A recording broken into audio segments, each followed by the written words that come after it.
Good luck, babe. I'll see you in heaven. Oh, don't say that. Well, I'm afraid. Maybe you need to be scared a little. I am. Don't trust me. I already am. I think I'm more nervous than the first time. Oh, right, cord. Okay, so that's my cord, right? Both of our cords are bad. So. Okay. Let me further look at it. Bad. We're honking. Maybe it's their friend.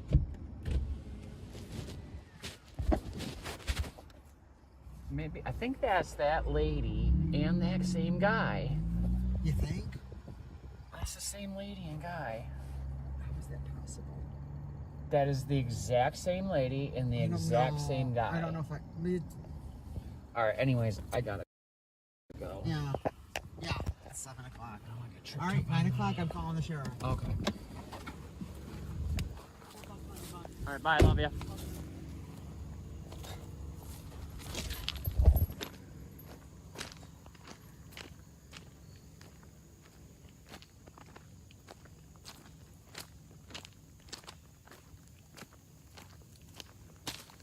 Alright, so that trailhead,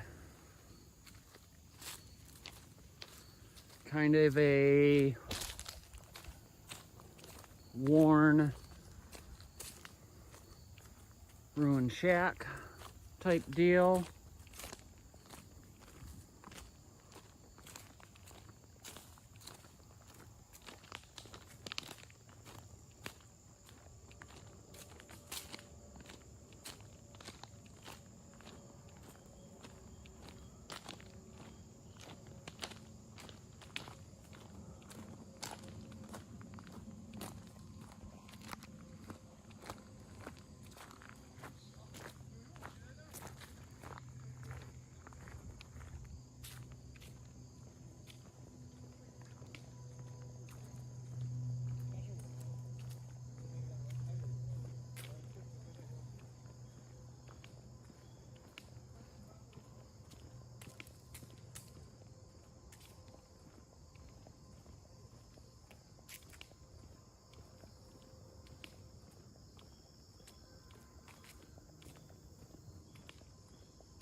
And of course you guys couldn't hear me. There we go. What's up, guys?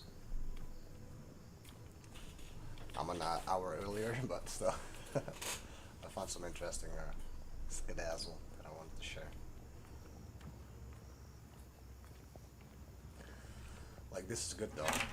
Never actually watched a visualization of the trail.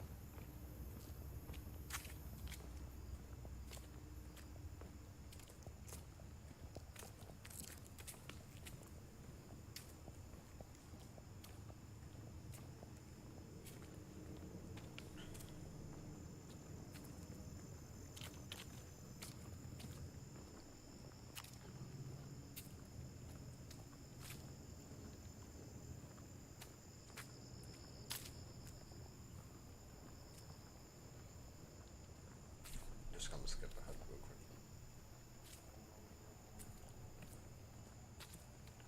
So it takes him 5 minutes, or might be longer. Let's do the same thing we did last time.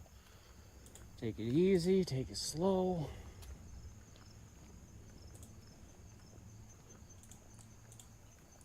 Alright, here we go. In photographs, the bridge looks longer, doesn't it?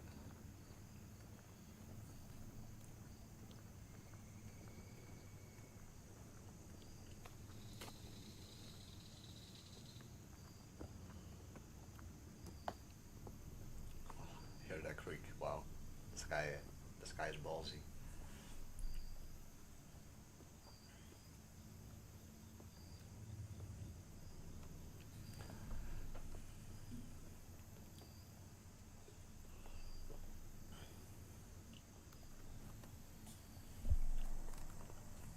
The volume of me or him? Because the volume is already really long. Hello? Good. Okay, what about now? Is it now better?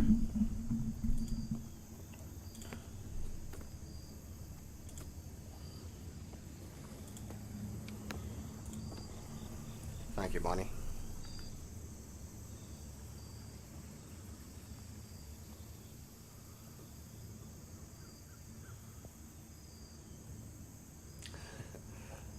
Okay, good.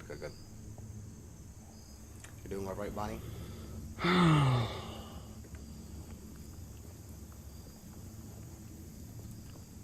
The dude is scared. Just like regular walking. Come on, dude, you can do this. Just like regular walking. By the way, this is not me though. I'm just watching this for the first time.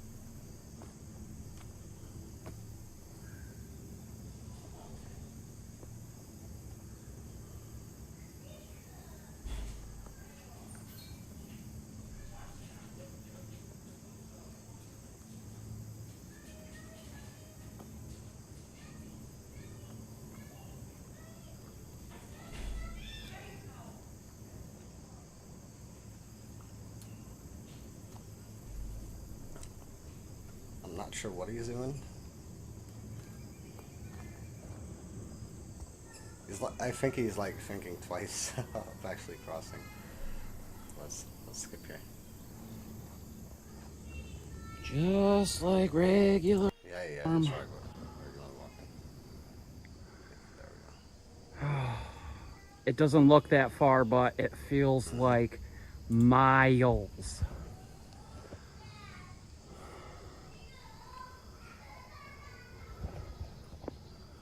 And yes, I will take advantage of the platform edge. This guy.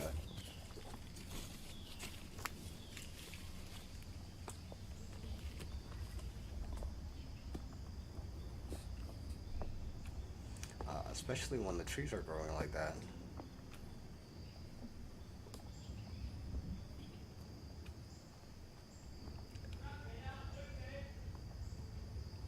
Hold on. Another big sketchy gap. Shoe the gap.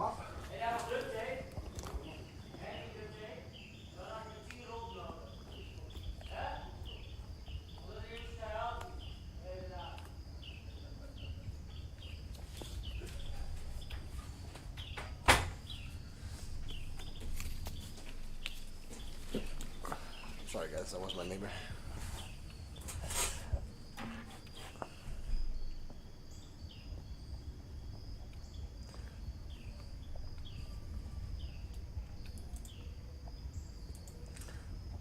Could you imagine now, if you're afraid of heights, then you definitely do not need to do this, but I'm just curious as where they went down the hill. I'm not sure if it's being shown on this one, but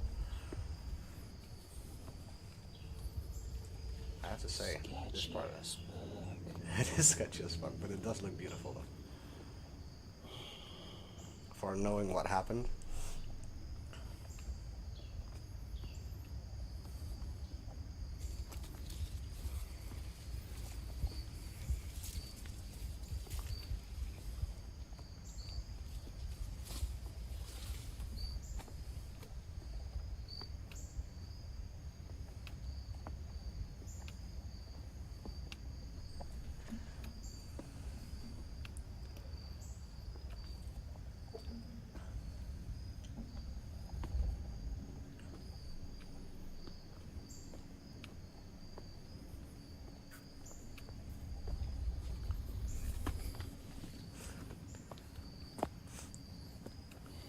Dude, don't go there. You can see it's all wobbly.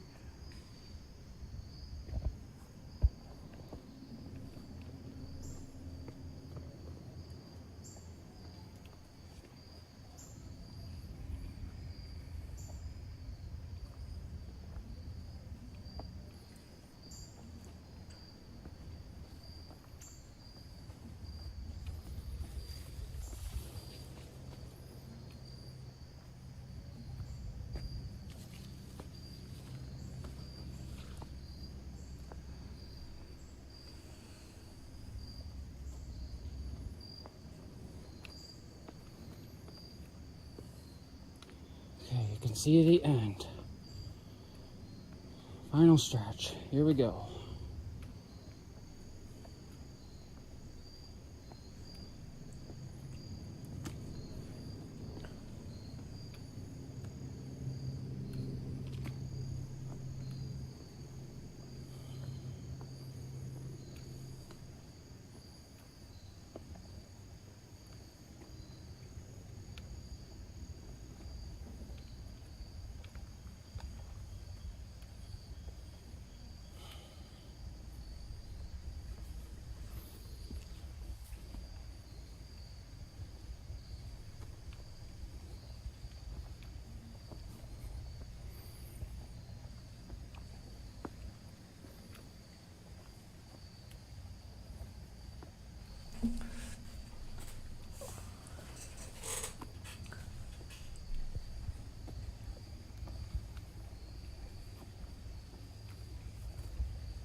Okay, I'm mistaken. It is way longer Almost than I there. initially thought.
Another pretty gnarly gap.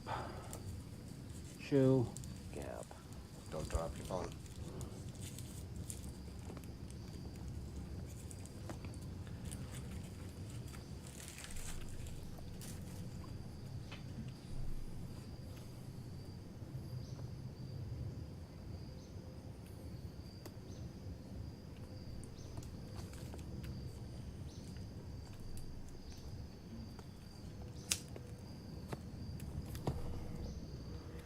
Last platform. How long did it take him? I was extremely careful though. Some kind of thing. That's, I'm gonna get right away from that.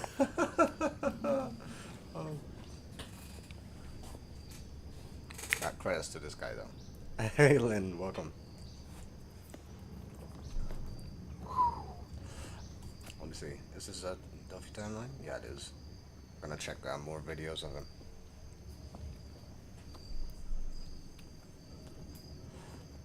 Doing all right, Lynn? Welcome back, by the way.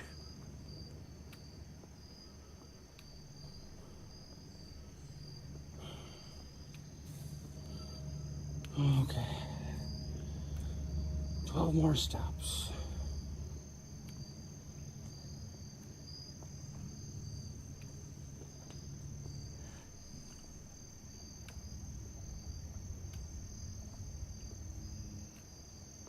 I'm doing fine. Fine as Okay. just the wine in the morning shine. Officially off the bridge. So sure, was really interesting in like see him walking over the bridge because he was extremely careful and caused somewhat of a humor. But I wanted to know like where was the spot that they actually might have went down. Hello everyone, my name is Bill Springer, and you may know me from my other YouTube channel, Just a Waste of Time. Just a waste of time. Walking from Freedom Bridge to. Okay, so I heard a story, right? That allegedly And this has to do with the dog theory. That teenagers who also were near the Monon High Bridge saw a man walking with a dog. They could have sworn that that was Bridge Guy.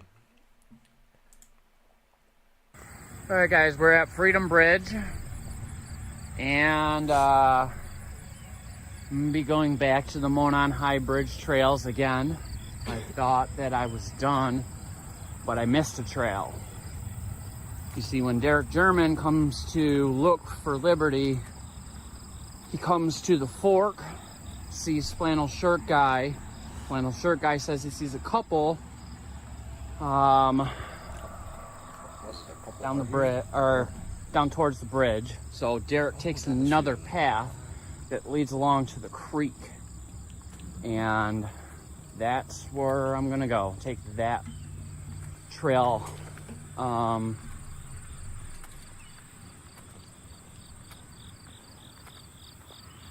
Not sure how far it goes, or hopefully not too far, but in the name of being thorough, I'm going back.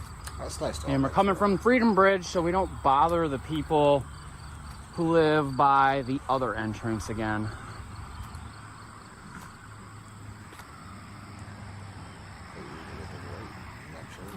No, it's fine. Susan's with me until she feels like she wants to turn around and go back. She's telling me to walk faster, but I don't mind walking slow with her. It's an interesting theory. You see that buffalo, babe? I did. I've got you, baby. Pretty cool looking buffalo. The back sign of the Delphi sign.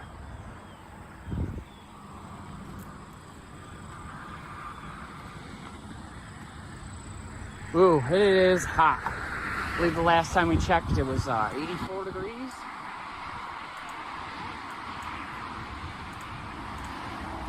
I mean, I have heard so many theories, and this one might actually be possible, since they acknowledge what kind of DNA. Feels like 85. It does. Air something as well, right?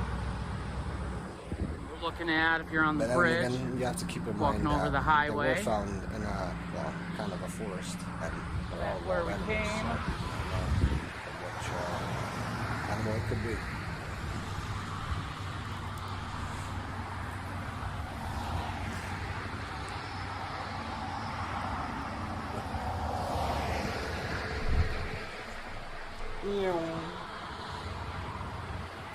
What's up, Don? I was talking to you earlier, but I didn't greet you.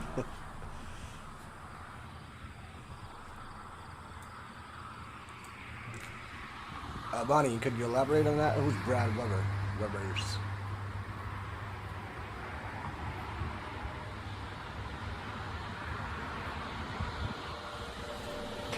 Yeah, the dog search party was, the cadaver dogs were called off, but that was shortly after they were found. And I believe that's where I exited the other day on my live stream. I exited the Monon High Bridge Trail system from this path here, and that's where I'm going to be walking down. Are you going to keep going, or are you turning around? No, if you're with me, I'm going to walk with you. I mean, there's no reason for me. I know. Do you want to go back? Is that what you're saying? Yeah. Okay, so Susan's going to go back, and I'm going to continue on. All right, good luck, baby.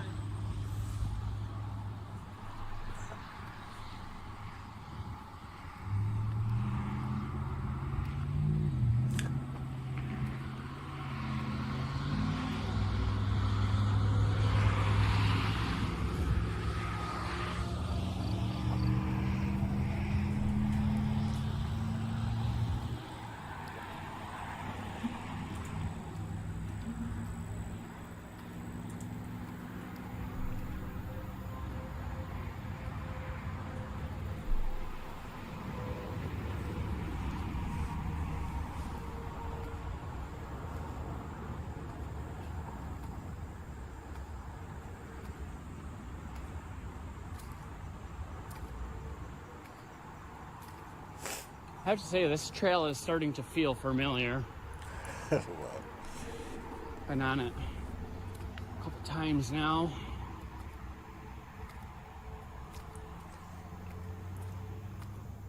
Wasn't there also a theory about a dude sitting on a bench? Or was that the guy that a woman spotted? I read it on Reddit at least. That a guy spotted in Lafayette and he looked the same as Bridge Guy.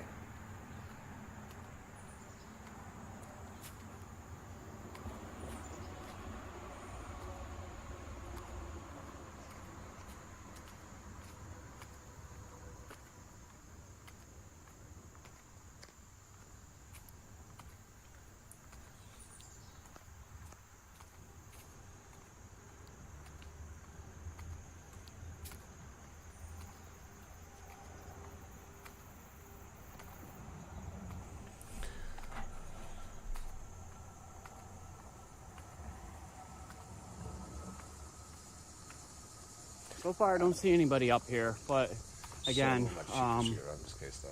most of our trips up here have been early in the day, and it's during the week while people are still at work and school and whatnot. So there's a chance there might not be anybody up here at the moment.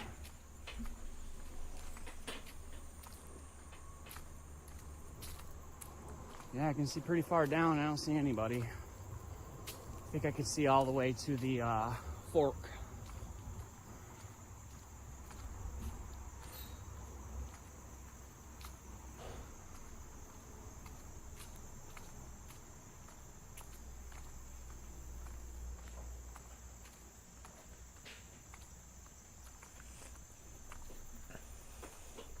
It's not a very long walk.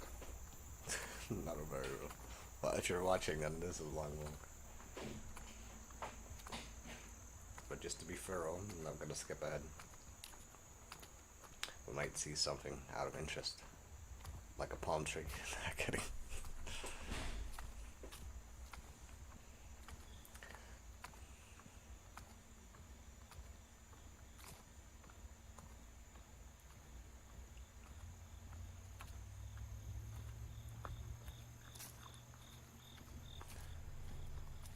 The dogs weren't called off. Yeah, exactly.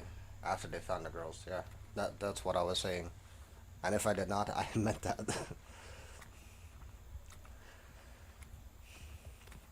So after they found the girls, thus meaning they do not have like any forensic evidence yet. So if I'm using my logic right, I don't think anything has to do with that.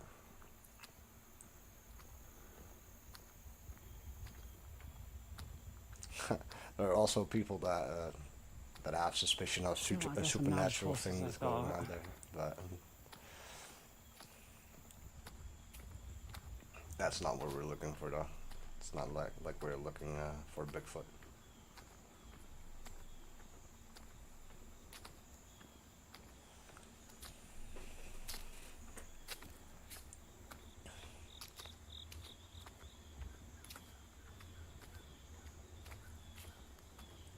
Scenery is nice, though.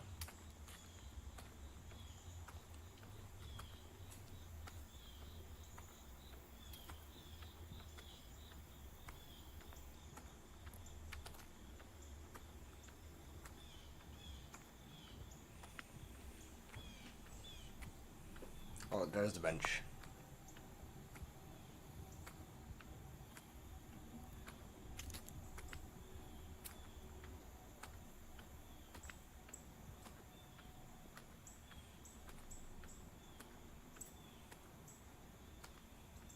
I'm not sure if that bench was also there in 2017.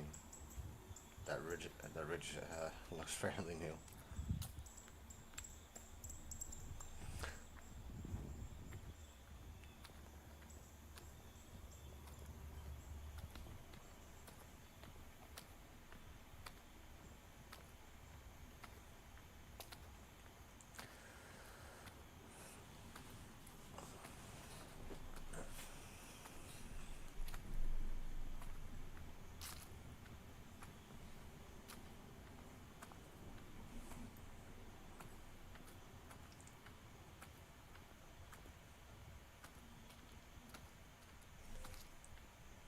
There's another bench.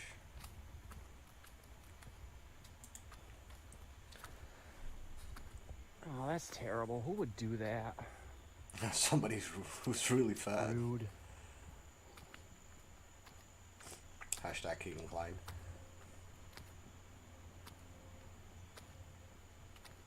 Oh no, you pronounce his name right.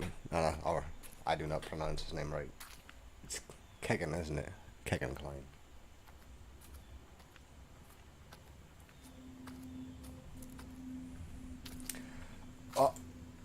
Funny thing that you were actually talking about Bonnie, because he said that he was already there.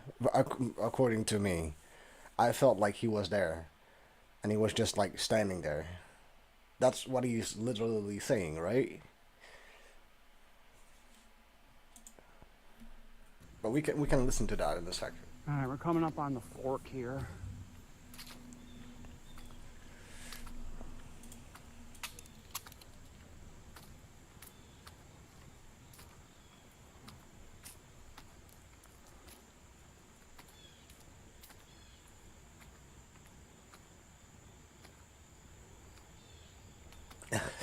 That's a real good. All right, so if we look off to the good left statement, here, You know what? I'm feeling like I need to do this, and I'm gonna do that. that's where Libby and Abby were dropped off / I Mears think lot. there is so much detail Their in this. memorial. If you guys did not watch this bridge is documentary yet, it's hella good. But I need like, this is where I got most of my information from. We are following breaking news tonight out of Indiana. Two girls walking on a trail. The plan was to come here, have some fun, take some pictures. Confronted on a bridge. A killer on the loose after two teenage girls go hiking in the woods and are found murdered. A chilling video captured by the girls shows their likely killer and his voice. Yeah, this strange, man. I agree. But 4 years later, the haunting mystery still remains. Who did this? I know that voice. Who is that? The case that rocked a small town, grabbed national headlines, and had millions downloading the hit podcast Down the Hill. Now, HLN returns to Delphi with new questions. You think mistakes were made? Unprecedented access. Do you have his DNA? Exclusive interviews. It's still a very If open it is case. gonna be solved, Investigators buddy. need your help right now in finding justice. To the killer. We believe you are hiding in plain sight, and you want to know what we know. The Blockbuster podcast comes to television. This is Down the Hill, And one day, you will. The Delphi Murders.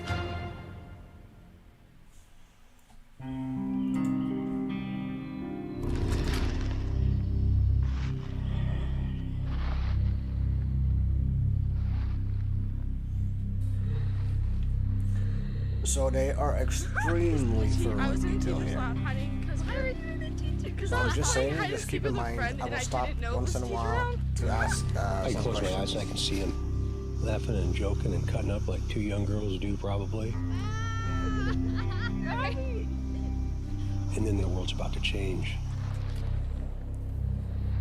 Man. You know, and then what occurred right down there is just beyond evil, beyond what the human mind can understand.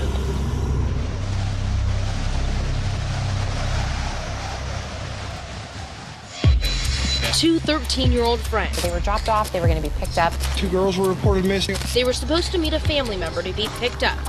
The girls never showed up.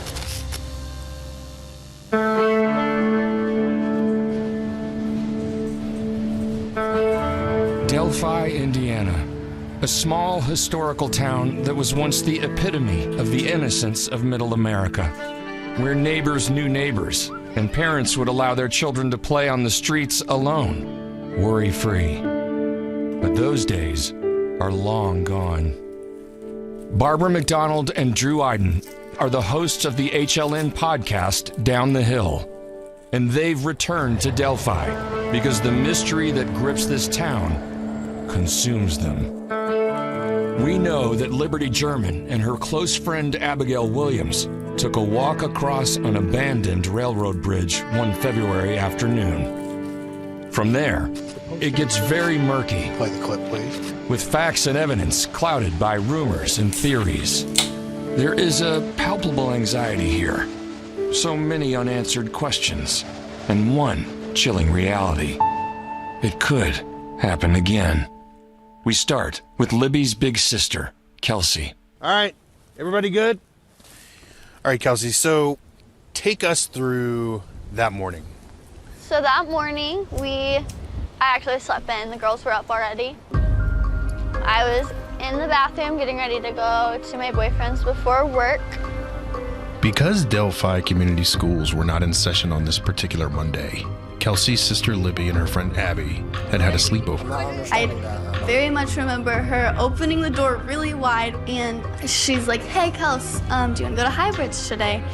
Kelsey had made other plans, but she agreed to take the girls to the bridge. Her father, Derek, would be in charge of picking them up later. So when we left, we turned Heathens by 21 Pilots up really loud. We were singing to it. We got there pretty quick, it felt like. And I made sure they both had the sweatshirts that I told them to take.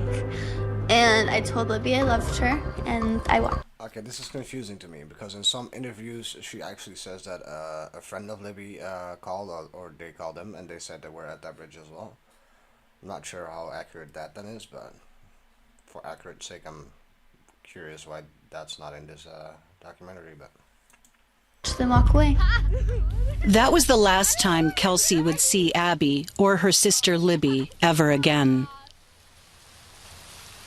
Kelsey and Libby at the time had been living with their grandparents, Mike and Becky Patty. I talked with Becky at their home. How often did the girls go out to High Bridge? I don't know about Abby, but the girls would go out just every so often. They would maybe be bored and decide that they wanted to do a photo shoot. But that was just something they enjoyed once in a while to go out there and do. And you were okay with that? Yeah, there's nothing else here in Delphi for them to do. Would I rather them be out on a public park, a trailway, and walking and getting some exercise than sitting in front of the TV or on a game box or something? Most certainly. The Monon High Railroad is an abandoned railroad bridge that straddles Deer Creek. It's an off-limits area adjacent to a Carroll County park called the Monon High Bridge Trail. The girls entered the park off a small county road and at some point made it onto the bridge which abuts the park. Despite being officially off-limits to the public, the bridge is commonly visited by kids in the area. Part of its allure is its danger. The bridge stands a full 70 feet above the creek. Bonnie, I'm not really fond using these names here though, because we are not sure who did it and who did what. So just keep that in mind that we do not know if it is any of these names. It's speculation. We do not have any proof for that. Below and is in a state of disrepair. There are no railings and the ties are rotting and some missing. It definitely requires very careful placement of your feet as you cross. Most of the time we would go during the summer. I would absolutely not want to cross it, but I wouldn't let her go by herself. I would cross it because she wanted to. Libby wasn't scared of anything except needles and anything that caused pain. The far side of the bridge has no trail. The woods have taken over that part of the abandoned rail line, so kids that walk the bridge to the far end commonly discover that the excitement ends there and turn around and head back the way they came. I don't know if Abby's ever been on the bridge before, but it could have been Abby's first time. She gets a little scared sometimes, so at that point she was probably scared, but I mean, she was probably excited. Abby and Libby posted pictures to Snapchat and seemed to be having a good time. The Snapchat app erases pictures soon after they're viewed by friends. But at least one friend, Erica, took a screenshot on her phone. A quick, easy way to hack the app. It was a happy photo at first. It was them having a fun day, and I didn't think anything bad of it. It was about 3:30. Derek called me and he said, I'm here at the trails. Have you heard from Libby? And I said, well, no. And he said, I've called her several times and she's not answering. Around 4:15-ish, my phone started ringing. It was over on the floor, charging, so I didn't hear it the first time. But then I got a second call, so I knew I really needed to go check it. And what did she say? Well, no, and he said, I've called her several times and she's not answering. Around 4:15ish, my phone started ringing. It was over on the floor charging, so I didn't hear it the first time. But then I got a second call, so I knew I really needed to go check it. And it was my grandma. She was kind of freaking out, but that was kind of normal for her, so I wasn't too worried. And I was like, no, I haven't heard from her, but I can head down to the bridge. I'll just call work and tell them I can't come in right now. So we headed down to the bridge and started searching. Coming up, night falls and fears rise. I remember Becky had said, Libby's afraid of the dark. And that was really the first time I considered the fact that there was something very serious.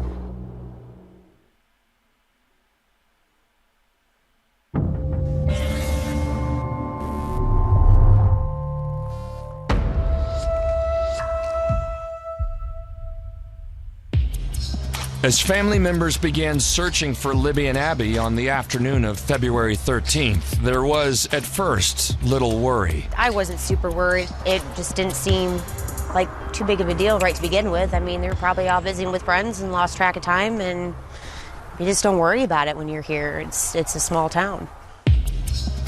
Neither one of them had a good sense of direction, so I was positive that if they decided to wander off somewhere, that they were just lost. Because the idea that it could be anything but that just didn't make any sense. I mean, running away wasn't going to be a thing. My only concern was, like, is Libby lost somewhere in the woods, or did she drop her phone or something? And also that she was going to be in a lot of trouble when we found her. But I was sure that, like, there was a logical explanation, and it was just some fluke that happened. Then me and Cody crossed the bridge, and we're looking in the woods, and we couldn't find them anywhere. That's when I started to realize something was really wrong. I was at work when Kelsey called me, so I clocked out, went outside, and at first I laughed because she asked me, Mom, have you seen Libby? And I'm like, what? Ha ha, you know I haven't seen her. I'm 250 miles away, I'm at work. Carrie Timmons is the mother of Kelsey and Libby. Due to a bit of a complex family dynamic, Carrie was living and working near Lexington, Kentucky at the time. Kelsey shared the upsetting news with her mother. She said, well, we can't find her. I said, what do you mean you can't find her? That doesn't even make sense. Like, this isn't funny. I knew she didn't run away. Libby was not the type to want anybody to worry, you know, so I knew she didn't just run off. Everybody thought that the girls were hanging out with friends, partying, met some boys. They had all these different excuses. And in the back of my mind, I kept saying that, you know, that's not true. Libby would never do anything like this. And Libby's grandmother, Becky Patty, was feeling the same way. And I said, it's going to get dark soon. We need to call the police. We had received a call from dispatch that there were 2 teenage girls missing. 2 missing juveniles last seen at the High Bridge in Delphi, Indiana. All Delphi fire units requested to be en route to the station to help with the search party. So we sent all the personnel that we had to the Monon High Bridge area and to various areas within town. So we were up and down the streets looking for anything. We were knocking on doors and asking friends and neighbors. I remember the one moment when Becky had said, Libby's afraid of the dark. She would not choose to be out here if something wasn't wrong. And that was really the first time I considered the fact that there was something very serious. We had a sense of urgency. We need to find them. And you said as you knocked on those doors and asked people, they came out and joined the search. People began to come out and help. Hundreds of people were out in that wooded area looking for these girls. So in essence, the entire town that evening was searching in your own way. But I'm wondering though, then that's the most logical thing that Doc Carter also said, that it is somebody from Delphi or near Delphi. That there are not that many people living in this small town, only like 3,000. Then the logical assumption would be then, if somebody had ill intent, that they would come from there, right? We had set up a command post, and I was called down to work with the city police chief, the sheriff, so that we had one central area to bring in the information and to throw out the ideas. Our success. That's kind of the thing that we discussed earlier, and also yesterday I wanted to do an open discussion. if you listen to the police scanner, they said they called the dogs off. But if you listen to the police scanner, I kind of think that guy was already there. Because he literally says, we're just standing here. But I could be wrong on that, though, but I kind of felt that way. Success rate in Carroll County, Indiana, as far as being able to locate missing children, is a high percentage number. So when you got the call that day that there were 2 missing girls here at the trails, what went through your mind? Initially, I thought, okay, no problem, we'll find them. And when did that change for you? Later in the evening and actually after nightfall, I thought, okay, something's different about this. It's February, so it gets dark quick. But there were people out searching all over. It was somewhat humbling, know that people were coming out, to truly help. It was amazing to see how many people, at a drop of a hat, dropped everything that they were doing and came out and searched. There was flashlights everywhere. Everywhere. It was just like the stars in the sky, I had contact with another department east of here. I asked them to maybe start searching Deer Creek and working this way, which is an 8-mile walk, by road, and it's even farther on the creek. So they started working in Camden, coming this way searching. There was so much stuff going through my mind at the time that I just kind of went with it, and I was yelling her name so that she could hear me, and I hope that she did hear us searching. I believe we were out till about 1:30 in the morning, and I finally met up with the sheriff and the city chief of police, and I said, my guys are volunteer. It's not that far away. We can see that in the feed where they were found. They have to go to work in the morning. We will do whatever you want, but I have to kind of look out for that aspect of, the volunteers. Look, we have blanketed, this area. I honestly feel like we could probably check it off and head home. I begged them not. I said, they don't have coats. It's getting cold. They don't have clothes for this weather. And so I remember looking at one of them and saying, can they make it through the night? And they said they've got youth on their side.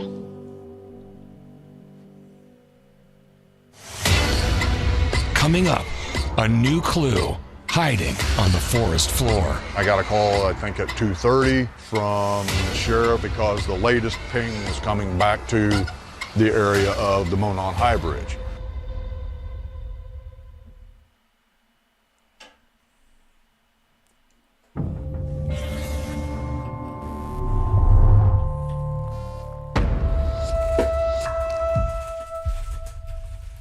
This is where the girls were initially dropped off by Kelsey. That's correct, yes. And they walked this way? Walked that way. All right. Yep. So the temperature today is 50-ish, and you say that's very similar to the day the girls disappeared. Yeah. Beautiful day for basically a walk for 2 young friends, close friends. I mean, it's beautiful out here. Yeah. And there's such a peacefulness. That's just me cracking open a drink. In the very early hours of the 14th of February, and not long after the official search had been called off for the night, Sheriff Tobe Lesenby was notified that a cell tower had picked up a signal from one of the girls' cell phones. See, this is where I wanted to stop because you can see this phone laying down here, right? And this podcast is extremely accurate, so I'm curious if that phone actually got found where their bodies were at or somewhere else. I got a call, I think, at 2:30 from the sheriff, and they were wanting some lighting to go out and see if we could find the cell phone because the latest ping was coming back to the area of the Monon High Bridge. Mike said they're not stopping. A few of us went back out to help search for the cell phone, and we didn't find anything at that time. A number of people, by their own volition, stayed up most of the night searching, but still, by sunrise, no sign of Abby or Libby. The last known whereabouts come from this Snapchat photo. We had people on foot walking the creek side, walking trails. We went up Deer Creek probably 4 miles, flew down it as well, nothing. It was really scary. I was like, what are we gonna find out here? What am I gonna see? Is there something that could have happened that I don't wanna see? We were looking all over the area, and while we were walking, we heard somebody ask what type of shoes the girls were wearing. And I asked them what it was, and they told me it was the black Nike, and they said, yeah, those were Libby's shoes.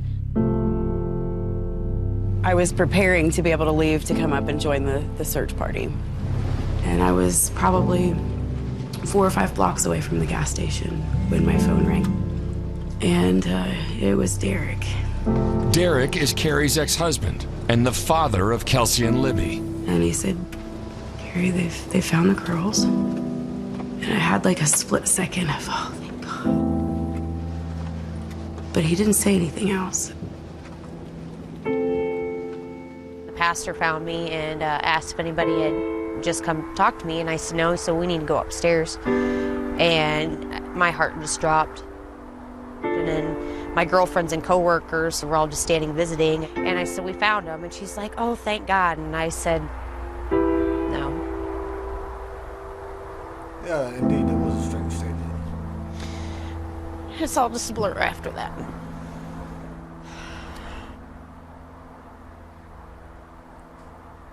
And I was hysterical. I was like primal evil just came out of me and screaming no. And I said, are they alive? And he said no. I was just hysterical. People were staring at me. And I just wanted to disappear. I wanted it to all go away. I'd pulled up on the wrong side of the gas pump. Here I was outside of the pump screaming, and why can't I get the nozzle in the thing, because it wasn't even there. At that moment, I wanted to run across the creek and get to them. I was like, they're alive, I know they are, they have to be. And I knew that they weren't. In that moment, I was with another lady who had actually lost her brother in high school, and she just hugged me until I calmed down. Tell me about Libby. Was always very busy, had her hands in everything. Always wanted to make everybody laugh, wanted everyone to be happy. She was a free spirit, you know, so like nothing, she was fearless. Nothing scared her. She did everything herself, do it myself. Always so smart and so full of life, like everything. She was always happy, laughing. She was just everything. She was the glue that held everything together, honestly. Libby and Abby grew up just minutes apart in the quiet countryside just outside downtown Delphi. Abby's grandparents, Eric and Diane Erskine, met with me on the town square. Tell me about Abby and what she was interested in. She was very inquisitive. Erskine? Does that name sound familiar? Yep, it does. This is the first time actually that I'm noticing that. Okay, wow. And she loved the outdoors. And I can remember she was so curious about bugs. She loved to catch bugs and crickets and frogs and toads. And she got this little kind of a kit. A bug box. A bug box. Yeah, it was and a bug box. She had like little salamanders, and she'd collect them, and of course, and then, you know, they would escape. Abby and Libby were gone. That the community knew. But the horrific truth about how they left this world was still unknown. And next, our investigation leads us to the scene of this horrific crime.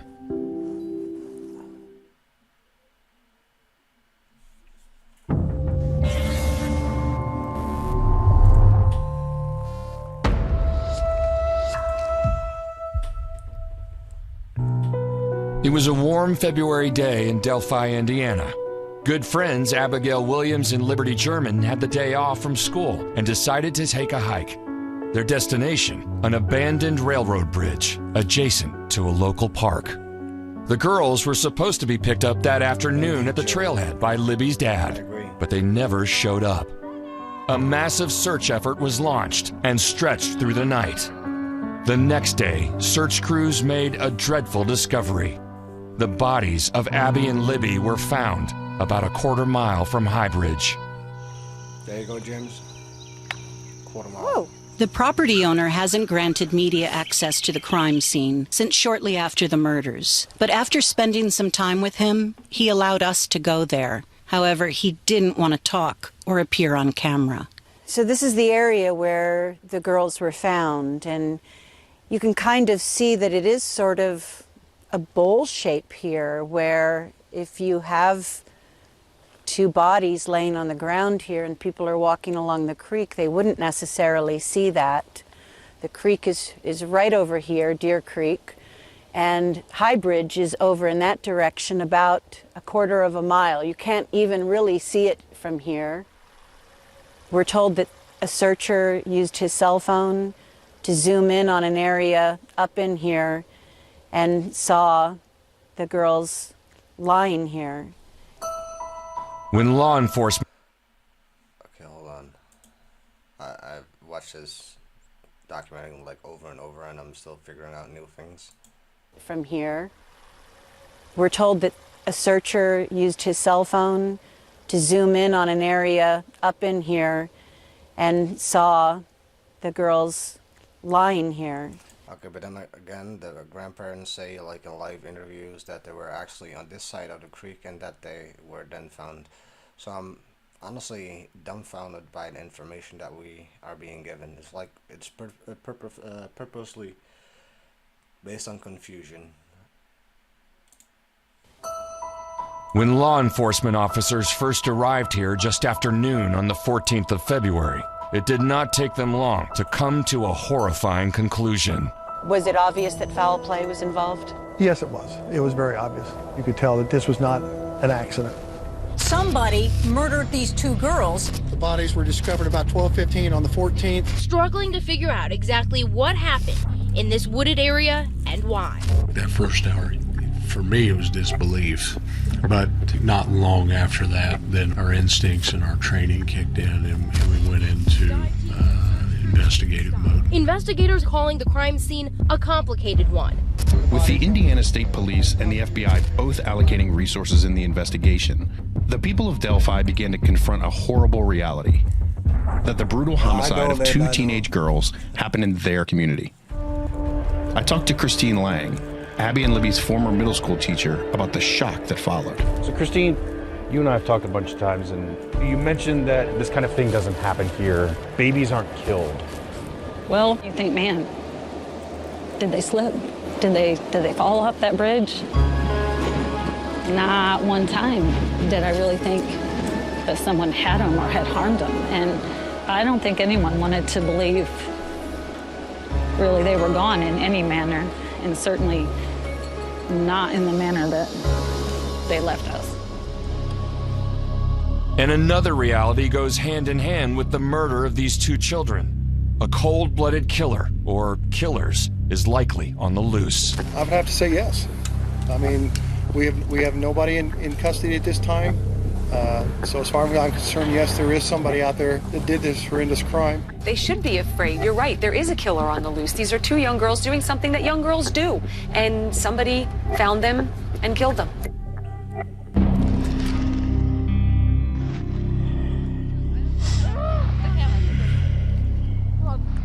Oh my God. Stop! I have a pose that I want to do. The camera.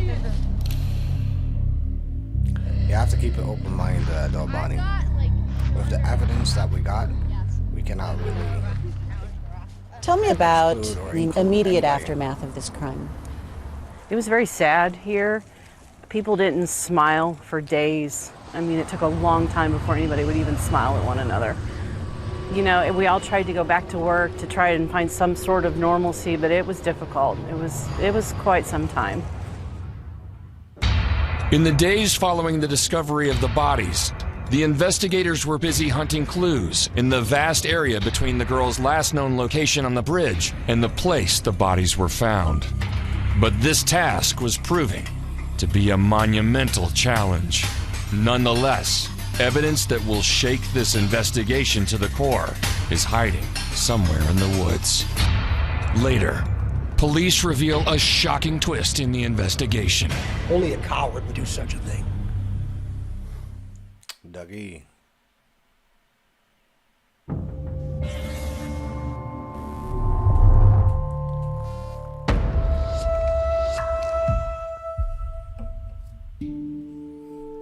When investigators descended on this crime scene in mid-February of 2017, they were confronted with an arduous task.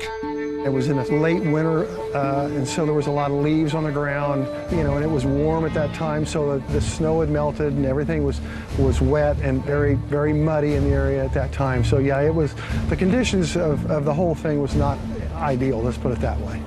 You got to remember, you had 400 or 500 people that started looking for these girls the night before. So we had to deal with that. The crime scene encompassed a very large area, and its integrity had been violated by the pure magnitude of the search to find the missing girls. A lot of tracks, cigarette butts, believe it or not, this is kind of disgusting, but you had spit, people would urinate, because they don't have time to go back, so they go hide in the woods to go to the bathroom, that kind of stuff. So we had to deal with all that. And most people don't even think of things like that, but it was just that dramatic of a crime scene. Early in the investigation, police find a shocking new piece of evidence, and it will stun the community. Superintendent of the Indiana State Police, Doug Carter, announces the discovery. Words tend to escape during these periods of times, and I've only had a couple of other situations in my lifetime where I'm able to stand before you and say that. Why Libby? Why Abby? Why Delphi? Because this is a classic example and a clear example that evil lives amongst us. Superintendent Carter releases a single obscure image of a man walking on the Monon High Bridge. Someone knows who this individual is. Is it a family member? Is it a neighbor? Or maybe that one guy that lives over at that one place that just kind of not right? The grainy image appears to be that of a middle-aged Caucasian man, and Doug Carter makes it very clear that this man is a person of interest in the investigation. As poor as this picture is, somebody knows. Maybe it's his jeans. Maybe it's his jacket or his sweatshirt. Maybe it's his shirt tail. Maybe it's his posture. Maybe it's the right hand in his pocket. Carter asks for the public's help in identifying the man. Each and every person listening, watching, or seeing this in some form, we need you. But he does not reveal where the image came from. It was kind of assumed that it had been captured on a trail cam. So of course, instantly everybody's thinking that there might be more on this camera. What was that like to be here in Delphi and to see that? I think it made it even more real. It gave people a purpose to figure out how they can help to look for this person. Another image of the man is immediately released by investigators. It seems to have been taken within moments of the first.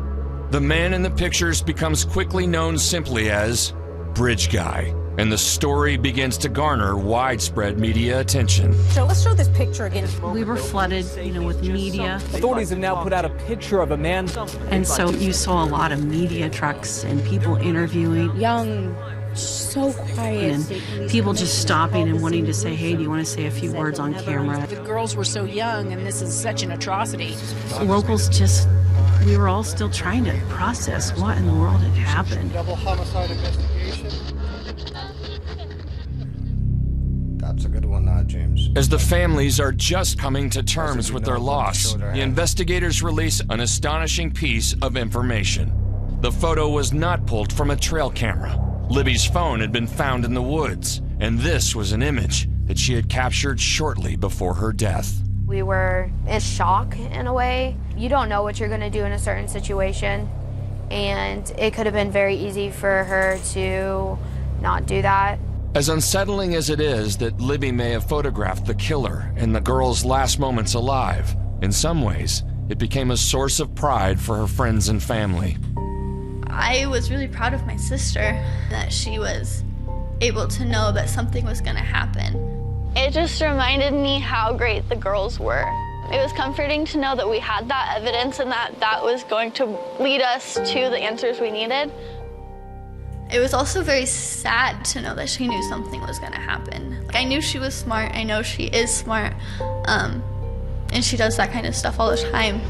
But it was crazy to think that she was able to know before something happened that she needed to do something. We were very proud of her. She knew something was up. She knew she had to do something. Probably didn't have service. So she thought of the next thing she could. And I don't think a lot of people do. Both of the girls were heroes. I don't think that one would have left the other. So to me, Abby is my hero because she stayed with my sister. And I love them both for that. Our room, it hasn't been used. It's been left. It's been turned kind of into a shrine. That's just her, you know, and the stuff all over her room, the mess, the Libby is still there. She had wanted to repaint her room. It was a lime green, and she wanted to paint it purple, and I kept saying, I don't have time right now. We'll get it painted. And finally she said, Grandma, just let me do it. And you know, she did a wonderful job. She had just finished painting it. Her paint can is still sitting there. One of the outlets doesn't have the cover on it because she didn't have it on yet, and we left it that way. That's how it was left. Next, evidence found on Libby's phone reveals her courage. And we hear 3 words that will shake this case and Delphi to the core. And later, new questions about what police may be keeping from the public. I'm sure viewers are thinking, why don't they release more information? People going, come on, if you know, why don't you tell us? The clash over clues. When Down the Hill continues. Now I need to search part. Oh, no.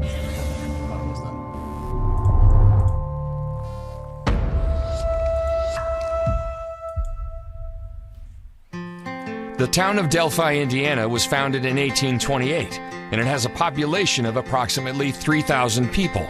It sits surrounded by scenic farms and woods, and it draws in visitors for recreation on a revitalized section of the historical Wabash and Erie Canal. And the Monon High Bridge Trail was developed to further solidify Delphi as a destination for people from miles around. It's a gem for your community. Yeah, it's, you know, the first 10 miles that were developed a few years ago, so many people were able to go out and enjoy them. And you know, we started to become a destination for that, and people would come here to hike and bike.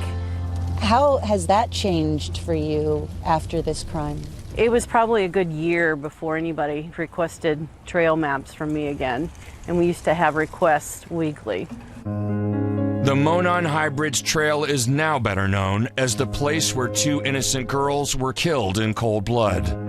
And the picture of Bridge Guy cemented that notion in the minds of millions that saw the image as the story became highly publicized. Unfortunately, the blurry image could look like almost anyone and really no one, all at the same time. Middle of Indiana, who doesn't wear jeans and work boots, who doesn't have a blue jacket and may or may not have a beard. But authorities were preparing to offer up another astonishing piece of evidence that would send chills. Bonnie, you're kind of going down a rabbit hole. I'm trying to avoid that here.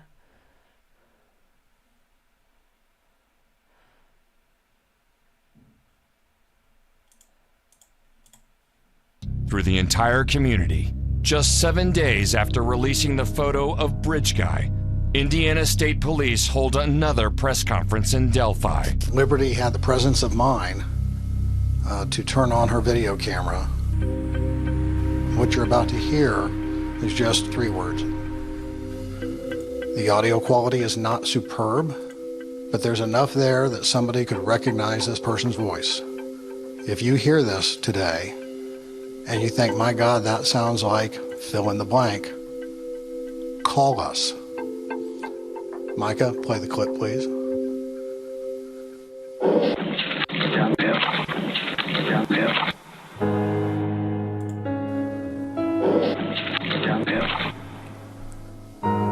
My initial thought was that is Satan's voice himself. I'm a very spiritual man, so that was my exact thought, that that's the devil himself speaking. I remember very distinctly when they first played it that I couldn't understand it. I had no idea what they were saying. It was all like computerized sounding. I think it was probably later that night or the next day that they had cleaned it up enough that you could hear the words. And it was like, why?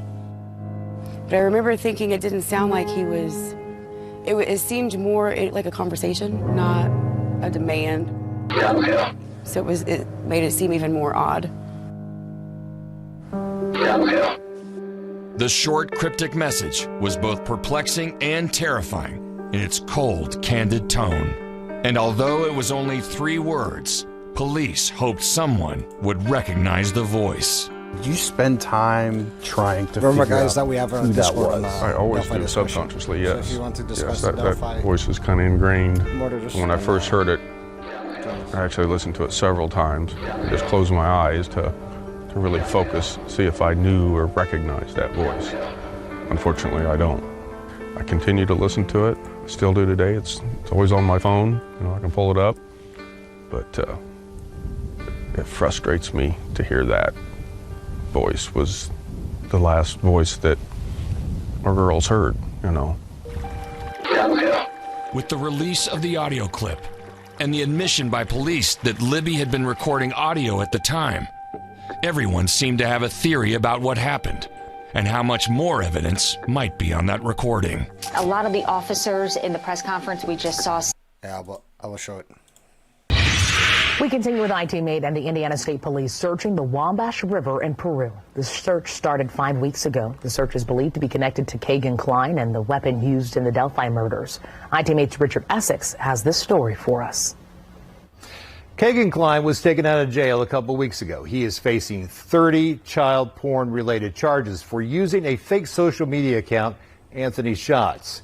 He used that account to get sexual images from underage girls. Now, police say that account may be linked to the murders of Abby Williams and Libby German. It just seems like there's a lot more attention being given to that side of the bridge. Danny Gill says he is on this bridge over the Wabash River a couple times a week. He is documenting the search of the river on his YouTube channel called Famously Unfamous.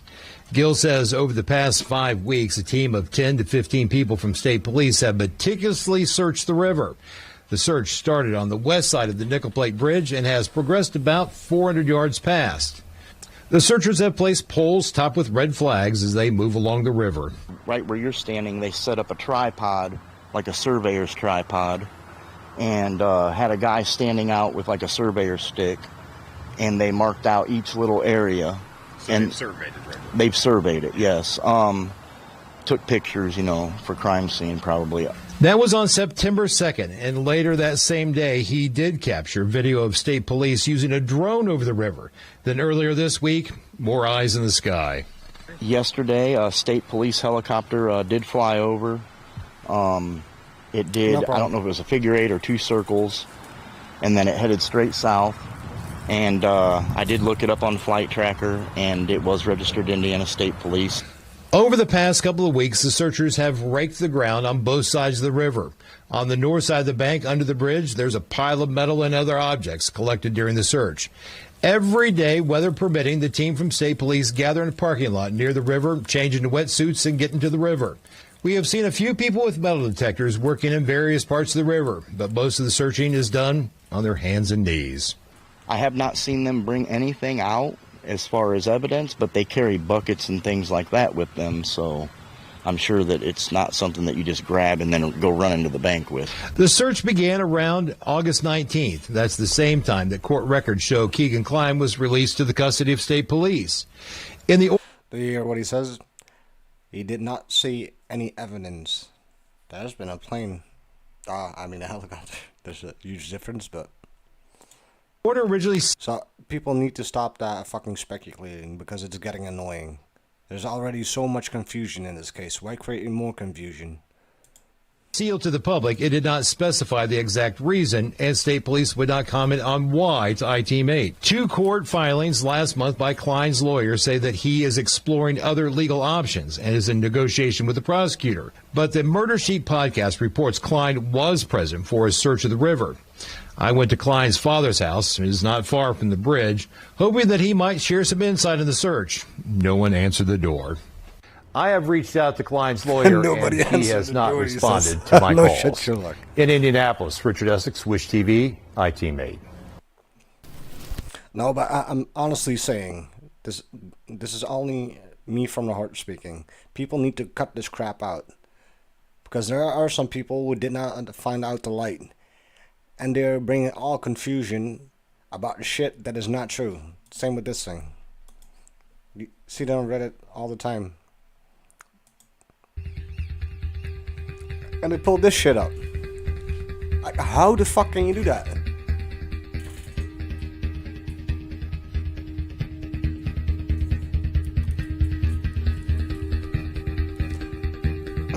See, I'm not from the USA, right? So I would be shocked if I heard this kind of news that somebody had a gun and threw it into a river and apparently it was the same gun. But this is not the same gun.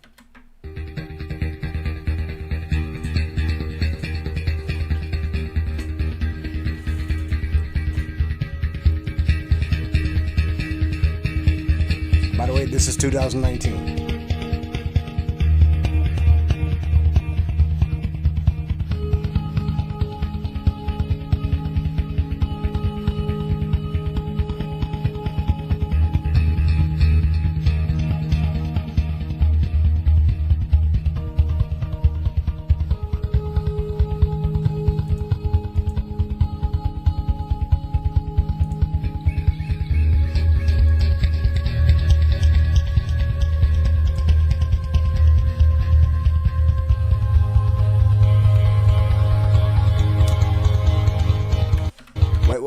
Let me go here.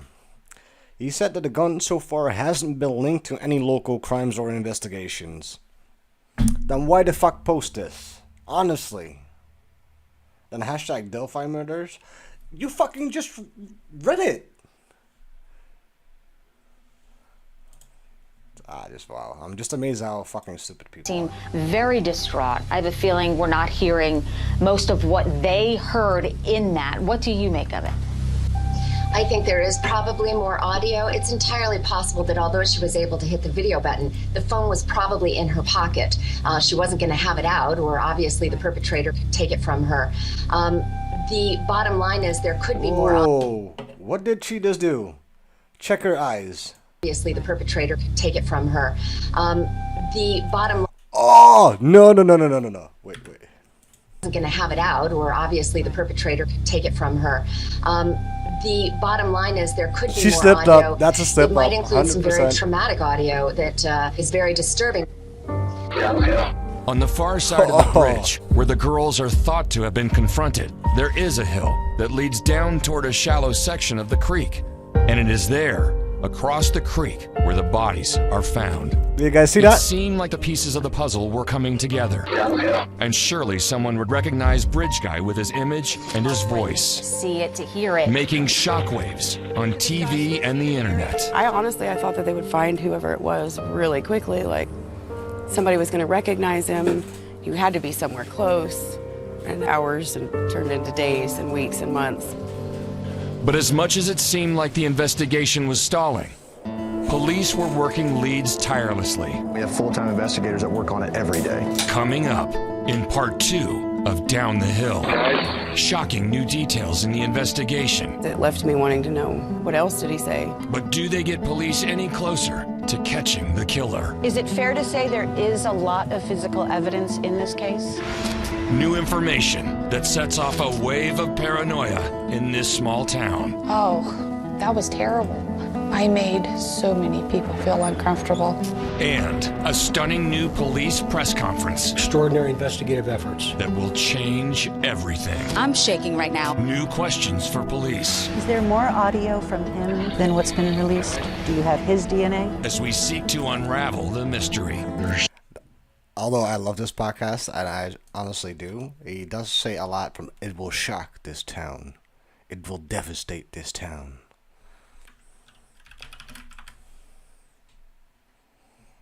I mean, it's a small town. Oh, wait.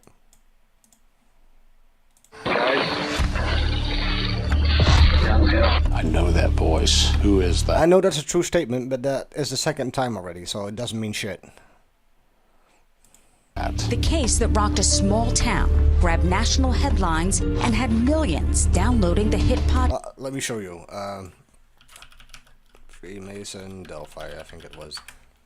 I researched basically everything. But this woman says something interesting.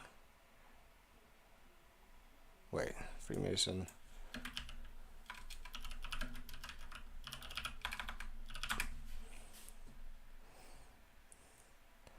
And fuck my life. Yeah, of course I can. I swear to God, there was a video.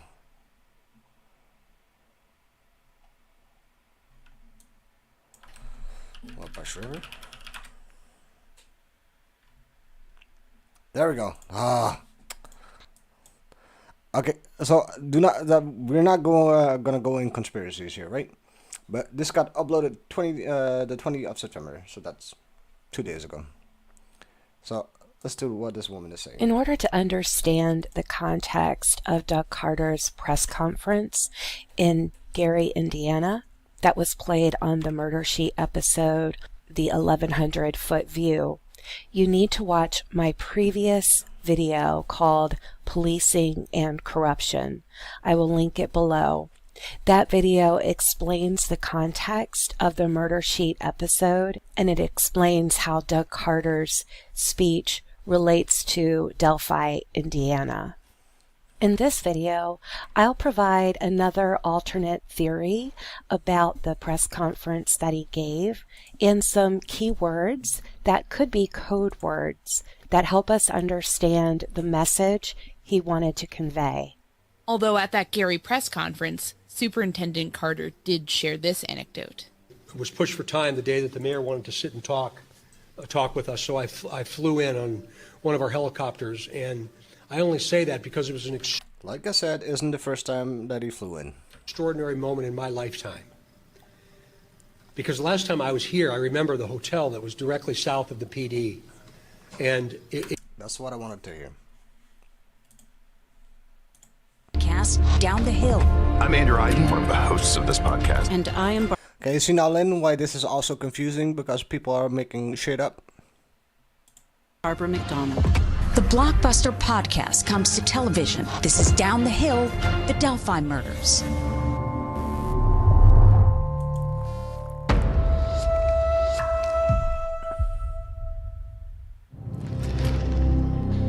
In February of 2017, two teenage girls, Abigail Williams and Liberty German, were savagely murdered.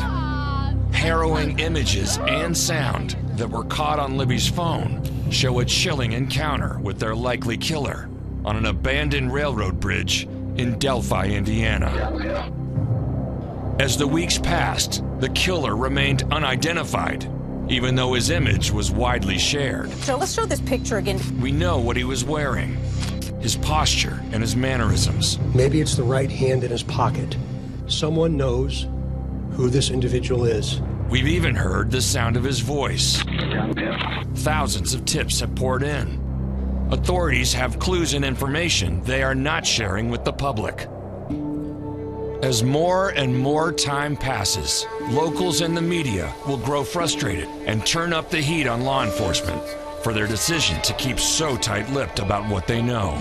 There is a wall of secrecy, There though, that I is. felt when I was there. They do know way more than we know. They'll say that they have the DNA. And I'm surprised I haven't heard more about the DNA. It seemed like this was a slam dunk for investigators. How often does a murder victim leave images and the voice of the killer behind for police? I'm sure viewers are thinking, why don't they release more information? People going, come on, if you know, why don't you tell us? It seems like there's a lot more evidence that they could provide the public without jeopardizing the case.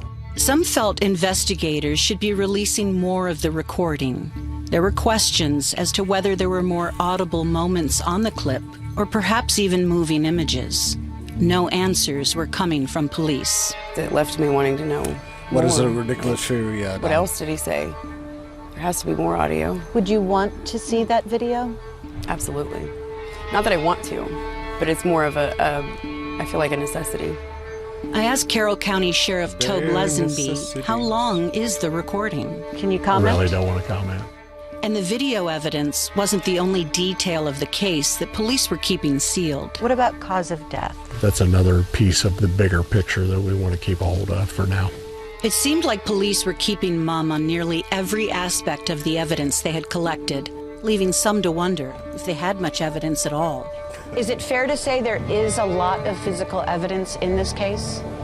I'm going to say there's a lot of evidence. I know there was at least 4 different crime scene technicians working that, and they worked it for almost 4 full days.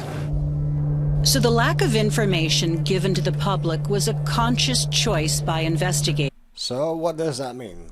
Does that mean you have multiple crime scenes? Or does that only mean you have only one? Because apparently the FBI were called in directly to research this. Which is... But it isn't that strange though. I mean, a lot of people say it's strange, but it happens in a lot more cases. But why would they do that? Jeff Reinick, former FBI special agent specializing in crimes against children, gave us some insight. Well, in my opinion, the person who is in charge of the investigation... Wait. Check his eyes. Well, in my opinion, the person who is in charge of the investigation... I'm always checking eyes because that's the window to the soul, right? It says everything. Is constantly walking a tightrope between wanting to reveal information and get help from people that might have information and not wanting to reveal information that only the offender will know that he did. And it's critically important to keep those things confidential. No, see, that's the thing though. What were we just talking about, James? That they don't release any information, but they do not want speculation. And that's kind of contradictory to the things that they are handling. So I do get that they do not release the cause of death because that's only vigilant to the perpetrator, right? But to release not more evidence, that causes for confusion. And they didn't do that with this case only. They did this with the Flora case as well, the arson case. On a later stage, an interviewer asked Doc Carter, I think it was in May, are all the family members cleared? And they were not. And those are relevant questions, and they are just really being annoyingly tight-lipped about this. I do a lot of crime cases, right? We do, like, seriously, I try to do every day a new true crime case. And this one, I get so frustrated and so obsessed by because there is so much little information. And it does not make sense whatsoever. There are so much rumors, so much theories. That's why people get obsessed by this, because they want the truth.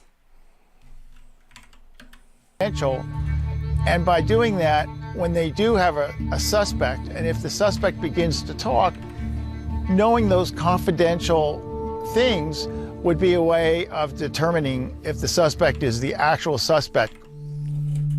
And in this case, the investigators were working hard behind closed doors. In July of 2017, they felt like they had enough evidence to release a composite sketch of the man who allegedly killed Abby and Libby.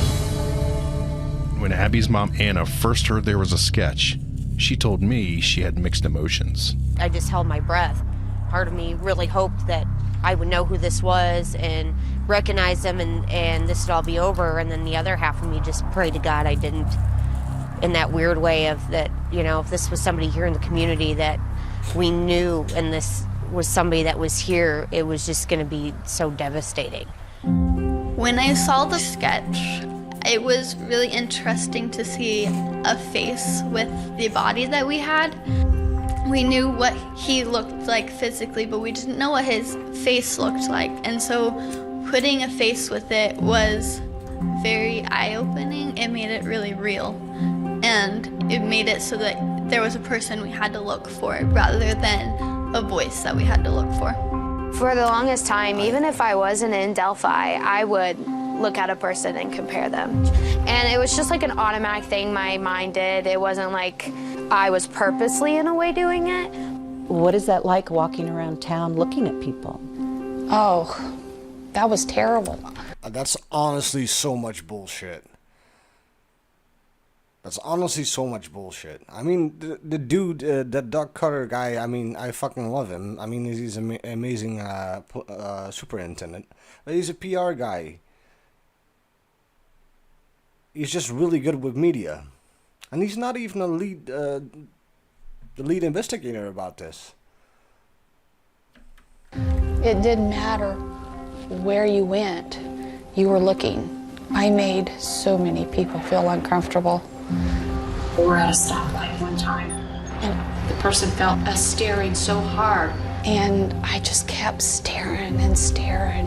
And he, you know, he's looking around and he notices I'm staring him down, and I felt so bad for him. I will show you guys something in a second that's similar to BG. And I will show you guys how easily it is to get mind-fucked on the similarities of a person. But I couldn't stop. Yeah, and I don't have a problem staring at somebody. I know it's rude. It's not something we're supposed to do in our world, but I have no problem staring at somebody. It's just part of it. That's just, I can't, you know, it's within me now. I gotta look. You feel like you're staring down everybody, and then any weird feeling you get can just turn your whole day. But to nearly give yourself a panic attack or an anxiety attack due to it is just another like kick in the face. It's in the gut. It's hard. As people became obsessed with searching for the mysterious bridge guy, droves of tips began pouring into police hotlines. It seemed every middle-aged man in Carroll County was on someone's list of possible perpetrators. Your husband was even looked at some point, right? Yeah, him and his friends. The police officer that came to the house, he was very professional. But he named off these lists of people, and my husband's like, yeah, those are the people I hang out with, but why? I mean, none of us look like the sketch. None of us sound like any of these people. Even the sheriff of Carroll County himself, Tobe Lesenby, has been called in on the anonymous tip line. I've been mentioned as a suspect at least 3 times that I know of. Whether it's a personal issue that someone has against me, or I don't know, you know, where those 3 separate times where that came from. Thank you, But James. the investigators, in doing their jobs, they came to me. And it's, okay, I'll spell it out exactly the way I have before. In the hunt for clues, investigators need to release more of what was found on Libby's phone. And coming up, that is exactly what they do. This video has never before been previously released, sending shockwaves through Delphi and beyond.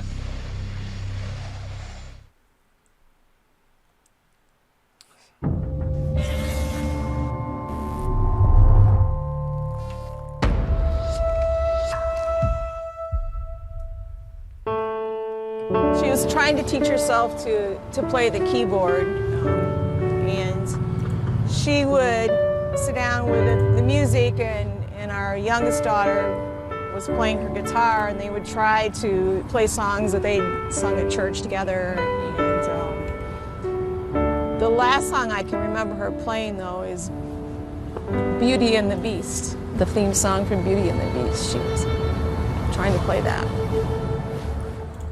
Okay, wait. I just want to get something clear.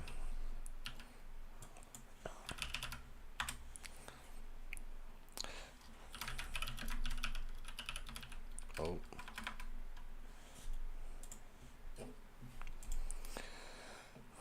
Okay.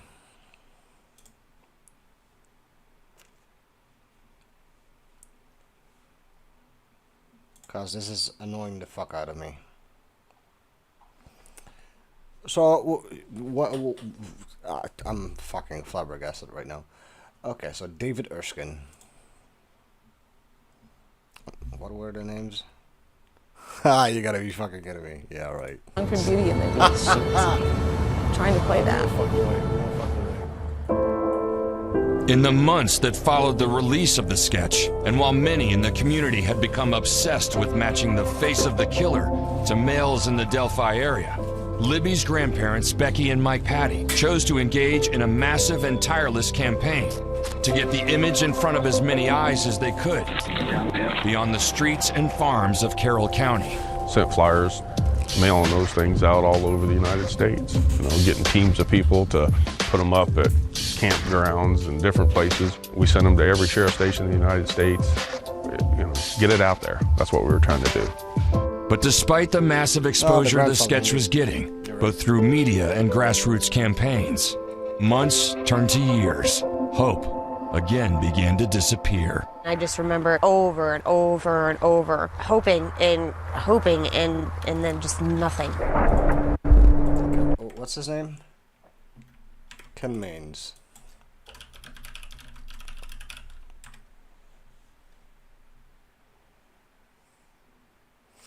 Watched it, and he improves the investigation, so let's watch it.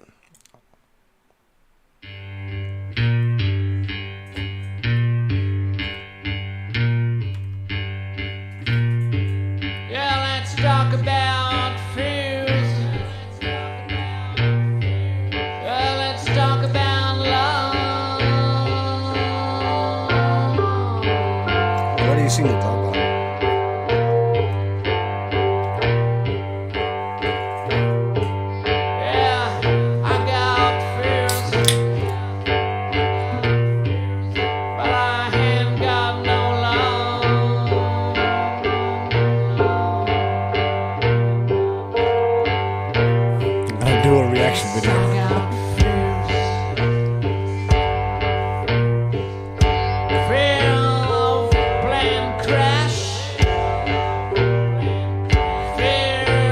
See what it says? When it comes to cold cases, don't trust anyone. You're damn fucking right.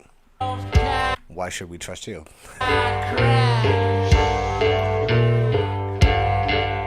Because you can see in this video that he doesn't really know that much about this case. Je mist absoluut. Fucking ads.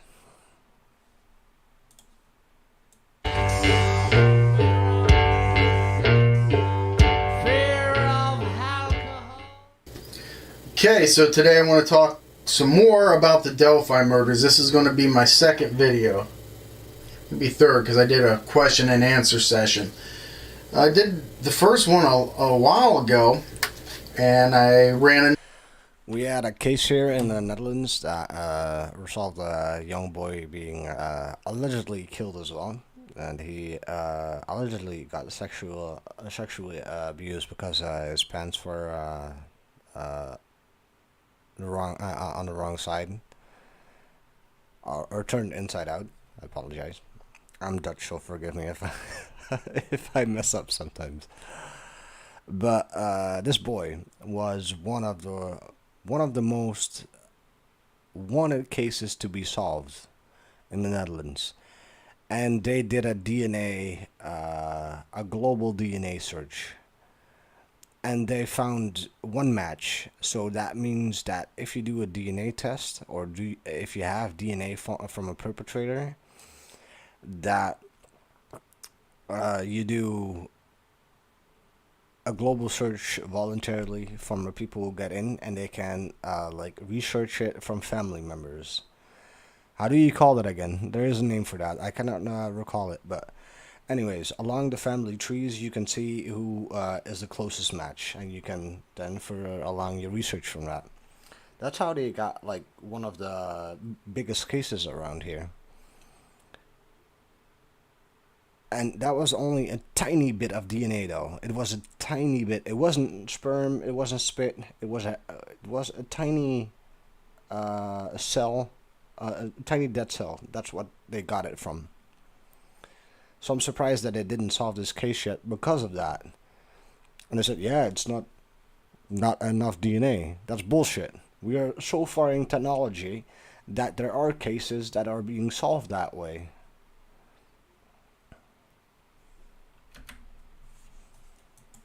New poll, and this somehow came up on top as the next video that you guys wanted me to do. So what I want to do today is, this is not going to be any special, let me bring this microphone up here a little bit more. This isn't going to be like a... See, the whole attitude about this mister, that he's a former cop, he's a former undercover agent, but you can see in his sleeves that he wants to show his tattoos, thus meaning he wants to dominate his alpha male stance, I guess.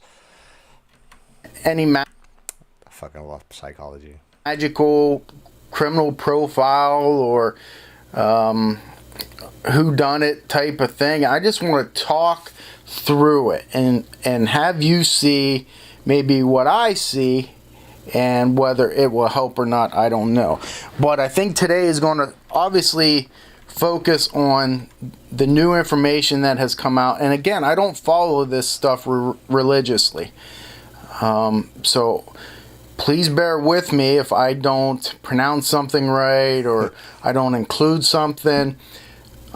Most of the information that I'm going to talk about today, I came about through a interview with one of the suspects, whose name is, I believe, Keegan Klein. Well, apparently it's Keegan, but I always say Keegan. It was a long interview, long transcript, but I read it all, wrote down some things that we'll talk about, and try to compare what I said during the first video and see if it still holds water. See if it still has merit to what we know now. You see what he's doing with his sleeves? I'm not going to rehash everything, the timelines and all that. We know that. If you don't... Oh, no. He is good. He is good. He is definitely good. I totally agree. He is honest. He is open. He has experience. No, go back and watch it. But I watched this case, and sometimes he does not make a lot of sense. But I also do that. So I'm not ashamed of actually confronting someone about my own behavior. First video. February 13th, Valentine's Day 2017. Liberty German and Abby Williams, aged 13 and 14 respectively, were killed. They went missing for a time period, and they were subsequently found the next day. In Delphi, Indiana, from a half a mile from where this bridge is. This is what I mean. I mean, he is really good, but he didn't look really into the specifics of this case. And that's not bad, though, because he does it from his heart, and he does it because, actually, the viewers want it. So... They actually recorded parts of, well, at least police and investigators have released snippets of what Liberty had recorded. Do you see, like, on this side, it does look like a hand, and on this side it looks like a fanny pack. And Dark Color actually says that he has his right hand in his pocket. So fuck you guys if you don't agree, because it's an official statement from official superintendent. And I guess he's known as the bridge guy, and it's just amazing, man. There is some people that are really into this, and they just, it's like they get consumed with it, and I guess I understand. To each their own, you know, who am I to judge anybody for what they do? But I would just caution, watch the rabbit holes when you get that invested into a case. Now, Liberty's grandmother came out and said that the police have DNA. That's the first area that I want to talk about. Just because a law enforcement entity, investigators have DNA, that is not an end-all, be-all, case closed. True. That's a very broad statement, right? That's like saying, I have a sports car. Okay, well, think of how many sports cars there are. Is it a Lamb? I have to reiterate on that. Yeah, exactly. I cannot spell out that word. Okay, hold on.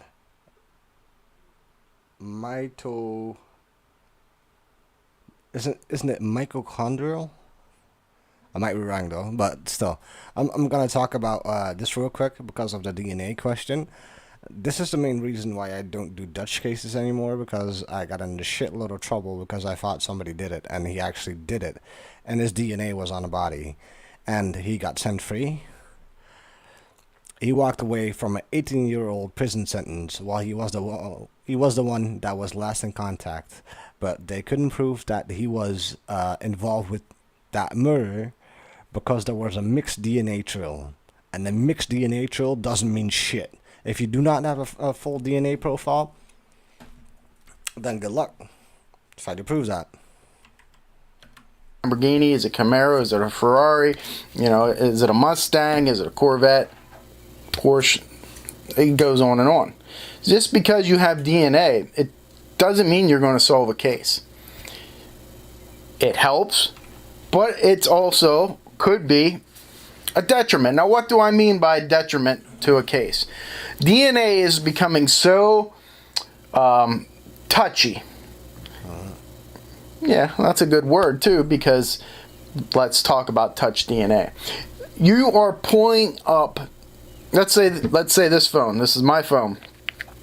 Let's say this is at a crime scene, and you find it, don't know whose it is, whatever it is. You swab it. And by swab it, I mean you take a Q-tip, you take distilled water, and you swab the item for DNA. That it is so sophisticated now, our technology, that it's not just going to find my DNA. It might find other DNA, especially if you take the case off and, you know, mess with the SIM card. You might find somebody's from the manufacturer of the phone. You're going to have, it's very rare, especially for touch DNA, that you just find one profile and that's it. It's usually a mixture. Now, companies that I have used, such as Cybergenetics, will interpret and break apart that convoluted DNA. So let's say you have a mixture of two individuals. Okay, well, this belongs to this and this belongs to that. Now, let's say more than likely you're not going to get a full profile. So what does that mean? That means I was saying that, right? You have two DNAs, they're combined on this phone. Mixed DNA trail. And one is maybe a full profile, or maybe it's only 3 or 4 alleles or whatever it is. It's not a complete DNA profile. So now, if you don't have a full profile, my understanding at the time that I retired, now you can't enter that into CODIS. Now, what's CODIS? CODIS is the combined offender data index. Well, I don't remember what it stands for, but I know that most felons, after a certain time period, have had their DNA uploaded to this system. Therefore, when you have an unsolved crime, you can compare the DNA. Can you imagine, like, how many people who are innocent are in jail because of this? Because of this sophistication DNA process. DNA from the profile, from the crime scene, to the offender in CODIS. Well, what happens if it's not a full profile? You can't do it. So then you have to match your limited profile that you have. Let's say it's 6 alleles to your suspects. And let's say they match at those 6 alleles. That doesn't mean it's a positive match then. See where the problem comes in with DNA? There's a lot that goes into it that people do not know. So we go back to Libby's grandmother saying they have DNA. We don't know what type of DNA.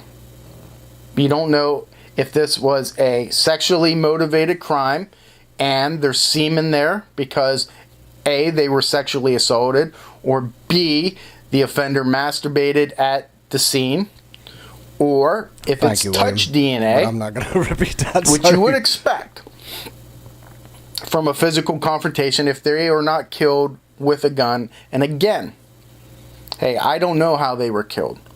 I can listen to 100 different people tell you 100 different things. Wait, I can do this. Mitochondrial drops the mic. Nah, I won't drop my mic. It's way too much expensive. Say, well, elite tech said this.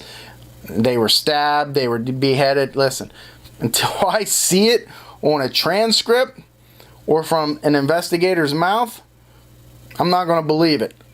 So I don't know how they were murdered. Therefore, it is very hard to assess. I will say that I'm going to guess, and I hate to do this, but I'm going to, that they were not shot. I think that that would have been leaked because people would have heard it unless there was a silencer, and then that gets into a whole bunch of different areas where rabbit holes are, and I don't want to go down them. So, now... So, as we said earlier, it would be a really stupid accusation that that gun that Keegan Klein claimed that shot out his eardrum, that would be really stupid, especially as a 380. 380 is fucking loud. Let's get back to the DNA. Let's just say, and I... Keep in mind, though, that the FBI search warrant states that there was no sign of struggle. No sign, guys. What does that mean?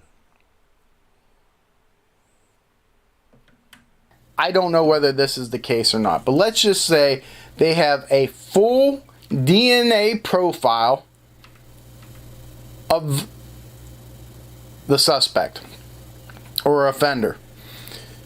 Now what do you do? Well, the first thing they're going to do is they're going to run that through CODIS. Let's say there's no hits. Well, that just means that he was either never arrested or his DNA was never taken and uploaded into CODIS. So there's strike one. Second thing you're going to do then is, hey, I have suspects A, B, C, D, and E. I'm going to compare that full profile to theirs. Now, how do you do that? You get a search warrant. You ask for consent. Consent is the first thing you're going to do. I've taken hundreds, if not thousands, DNA swabs in the past 20 years. Simple. Hey, I'm investigating this case. You probably have nothing to do with it. I don't know, but I do want to take your DNA to eliminate you. Would you be okay with that? 9 times out of 10, they say yes, no problem. Then you'll have somebody that's not even involved, but they're very paranoid. They don't trust the police, and they're going to say no. So then, you better hope that you have probable cause to obtain a search warrant to get their DNA. If they're a suspect already, that is not going to be hard to do. Then, if that doesn't work, then you follow them around, and you wait till they throw down their cigarette butt, you wait till they drink at a restaurant, and you take their fork, those things. You do a trash pull. A little bit more trickier. What's a trash pull? So a trash pull is whatever they have in the garbage, they set it out on the curb, you're allowed to take it because it's discarded. You don't know unless they live by themselves that it actually came from them. So it's a little bit trickier, but it works on the same, because if it comes back a match, but we aren't sure. Okay, maybe now you can say, well, we're not just going to say use that, but we're going to incorporate that in our probable cause affidavit to get a warrant, to get a DNA cheek swab. See how that works? Okay. So what happens if it comes back and you can't do any of that? You're following them around? Well, one last thing that you can do is genealogy. But genealogy will work, I believe, with a full profile. And I'm not sure if it will work as well as with a partial. I'm unclear on that. I would think that it would not work as well. But that's the tool that we're using now, right? But that's not foolproof, right? Because if somebody from that family's tree has not uploaded anything to one of these sites, you're not going to get a hit. But more than likely, somebody along that way has. So that's what they will do. Now, I want to talk about this individual named Keegan Klein. I mentioned him briefly a year ago when I did a video on this. Well, apparently that's bullshit, Lynn. If we hear it from an official,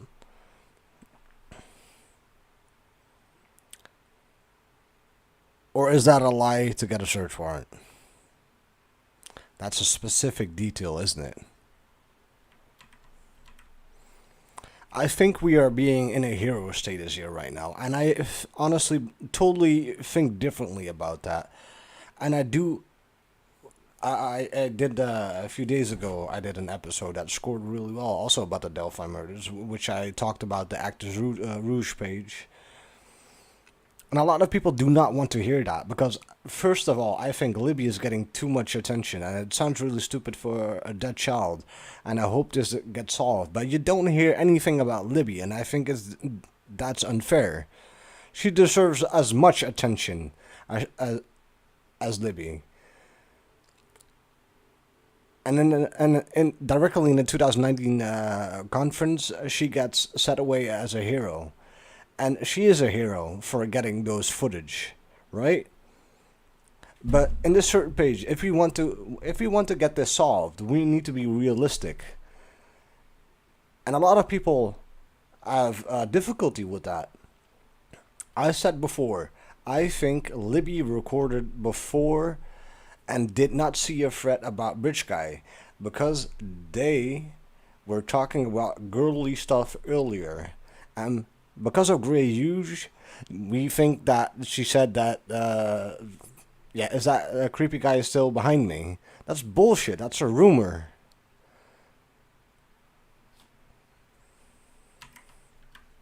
Because I think he may have been, his name was brought up or something, but he's been in jail, arrested on child pornography charges. He failed a polygraph in regards to this case. But again, that means nothing to me. I've seen people fail polygraphs that had nothing to do with it. So again, I've said it 100 times. It's a pre-test, post-test interview.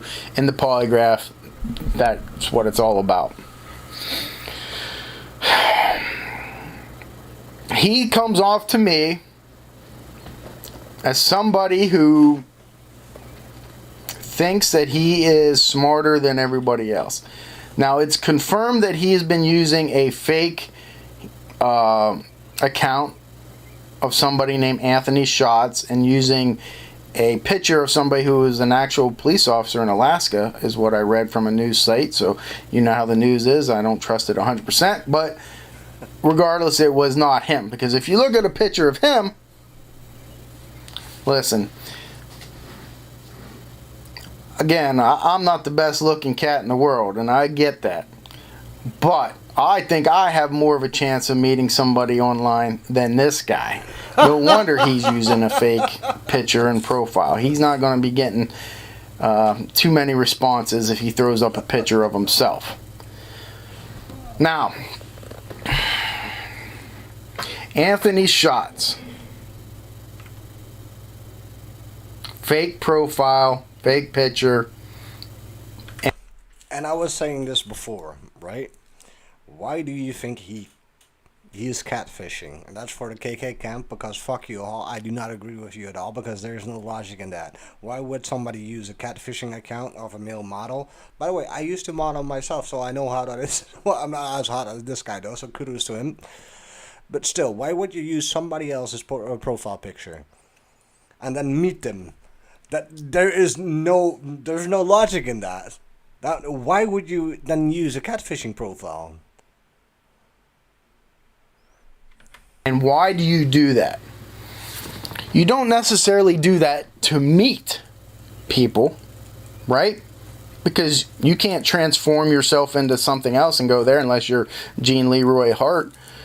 You are going to show up. So you go from being this good-looking model to what you actually look like. And when you do that, the other people are more than likely going to run. So, okay, I need to close my mouth shut because apparently he's thinking the same as me. What you do instead is you use that to get video, get pictures, get explicit text messages, and what this comes back to, it's all a fantasy. And that's very important to remember. In the criminal's mind, it's a fantasy that is lit. Now, in their mind, that fantasy could get so in-depth that they think, hey, I am Anthony Schatz. And it will get to the point where maybe I will actually... If I'm using my right mind on, then I would not share shit with anybody. But that's me, right? I do not do any CP or that kind of stuff.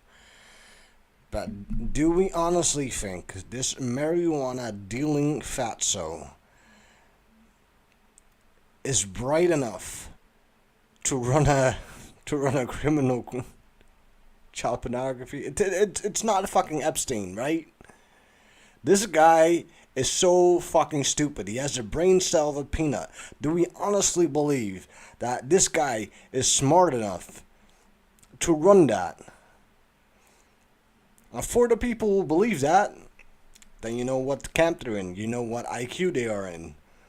Because it's bullshit. It's all bullshit. I mean, come the fuck on. I have never in my entire life, and there has been a lot of murders going on, I have never seen that river searched more thorough because they claimed it has something to do with Delphi. That's so much bullshit. I honestly do not believe that. Take this fantasy step further and go and meet this person. I don't know whether he was there yet. I just know that it was confirmed from what I read in this interview that Anthony Schatz was Keegan Kline. Now, did I gain anything from that interview other than him thinking he's pretty smart? He minimized a lot. So what's minimizing? Minimizing an interview. Well, guys, it's called Deer Creek for a reason. Interviews with offenders is like, yes, I was there, but I did not kill them. Yes, I got the photographs, but they weren't for sexual purposes. It was because I wanted to compare them to other photographs of people of the same age. Whatever it is, it's minimizing what they're doing. He did that a lot. What was very clear in this interview to me... No, let me back up though and say there's good reason why police are interviewing this Keegan Kline. He talked to Liberty that day. No, he did not. There's no proof they said that, and I explained that yesterday in the transcripts that he kept saying, and Obviously, he's a liar. That's obviously because he has a God complex. Because he got so much nudes and you kind of feel self-confident about yourself. Anyways, he kept saying one thing. They are saying I talked to him. They are saying. Not that he's saying it to himself, but... He also had stated, not to Liberty, but somebody else, and this is all in... Okay, so when... Cell phones really, I mean, they were definitely there when I was on a job, but they've gotten a lot more sophisticated now. And when I was with the FBI working, we had our own tech person to handle all that stuff. But you get a phone, you dump all the information. And then it's not just from the physical phone itself. It's from the company, the Verizon, the AT&T, Sprint, whatever it is. And sometimes to get a search warrant or a subpoena for these records is very difficult, okay? As it should be. At the time, I did not like it, because here I'm trying to solve a case, whether it's a counterfeit.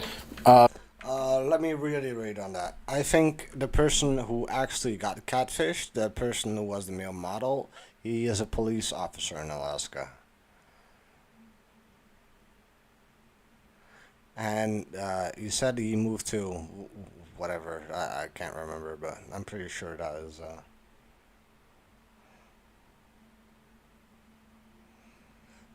Oh, Lilith. Well, thank you. Well, it's called that for a reason, right? I mean, I've been raised in a, well, not in the woods. That would be crazy, but he Alaska raised, yeah. Oh, Alaska raised, yeah. I get what you say. See, I'm not perfect. I do not script this shit, so I need to think about certain things as well. But Lilith, you have been to that trail, right? And a lot of deers actually hide at, in the daylight. Especially if somebody says that deer are used to humans, that's bullshit. That's bullshit. A case, whether it's a drug case or whether it's a homicide. I want the information. I want it now. Give it to me. But hey, we got this little thing in the Constitution, so I understand it more now. But in that, you're going to get a lot of information. Oh, you're right, Lynn. It's raised in Alaska, or yeah, raised in Alaska, moved to Indiana, something like that. Fuck that. I'm way too autistic for that.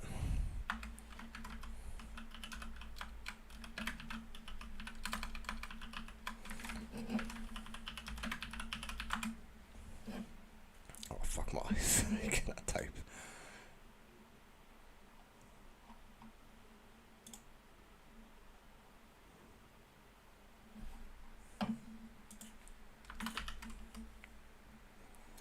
Really, do I need to fill up my own Insta?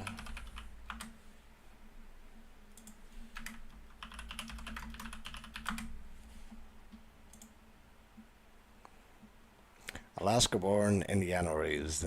There we go.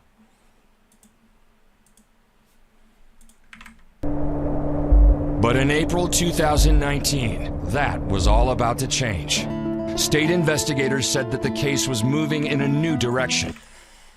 What I think about the LE transcripts.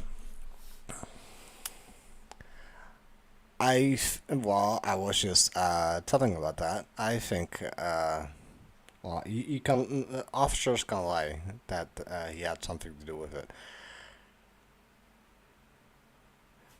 Okay, hold on. New account, follow me. Alaska born, Indiana raised, traveling, living, LA, New York, business, travel.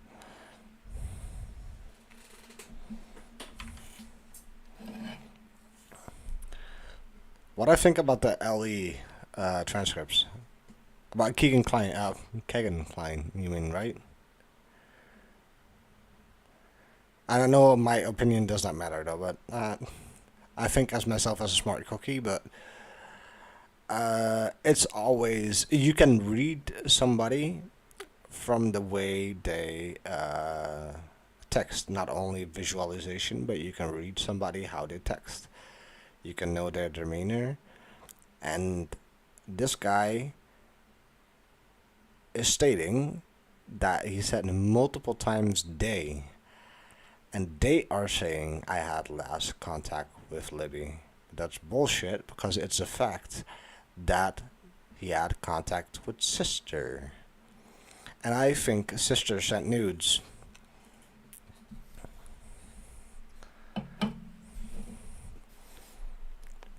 I honestly do believe that. I mean, I'm 20 years old. I know how the fucking social world works. I never did that myself, but I have gotten a shitload myself. And believe me, it's not that I asked for it. I just got it.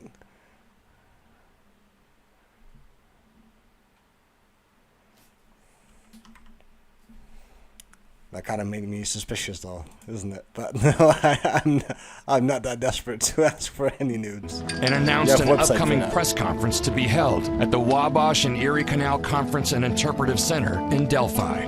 The press conference was publicized vigorously. Oh, shit. When all that comes back, and believe me, it's like Christmas. When you're working a case and all of a sudden you see an email come in from Verizon and they're like, click here, type in this security code, blah, blah, blah. You have your information. Hey, and then you start going through the texts and you start going through the search histories and all that.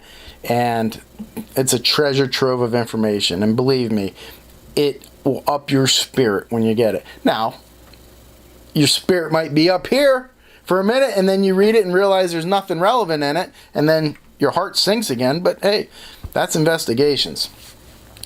But he had spoken to a friend and said that he was supposed to meet Liberty, but she never showed that day.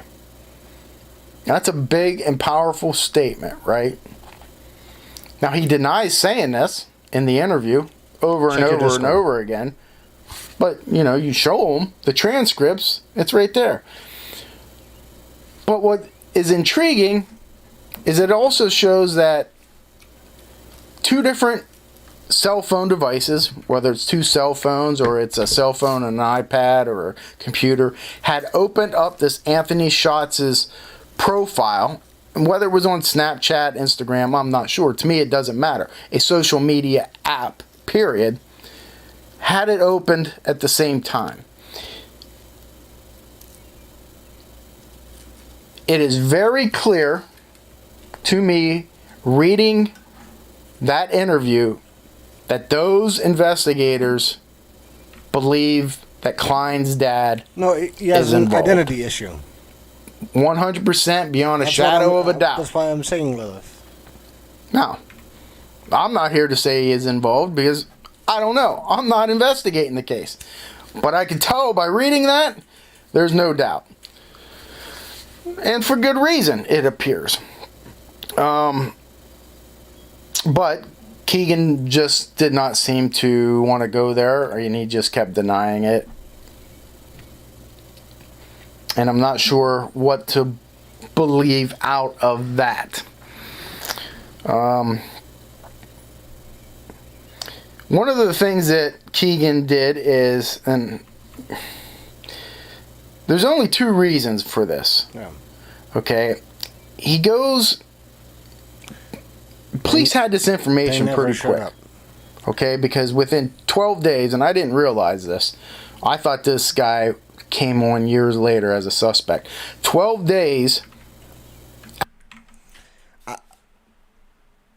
I'm not sure what to make of that, and unless it gets proven differently, I can pretty much agree that Keegan Klein Keegan Klein is just not that guy that is gonna meet someone, and you have to keep in mind that a family friend that he went to in Vegas, their mother said that Keegan was too lazy to do that kind of shit.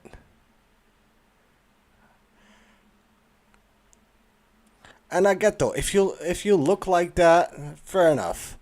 on every we have a Dutch saying for that. I cannot actually say that, but on every pot there is a covering.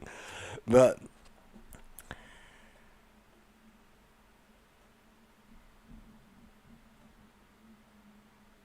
Lilith is Keegan's girlfriend. Really?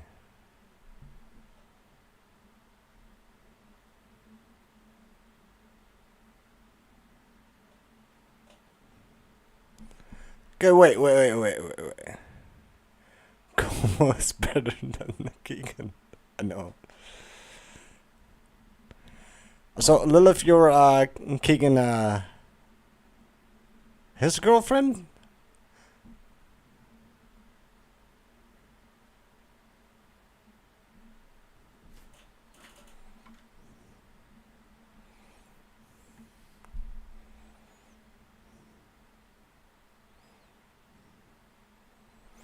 Well, Lilith, see, that's what I'm saying. I mean, yeah, he's a stupid dude, but still.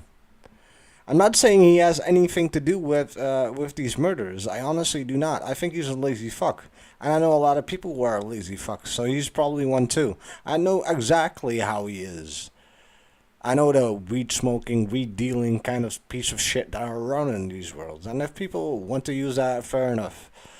But I definitely know how those kinds of people are.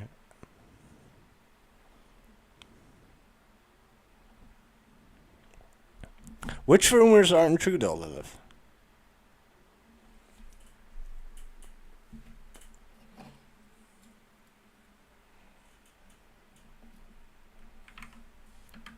After the murders, they serve search warrants on his property or his house, his apartment, whatever it is.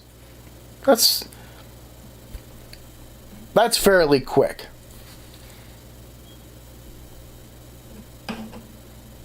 So they knew something right then. Whether it was this. Wait. Okay, let's get into this discussion. He already did, Fancy. He already admitted that he did that. You hear that several times, so I do not know where you get this information from.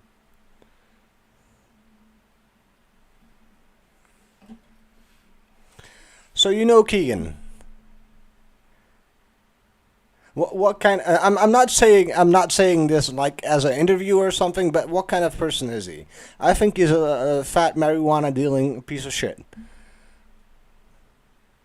Does that not make him a murderer, does it?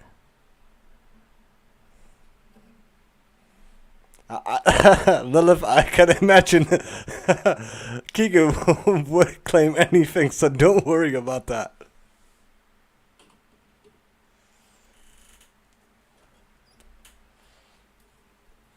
Okay. Let's get into this. Let's get into this.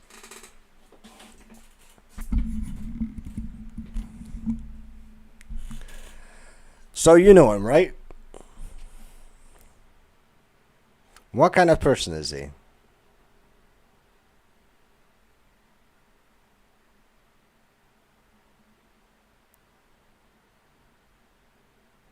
I mean, hell, you can even join the Discord if you want, and you can talk all you want. I will give you the stage. Let's talk about him. I do not think he did it.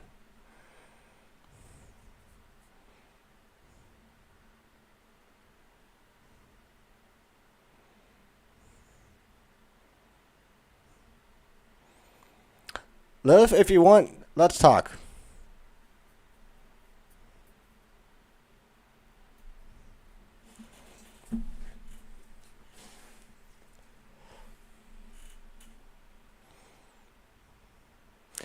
Now then, there's no time for rumor. If this woman wants to get with a stage, I can give it to her. And I want to hear her honest opinion.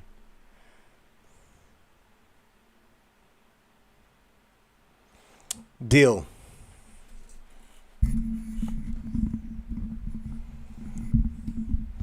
So guys, we will be on live. Because I do honestly want... You seem like a nice person, so I do want to hear your honest opinion.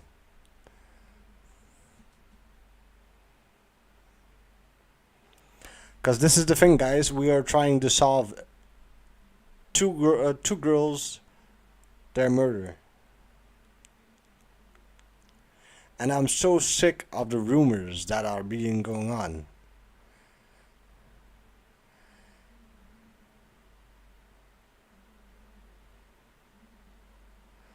Now, and Lilith, I honestly, if you come, I will give you freedom of speech. You can say whatever you want. I'm not gonna discourage you of not coming. I will not give any discrepancy of what you're gonna say.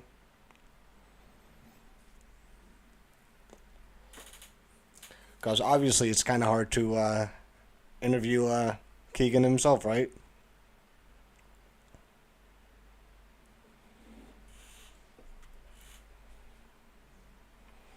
No, I'm wondering if she's gonna call. If you say that you are, then you're gonna call me.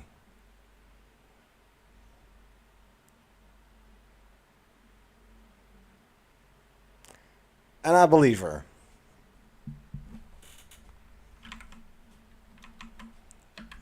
This Anthony Schott's profile, and I'm assuming because what I didn't understand was they're talking all about the information that they found on Keegan's phones and his iPad and all that.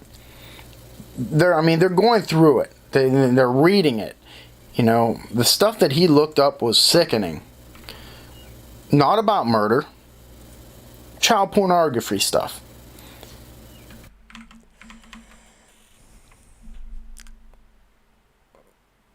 To all the what?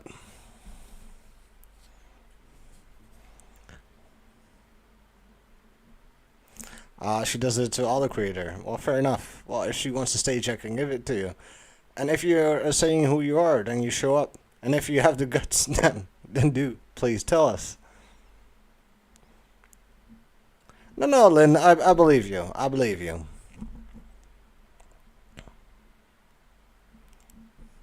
And like I said, I'm not that impressed. If you want to show up, show up.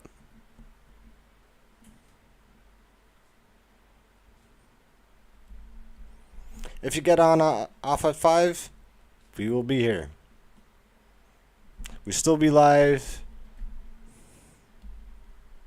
So go ahead. I'm not going anywhere.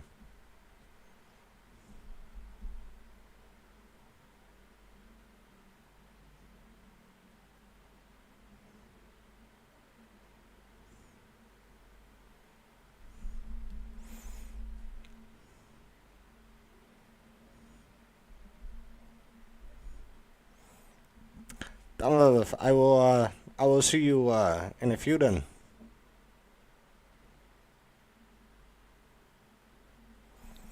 Well, if this person actually claims who she is, then let them join the Discord. It's open, guys. Please join the Discord. Ask all you want. It's an open discussion.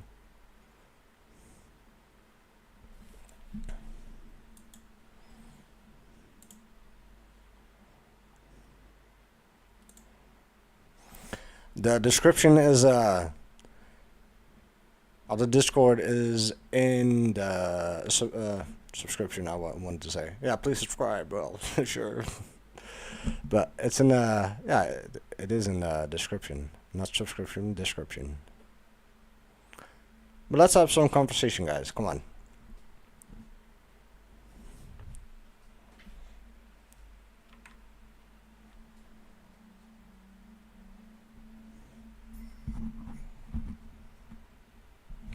Well, Lilith, if you speak the truth, then come on Discord once you have the time. Let's do an interview.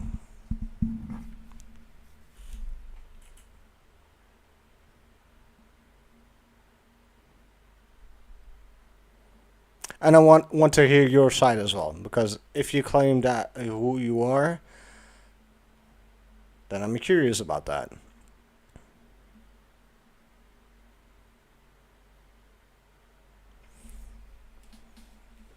Okay, hold on. Let me do something real quick. I will do this in the meantime. But there was no mention at all about the information obtained from Liberty's phone. I found that odd. Not odd that they didn't do it, I guess. Maybe they did not, and more than likely, they did not want to give out that information. They didn't. They were holding that guys, back. I will post the Discord in the chat, and you can join whatever. But a lot of the stuff that they found on Keegan's phone, in regards to Anthony's shots, this fake profile that he has, contacting Liberty and Liberty's friends, they're trying to get him to admit to this. He doesn't have to admit to it because it's fact. Okay? That's something you can take to court. Now, of course, the defense attorney is going to say, well, you can't prove that my client was the one that actually typed this, could you? Because he's admitted he's given his password to so-and-so. So they want him to admit that. But can't they just match up what Anthony Schatz had sent to Liberty with her phone records and her chat history? Right, join, guys. And match it together. And they didn't do that, and I wonder why. And it has to be they didn't want anybody to know what they found off of Liberty's phone. I think the more that I looked into this case, that no worries, we'll be online. No worries. People like to criticize the police, and sometimes it's warranted. I'm not gonna. It is. I'm not gonna donate them shit. But let me tell you something. In this case right here, I'm telling you, beyond a shadow of a doubt, like I said, guys, stop arguing. Actually, join me. More than people know. And they are playing it, from what I see, and when I'm reading these transcripts, let's have a discussion. Reading what they let out and what they don't, and I might take heat for this, but I'm telling you, I believe that they are doing a very cagey, sophisticated, and smart game. And the reason is because they do not want to lose this right here, right now. If when it goes to stage, trial. Please be my guest. I think they know who's responsible. We will see, Don. We will see. I think they're just trying to. Again, I've said this a million times. Well, it's not what you know; it's what you can prove. About her. If she gets history post that fucking link. has proven that time and time again. If you go back and look at other trials, when they rushed into trial, and it all depends not on the investigators, and it depends on the prosecution. An individual prosecutor could look at the same evidence. One is a little bit more daring and he'll take it to trial. Or he's a little bit more overconfident and he'll take it to trial. Where the other one is more reserved, wants more, let's wait, what's the rush? That's what we got here, folks. I have no doubt they know more than that's let out. Like I said, if somebody wants to join, I posted the Discord channel. Okay. If they want to have a discussion, be my guest. But don't discredit somebody because they go on other people that are content and it might be somewhat intimidated. Because that's not my point of view. I do not want to intimidate somebody. If she says who she says he is, then I will give her a stage. Then I will give her. It's apparent to me the freedom of speech that Keegan Klein's dad is a suspect, and they believe that he is the one who committed this. I won't say that. I will say. Right here, I wrote down that Klein said, and like I said, guys, I'm gonna post it again. They know. That's the channel I'm in. If you want a discussion, be my guest. Now, is he talking directly about the murders, or is he talking about, or what? I don't know. I'm going to assume that that's what he's talking about. Your nephew is ISP. I don't know enough about the father. What do we need to? I didn't dig into his from background that exactly. Or anything. I did run his name quick, and I saw that possibly his father had recently died. That was kind of odd to see, but First, I thought it was this guy, and I got real concerned. But when I read the obituary, I think it was the Keegan's grandfather's what it looked like to me. See, I'm not gonna go like any other channel and actually take in calls of whatever I want. If we I'm go gonna back to the take in crimes, everybody. and if I remember correctly, Even if you talk I the brought up a most big stink bullshit as theories, that's fair enough. the creek. I remember that being a big contentious thing. People were criticizing the way I said crick or creek or What's up, Georgia? Whatever. I don't give a shit, right? I have no clue why I have Sweet Home you know what I'm Alabama talking in my about. head, though. Sweet Home Alabama. But come on, guys, join the channel. It's an open discussion for a reason.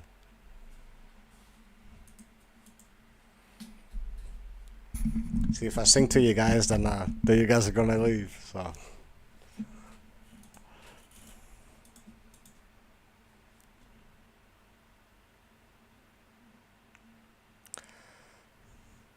Well, Philippa, I'm gonna be honest. I think about a month now, and I pretty am sure I'm not gonna go down that rabbit hole to do that much research that got mind fucked like that. And I know you're gonna say, yeah, I did it for years, and I know more than you, so we will see, though. We will see.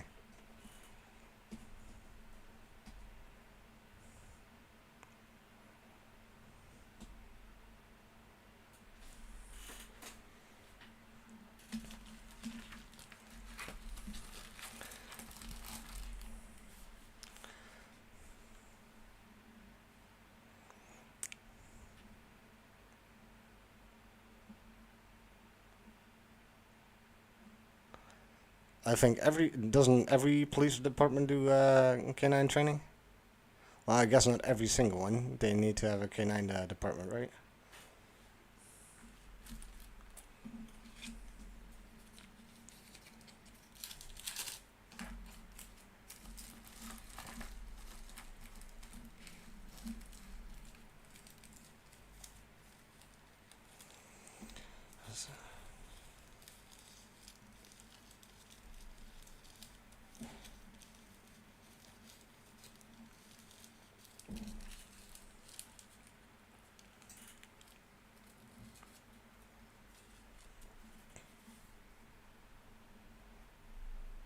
Police canine training, okay.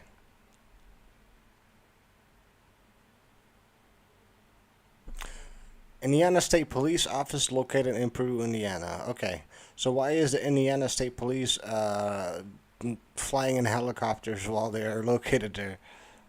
Obviously, the Indiana State Police is located there because it's their state.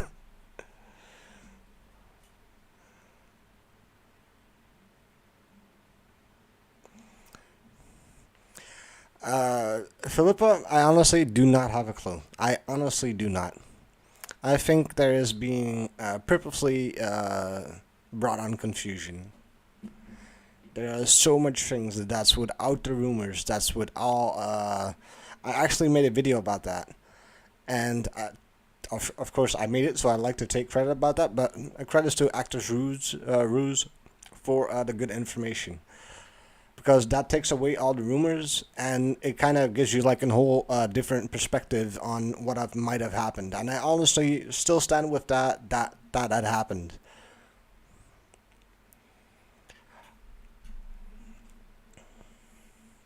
So that's with all the rumors outstanding. The regional post of ISP is improved. Okay. So, what do we need with this information? I'm not understanding that.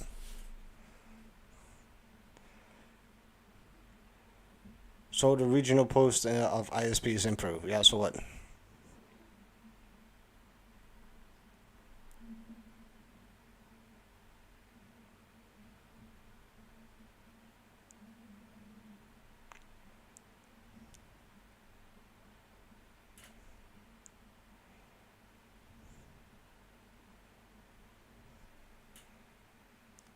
That doesn't matter, right? I mean, what does that have to do with the Delphi case?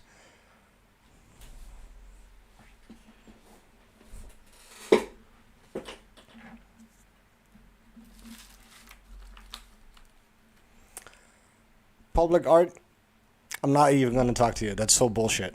That's so bullshit. You're going so much around the fucking rabbit hole, man.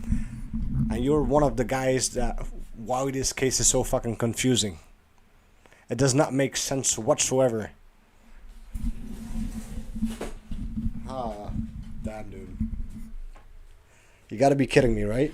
Are you really saying that? Are you honestly that ignorant to think that because of this case is so confusing that he gives clue in his speeches?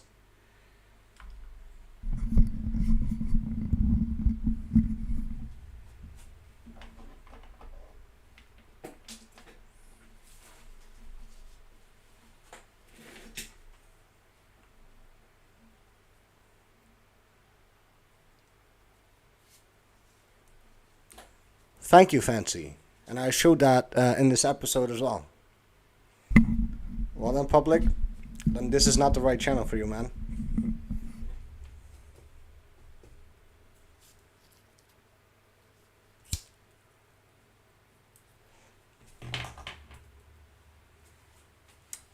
Like I said, guys, if you want an open discussion, I will post my Discord again.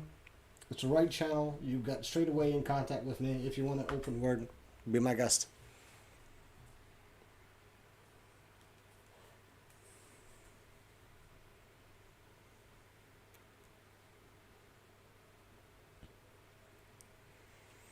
William, that's a rumor. We don't do anything with rumors here.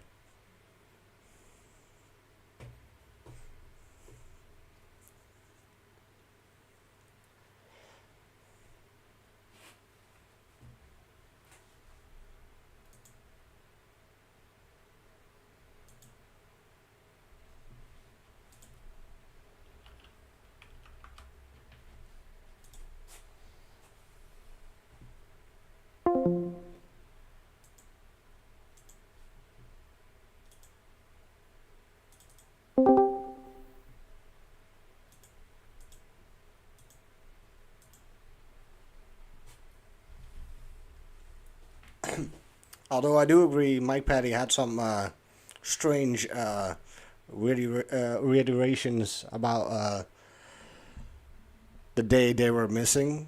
Does not mean he's a suspect, though.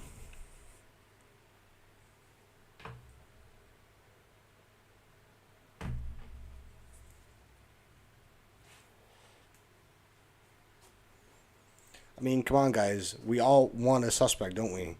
And it's always easy to point the fingers at somebody. And if you do like enough research and you honestly think you had like this gut feeling that somebody is it, you keep with that story.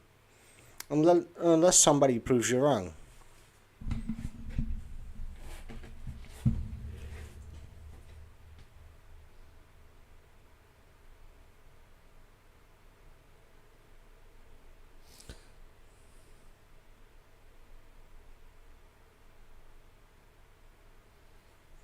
Because of the signatures, Ricky.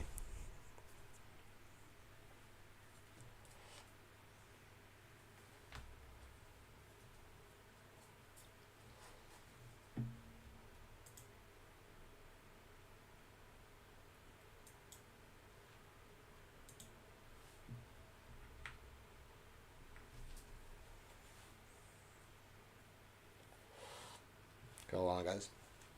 Nature calls.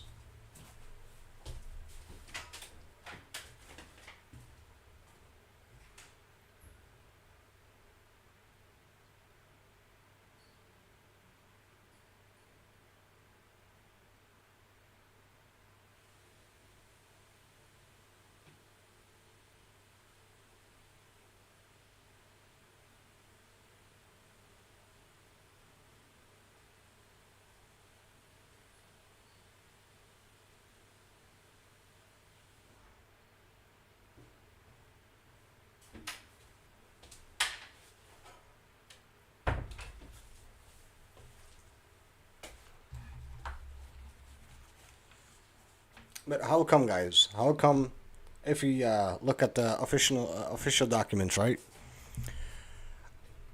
That in the search warrant of Ron Logan, it says that the person who actually wrote that think he did it, and I think that was more intentional to get that search warrant through.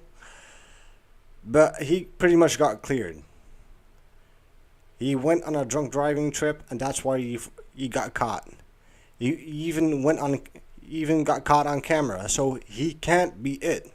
So stop with the Ron Logan bullshit, because he is not it. How come two girls without any struggle can be killed?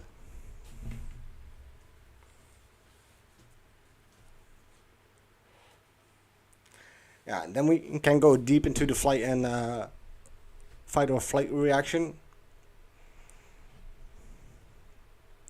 Could it be possible those girls were drugged? Chloroform, for example.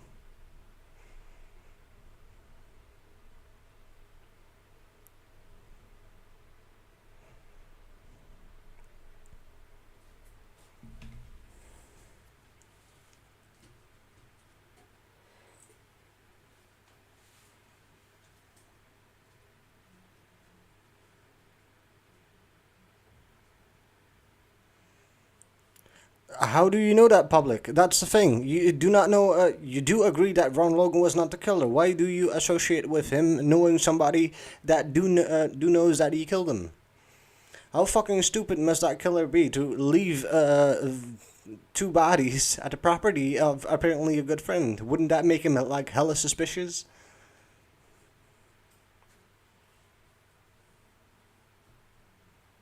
I mean, come on, guys. We do not know who it is, and we keep speculating. And I think that's unfair for the people we actually do harm.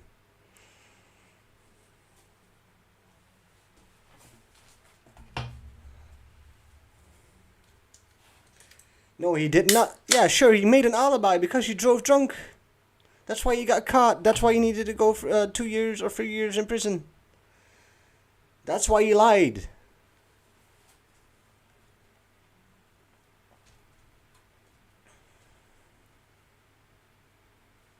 Exactly, Bonnie.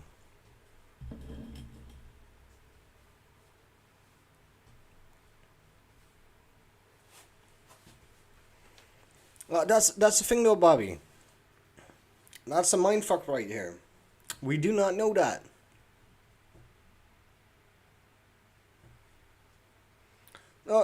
William, you can. That's why it's an open discussion. Anything is open to discussion. No, I do not think KK is involved. I think something else happened, and that's why the Anthony Shots account got open. And I think it has to do with her sister.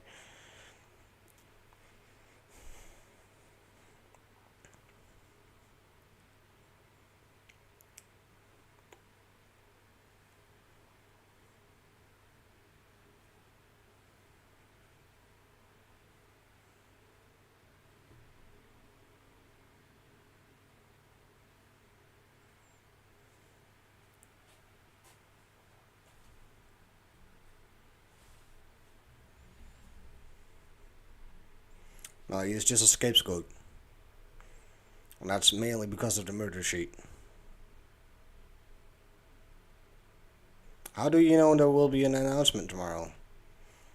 And because of the fucking of the helicopter that left, I can show you a video right now. I showed it before. Watch the podcast back. I showed it before that multiple times a helicopter left and went back. It's not a fucking big deal. Exactly, it's a rumor.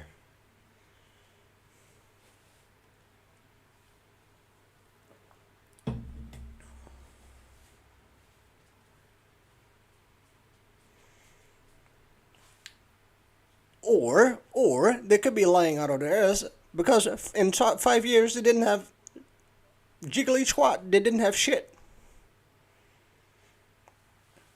From the beginning, the tactic of silence was wrong.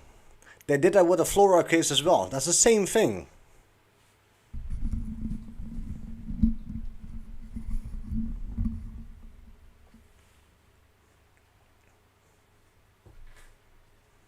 Like I said, I do a lot of true crime podcast, and unfortunately it doesn't get much attention than this one, and I do get that because there is so much confusion about it.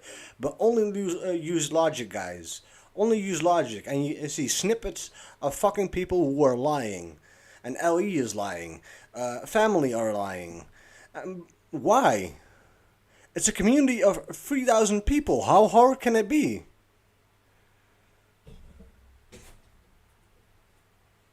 Remember that Doc Carter said that the community will be shocked? It could be a pastor. It could be an LA officer.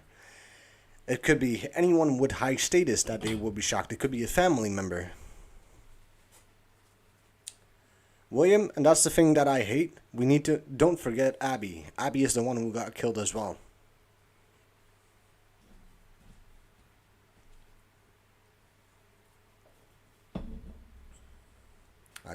Exactly, Fancy. Abby is just as much important.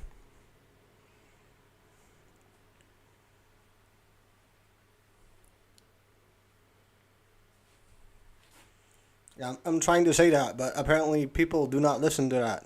And I get when you're new to this, you know, that Ron Logan is that guy. But first, the guy on the bridge. I made an enhanced photo, and I got fucking scrutinized on Reddit. And that's fair enough, though, because it's a depiction of something I believe that I see. So, something... Yeah. I know, he was on probation.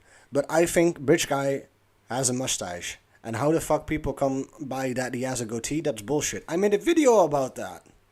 I made a fucking good video, in my opinion, about that the dude has definitely a dark mustache. You can even, skip frame for frame, you can even see the dude open his mouth. And they say, yeah, it's a shadow. It can't be a fucking shadow. Yeah, I've seen that. I've seen that. What if, guys, if we do an open discussion, so everything is on the table, what if Kelsey sent nudes and she sent her sister to look for the creepy guy?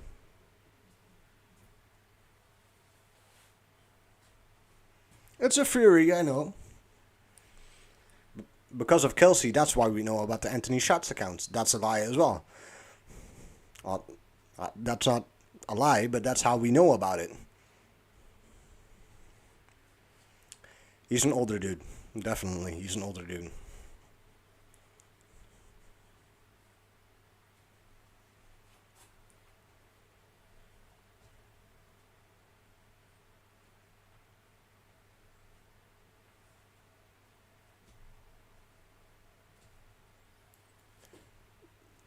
Lynn, directly to the ISP lab.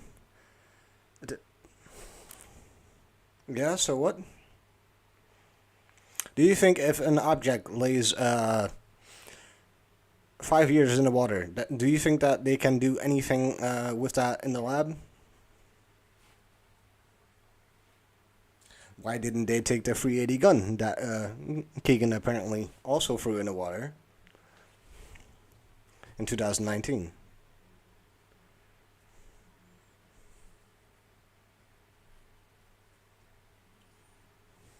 No, because shit is confusing. That's why. We look at a totally different case.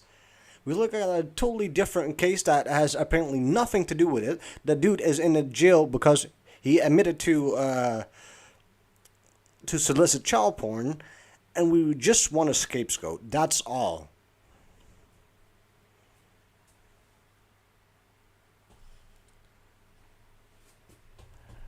But laconic, we do not know what the marks of the body are. It's all rumors. It's all fucking rumors.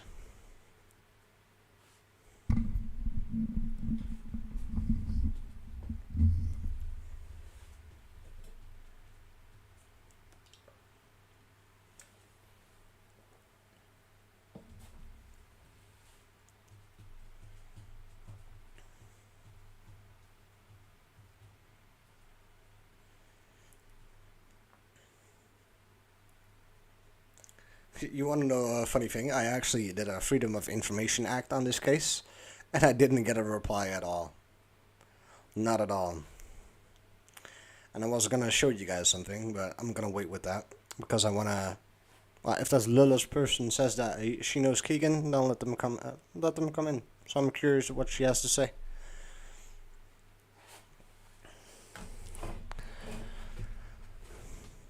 But see, guys, I did the Missy Beavers case, right? And I did also a FOIA request, and neatly enough, I got a reaction back, and I got a document back that it got canceled. But in that document, there's still a lot of information that you can get out of it. You can see how she was killed. Well, not. You need to decipher it. So you know basically how she got killed, but it's not stated factually there. So it's basically from the first FOIA request that I got. No. If you guys are interested, I did make also a podcast about that, and I have really good contact with Brandon Beavers. And according to him, he kind of thinks that he doesn't know who did it, and that's the thing that I was going to show you guys about how it can be mind-fucked that you look at a person and they appear fat, and at a certain angle they appear thin.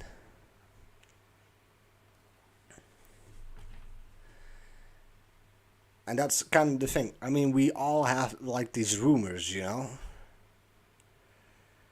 And that's fair enough because we truly deep in our heart want something to happen that's good on the other end of the line. It's not the father-in-law. He's got an alibi.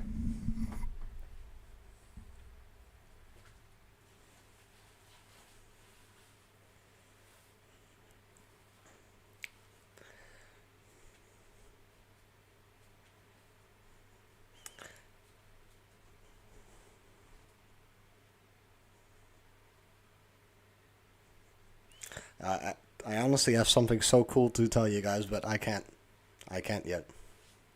It's still ongoing.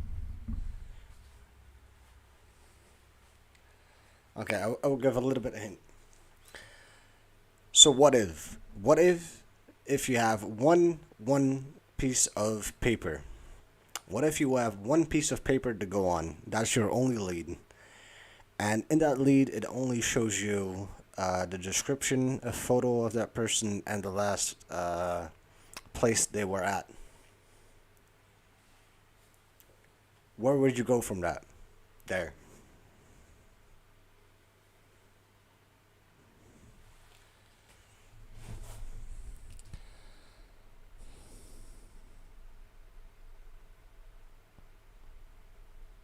Because I honestly want to talk about this case so bad, but we were still busy with it. We found so much information that involves serial killers. And my co-host Heather, she lost her mom back in 1969. And that was one of my first interviews that I ever did with like a relative from a serious crime.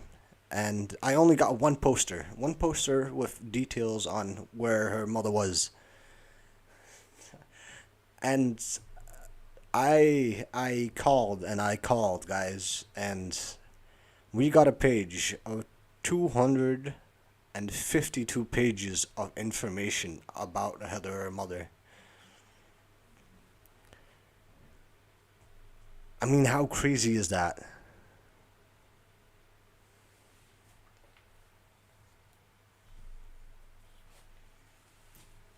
As soon as we opened that document, it was Sunday.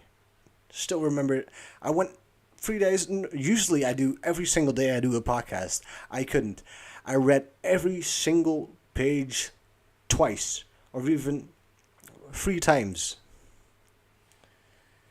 I never thought that our FOIA request got accepted because it's still an ongoing investigation. It even says locked file request. And we got it.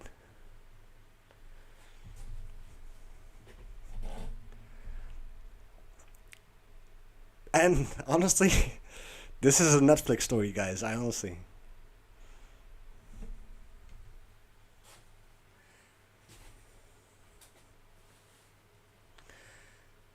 Well, I can't promise Fancy that that's not gonna happen here, though. But still, I do want to hear rumors, but in a logical sense.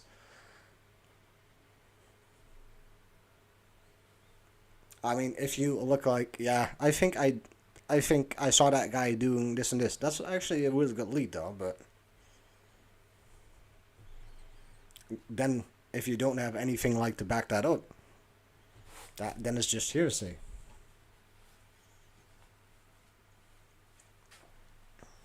Yeah. Wait, guys. I'm just gonna show you guys this. Why not? Still needing to wait until 5, right? So might as well.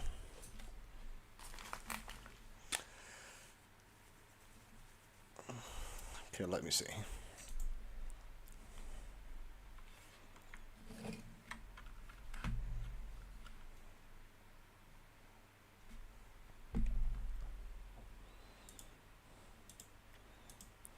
Let me show you guys something interesting.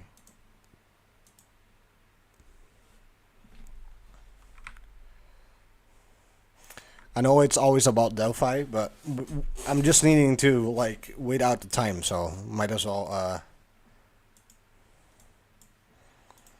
do this real quick. Because I've been working on a series, and I'm just wondering what you guys think.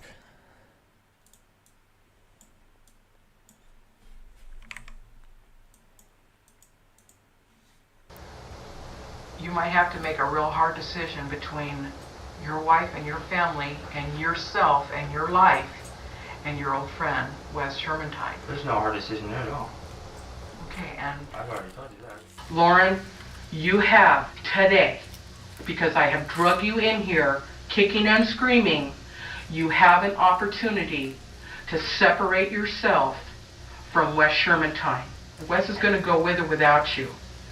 And today is the time and the place for you to decide which it's going to be. Well, yeah, I ain't going. There's a lot of things in this investigation that we have come to understand through statements and through physical evidence that we feel that there's more than sufficient enough cause to be able to arrest you, and we could arrest you right now. Really? Okay.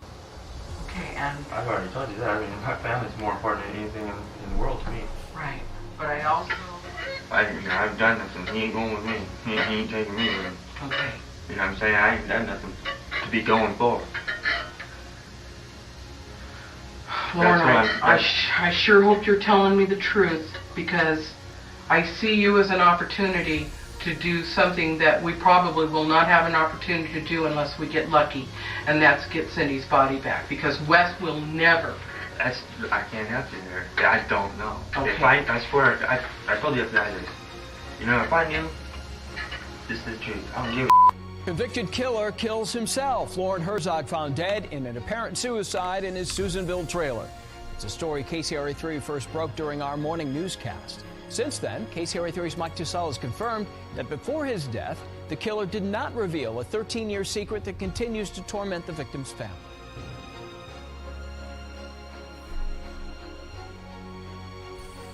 I'll go.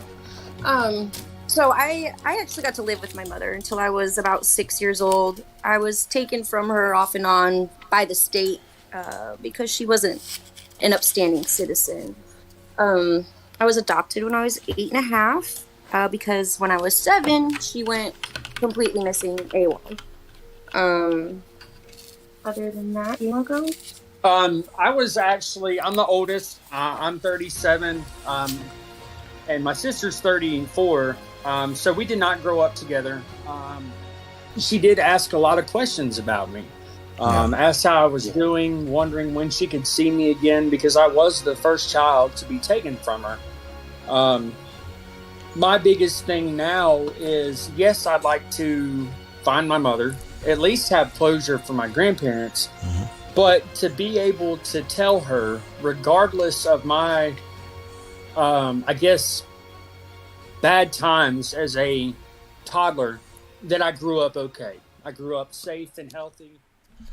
When I first made this podcast, I never expected to meet these two extraordinary people. So after that podcast, we stayed in contact, and I offered to help in the search for their mother. And Heather even became my co-host in this podcast. So I kinda felt obligated and wanting to help in that search. And until this day, even though it's not that long ago that we started this journey together, we uncovered some mind-boggling things. And well, it all started off when Heather recovered her mother's things. She put them in the storage box, and I'm not sure what day it was, but she went there and took photographs. And there was one particular name that stood out. It was on a ripped piece of paper, and it shocked me. Cause see, when a person goes missing, you always hope they return back. You always hope they get reunited with their family. So we had a lot of theories. And it doesn't matter what people do. If they're drug addicts or dabble in prostitution, that doesn't matter. As family is always important. And that's the most important thing. And I honestly believe what we discovered is huge. And that's why I'm making this, because I want to document every single thing and put somewhat pressure on LE to take action. Because what we discovered is not only a lead to find Heather, her mother, but to find a lot more than that. So what we did is requested a Freedom of Information Act to get all the public information on her mother. And what we uncovered is huge. It's not only huge because of the 252 pages. It's huge because it shows locations, and that helps us to get closure, not only for Heather, her mother, but also other victims of these maniacs.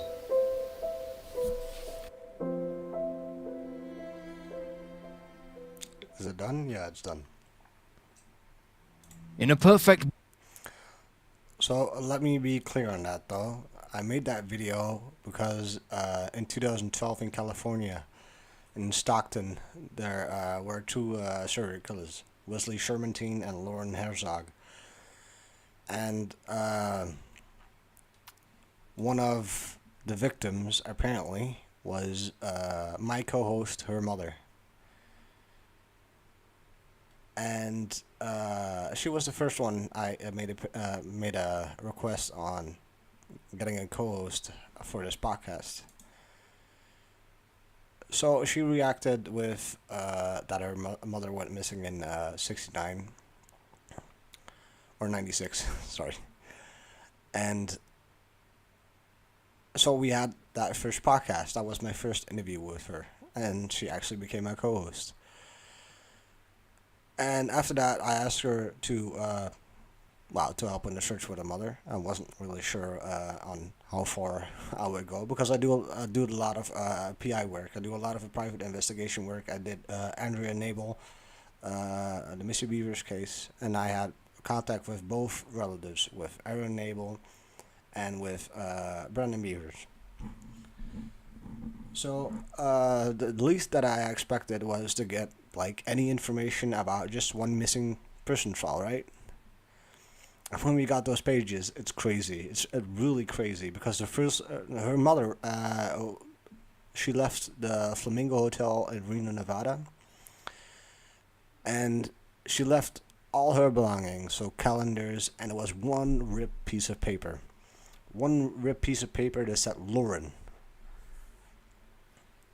And we didn't know what that meant. There was a lot of their information on there that we uncovered that had corrupted judges and that sort of stuff on it.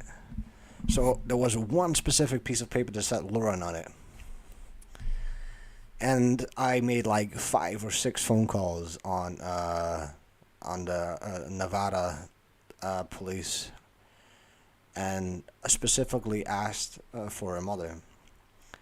So I spoke to the public records department, and I was kind of pissed because I got like 6 redirections of phone calls. So eventually I called a Wendy that worked at the public information department. And she almost went crying because of the story that I told. And just a week after, it was on a Friday, I think, Heather got a call from Reno, Nevada police, because I'm not from the USA at all. But so I sent her a number, and our appeal got accepted. So then we waited like 1 more week. And I was like, yeah, Heather, it's taking really long. You know, it shouldn't be that, No. I'm just telling this because I think it did really do impress me. We will talk about Delphi in a bit because we need to wait anyway. Because that just so impressed me. And oh, by the way, Kirst, I was talking about Delphi like 3 hours, so I'm just gonna do my little story if you don't mind. And if you do not want to listen, you can always leave. Then get the fuck out of here, please. I mean, if you want to talk 3 hours about Delphi, sure, be my guest. But anyways, our appeal got accepted, so we need to wait like a week. And then it suddenly got it still was on like progression or something, or in progress. And then Sunday we did an episode. And it was about Jim Norris, and I didn't really look into it. We did like both cases. I did about I think about the Florida machete murder. And after that podcast, he was like, "Yeah, Frank." I was like, "Yeah, what's up? You're not gonna believe this." I was like, "Sure, what's up?" We were accepting or expecting like 5 documents. Instead, we got 252. And yeah, I mean, guys, that's crazy. If you go from one missing poster, one missing person's poster, to so much files, and that's not the crazy part, though. That's not the crazy part. If you look at that title, it's sick, man. We got letters from serial killers that are not known. They are known if you look at a documentary, though, but we got them, and it's mind-boggling, man. It's mind-boggling. I mean, if you look at this person, Heather, that only knew her mom when she was 7 or 8, and then got adopted. Then she also got a brother, Travis. I mean, it's a sick story.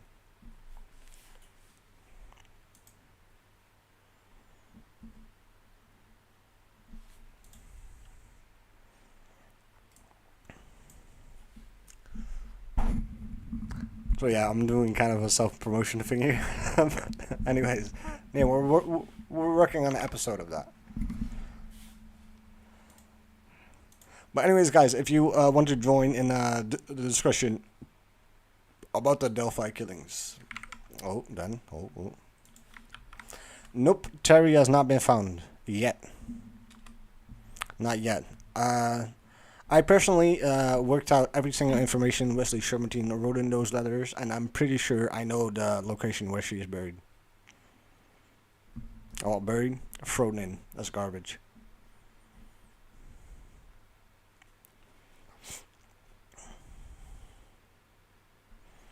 And in fact, guys, yesterday we got well, I'm not gonna spoil anything. I'm gonna leave you guys with a cliffhanger. Sorry.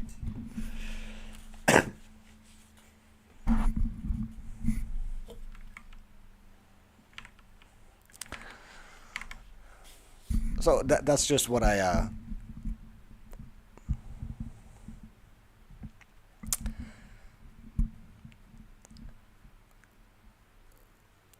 Philippa, I'm not gonna say any much more about it.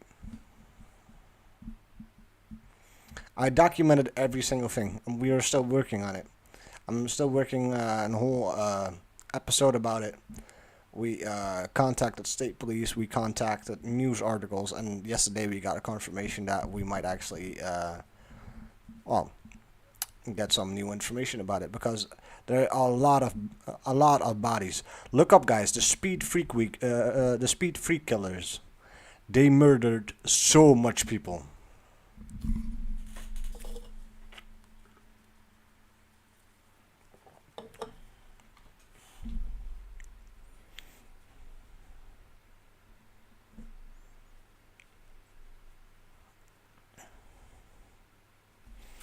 No, but I can't say enough. That what I do want to say it, but I can't,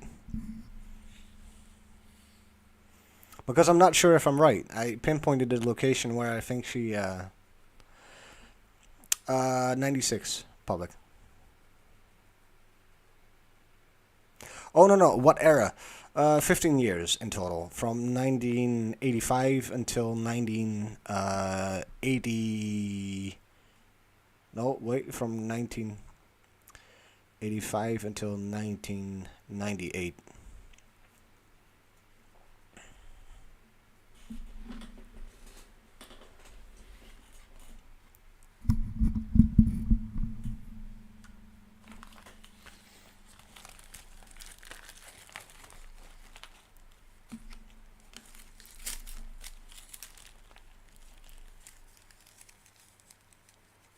— 15 years. That is indeed a long time.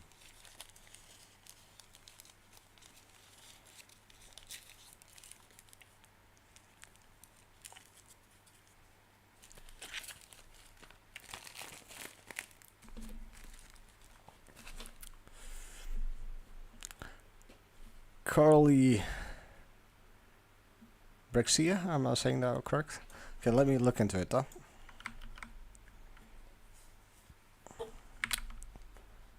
Don't mind me reading it out loud though.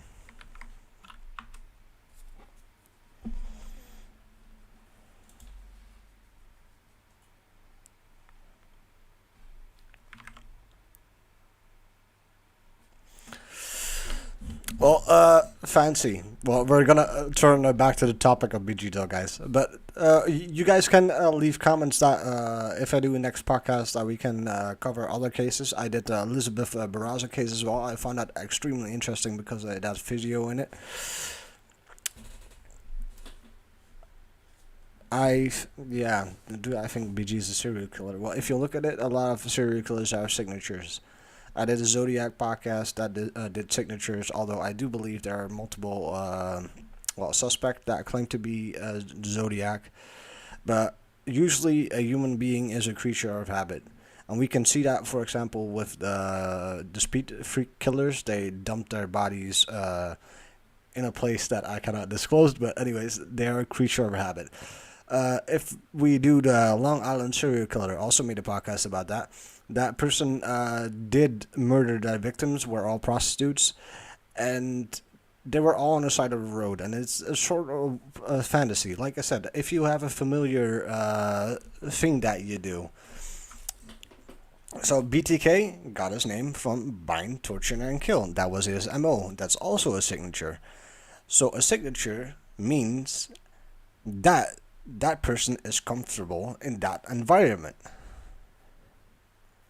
And yeah, like, yeah, the bodies were staged, blah, blah. That's also a signature. Just saying.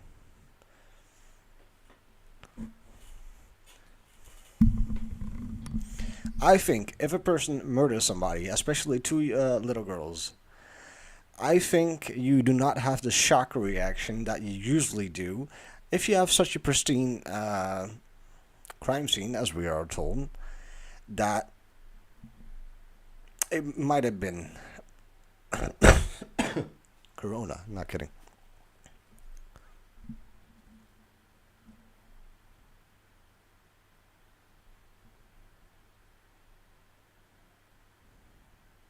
That's a good one. That's a good one. If they did, or if they do use genealogy, shouldn't be that hard, right? From a community that has only apparently 3,000 people in it. You know what's really bothering me? If I hear the police scanner and I hear that guy say from, yeah, they were found in the water, and John Weaver apparently did that, and it's the same, not the same person, but it's the same name. That's the next door neighbor of the Flora arson murders. Because I always like overthink things, right? I always go like 20 times a certain scenario in my head, and I go like, oh, okay, hold on, that's a pattern, that's a pattern. And obviously, I'm no one to talk. I'm no one specific. I'm apparently not that smart of a cookie, because I never actually solved the case. And I wish sometimes that I had like full access and document to get my crazy mind into stuff.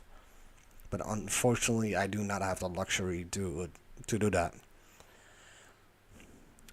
Does that make me wrong, though? It could be. And I do accept that, though, because I learned from my mistakes as well. But then again, you have a lot of people that go like, yeah, he did it, and I'm 100% sure. You can't be 100% sure. That's bullshit.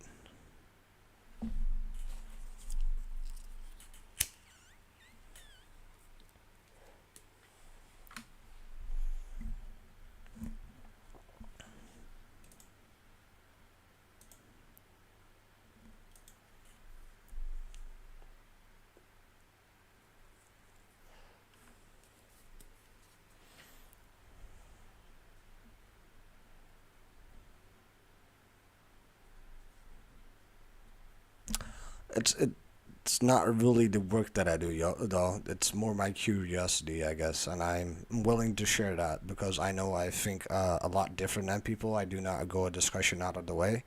I can tell people pretty much if they're telling bullshit or not, because it can go like reach beyond sanity. But everything is on the table, though. I mean, we have the dog theory, we have the serial killer theory, we have everything on the table. So, Philippa, what makes you say, as a criminology student, right? What makes you say what kind of logical thing that could have happened within this case, just by using the basic knowledge that you have?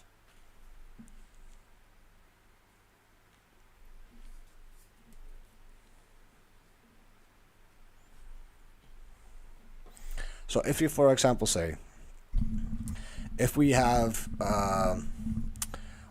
two girls that go hiking, we know that that's a fact, right?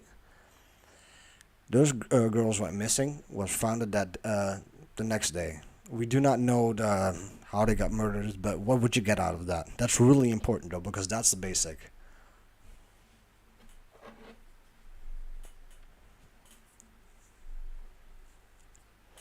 If you get the answer, then I would do my next. Not that I'm that expert of homicides, though, but that's like my logic.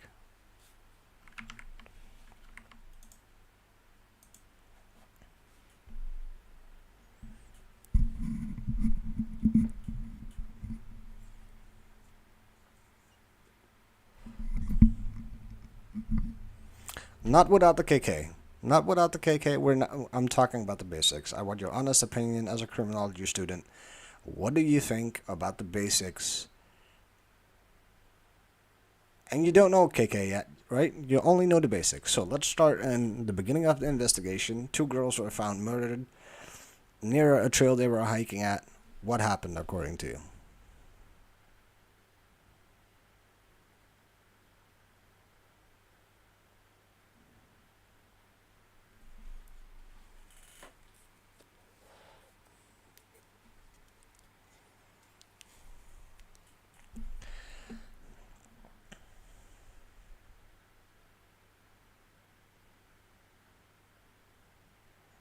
You know that feeling that you're gonna tell something really logical and then it just slips your mind? That's happening to me right now.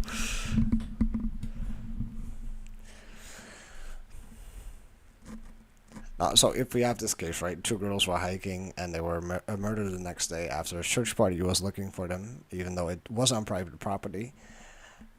But we do not know that yet. We do know for a fact that 2 young girls were murdered after the day before they weren't murdered, were hiking, right? So that basic information you have to your disposal. So you suspect foul play. At a certain crime scene, you can directly assume foul play. So that could mean shot wounds, stab wounds, anything. Anything out of the natural cause of death, right? Where does your investigation lead you to? I think you always use like a certain logic.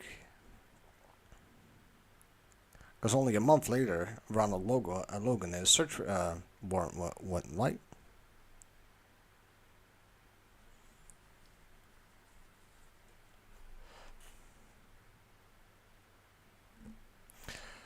So you find out that these girls were murdered without a struggle. What does that say? According to my perspective, that means that it's either somebody they knew, so it's like a person that they knew from acquaintance, could be like a big acquaintance, could be a family member, because that's what they do, like in murder cases. A lot of percentages, it's somebody that they knew, and you do that statistically, because if you get shot, it's less personal.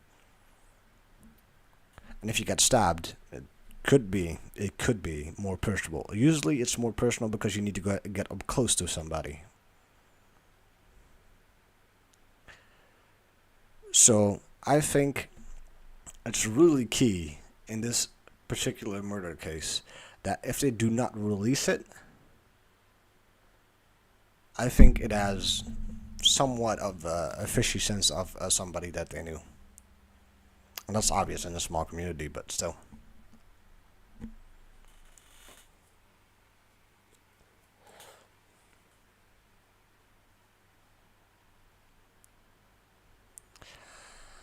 So they found Liberty Deshu allegedly in a private drive.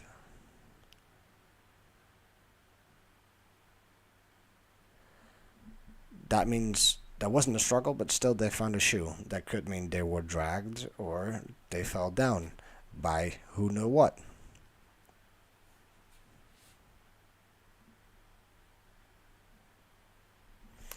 That's the thing, Philippa. I think that's a different theory, and I did that in one of my most watched videos as well. I am thinking that because one of police officers said before the 2019 interview with Doc Carter, it stated on the Actors Roots page that the girls were talking about girly stuff. How do you know that if it was forehand, not recorded? And the video is zoomed in, by the way.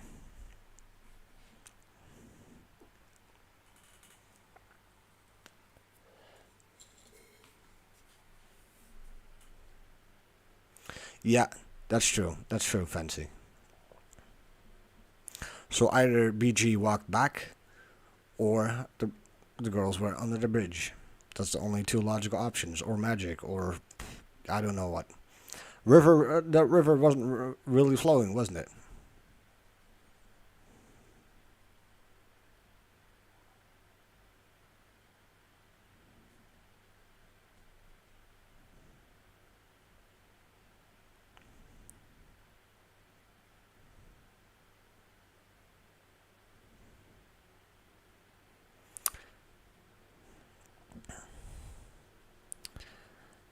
True. But I didn't get the whole crossing the creek thing. I do not get that. That's not logic.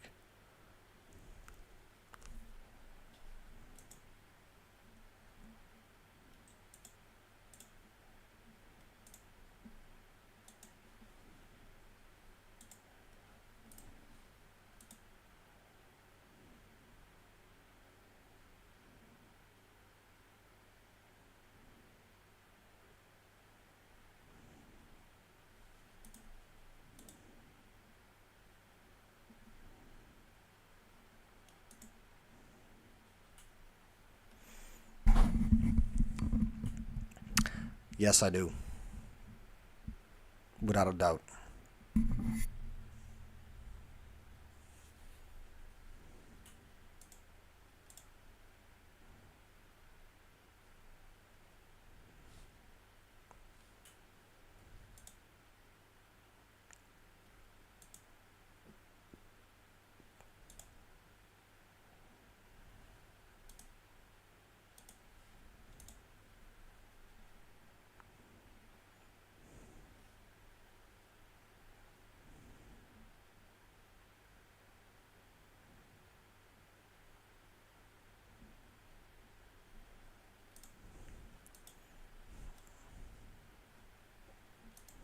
Let's see.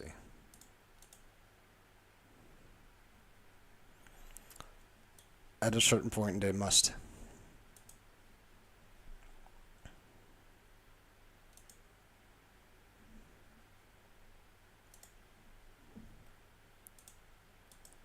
Let me just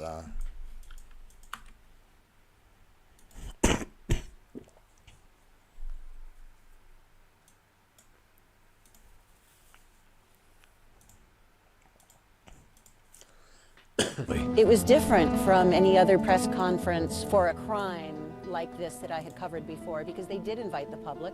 They made a big deal about inviting the public, and they wanted as many people here as possible. It definitely felt big. Once we got in, we had to sign our name, address, or at least location, city, and why we're there. So that was an interesting part of the process. You don't normally sign in to something like that unless you're there for the president. But they definitely were taking everyone's name. Once you were in the room, you know, there was an excitement. Susan Hendricks was covering the event live for HLN. We just don't know exactly what's going to be said here. Is this good news? Is this that they have someone in custody? I will tell you, Indiana State Police is guarding that easel behind me, so we're wondering if they're going to unveil something underneath that that's of significance. People felt something big is about to happen, and people were hoping that it was going to be something positive.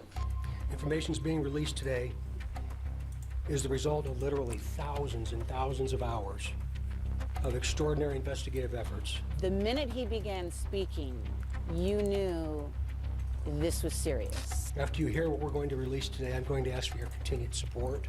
And the next 10 minutes were definitely going to cause a stir. Superintendent Carter released 2 new significant pieces of evidence. We're releasing additional portions of the audio recording from that day. Please keep in mind, the person talking is one person and is the person on the bridge with the girls. How can he be so determined, though? Investigators released one more word, guys, which we now hear before the suspect says, down the hill. Carter does not clarify if that's exactly when the new word guys was spoken, or if it happened at a different place in the recording. And he said, I want you to keep in mind that it's not 2 people speaking on this recording, it's just one. We are also releasing video recovered from Libby's phone. This video has never before been previously released. The video shows a suspect walking on the bridge. Watch the person's mannerisms as they walk. Do you recognize the mannerisms as being someone that you might know? Guys, wait on a second.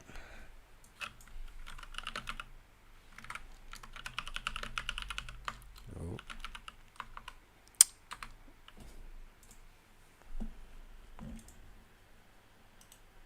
Oh, Delphi time. There we go.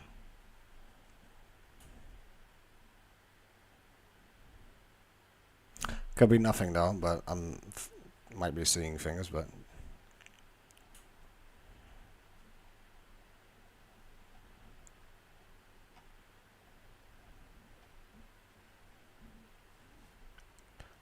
Okay, so see that black spot? That's why I watched the ISP photo.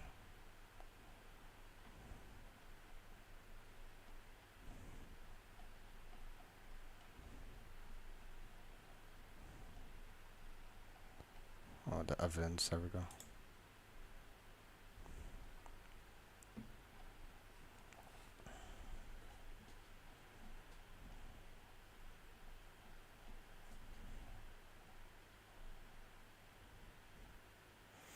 Yeah, okay. That's a different frame, 100%.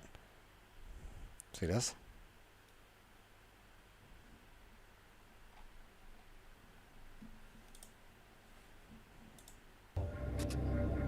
Remember, he is walking on the former... Yeah, that's definitely a different frame.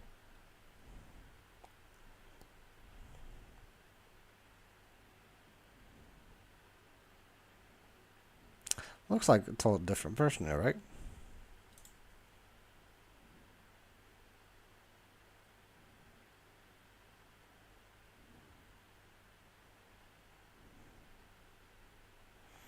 Well, I think the voice recording is in a different order because you can hear a different tone of voice. You're like guys, then down the hill.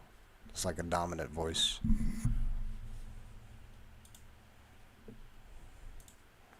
So, guys, down the hill. Railroad bridge. Because of the deteriorated condition of the bridge, the suspect is not walking naturally due to the spacing between the ties. Doug Carter said, you know, when you look at the video, you almost don't even look at the face and the head. You look at the body, look at the gait, the way they walk, because we tend to know, you know, friends, family that's close to us. You know, if you cover their face and show them walking, you would still recognize them. So, with the girls at the crime scene.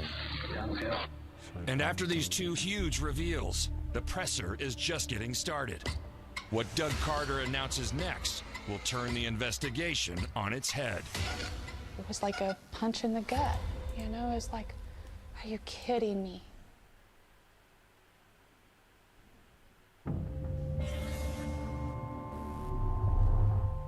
Could be instructions, though. Superintendent of the Indiana State Police, Andy Doug came from Carter, Libby's phone. had just released 2 brand new bits of media from Libby's phone. But what he was teeing up next was going to stun those watching even more. During the course of this investigation, we have concluded the first sketch released will become secondary as of today. The result of the new information and intelligence over time leads us to believe the sketch, which you will see shortly, is the person responsible for the murders of these 2 little girls. The new sketch was what had been concealed on the easel. It reveals a man shockingly younger than the original. We also believe this person is from Delphi, currently or has previously lived here, visits Delphi on a regular basis, or works here. We believe this person is currently between the age range of 18 and 40, but might appear younger than his true age. This new revelation makes the assailant as young as 16 at the time of the crime, and completely blindsides those watching. It was disappointment that we've searched this whole time for one sketch, and now they've released something completely different, and it kind of felt like they're toying with us. The sketch was a big blow.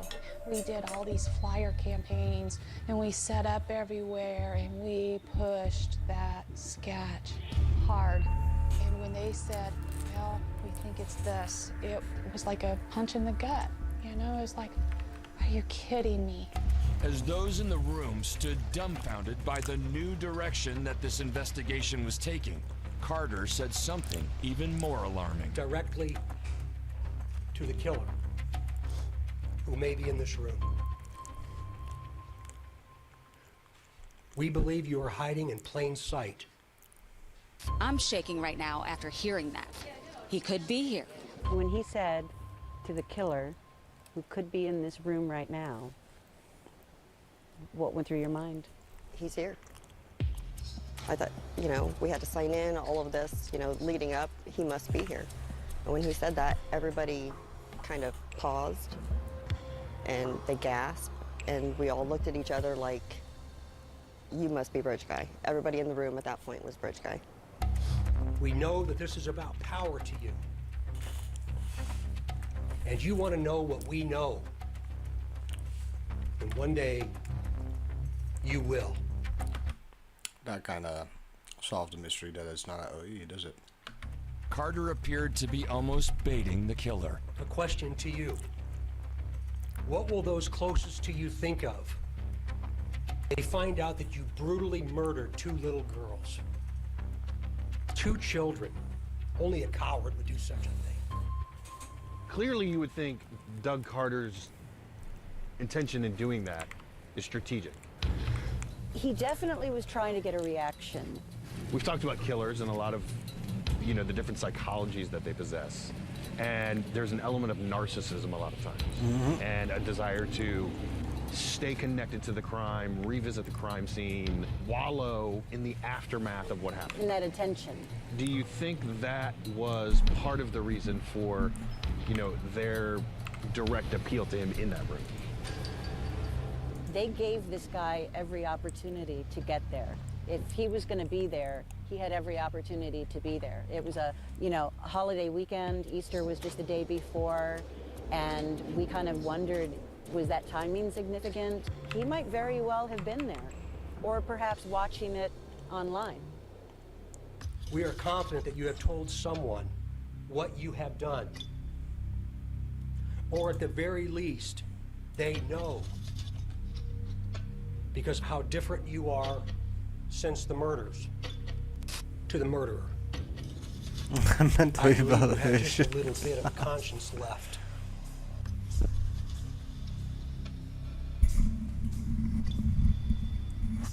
And I can assure you that how you left them in that woods is not what they're experiencing today. Okay, so what does that mean? Is not what they are experiencing this day.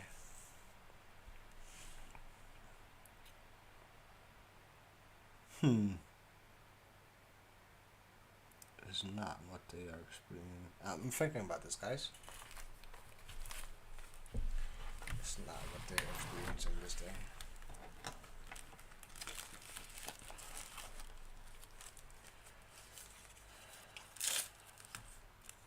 So they think these girls are heroes, right? What's the opposite from heroes?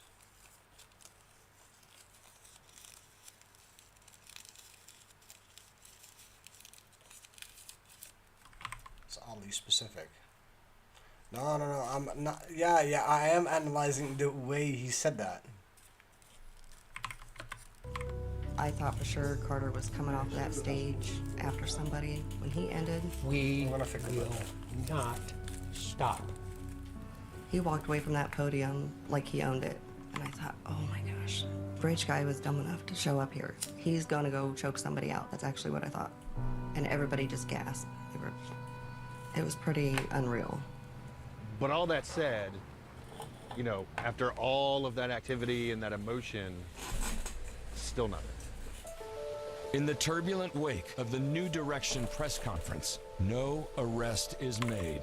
But the people of Delphi are forced to wrap their heads around the brand new sketch. Everybody's trying to figure any reason that this is now gonna be a younger sketch. Was somebody else out there? Did they see something different? I mean, all this together just felt like it completely was back to square one. It wasn't, but it felt like it. We were just moving a different way. It was a hard, confusing time, though. And now the families were forced to begin the arduous task of publicizing the new image after over 2 years of pushing the old one. It was frustrating and defeating. It just never came back. We're still working on it, but it's still hard to kind of get that push that we used to have. And with investigators publicizing the younger image, a whole new wave of suspicion and finger-pointing begins. It seemed to go right back to the initial paranoia of when everything first happened back in February of 2017. And now, people weren't just looking for a middle-aged man. They were looking for men and boys in high school and college. A lot of people who I went to school with were getting looked at, and that really upset them a lot. Even some of my friends were getting turned in, and they were saying, "Cause I promise this wasn't me, I didn't do this." Because they were worried that because they got turned in, I would think badly of them, I'm assuming. But I don't. I'm glad that they got turned in and were looked into. You know I what's love my curious? friends, but I would turn them in if I thought they did it. Let me pull out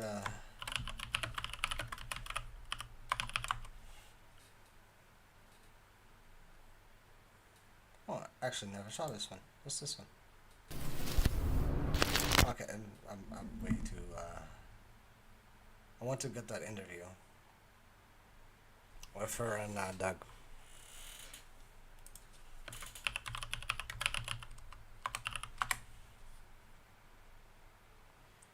And while I'm searching, of course I cannot find it.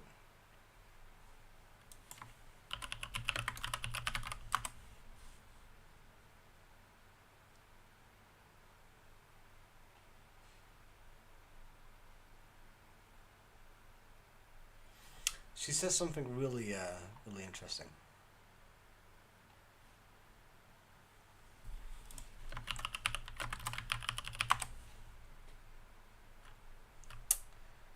Should be here. Why is it not here?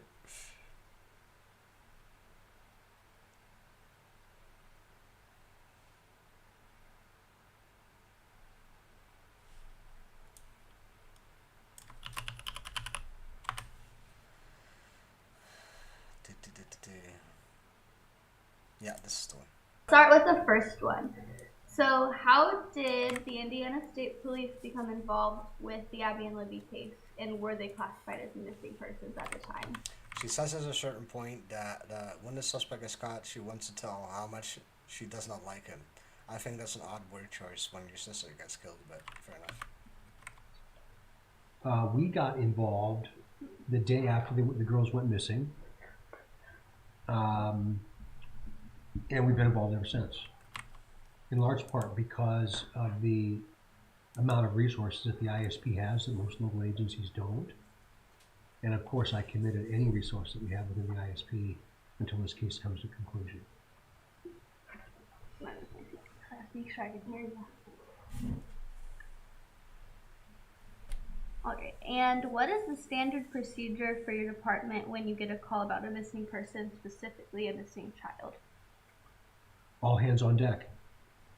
We're gonna respond. And there's never a one size fits all to any kind of a call like that. They're always different. It could be age. It is, right?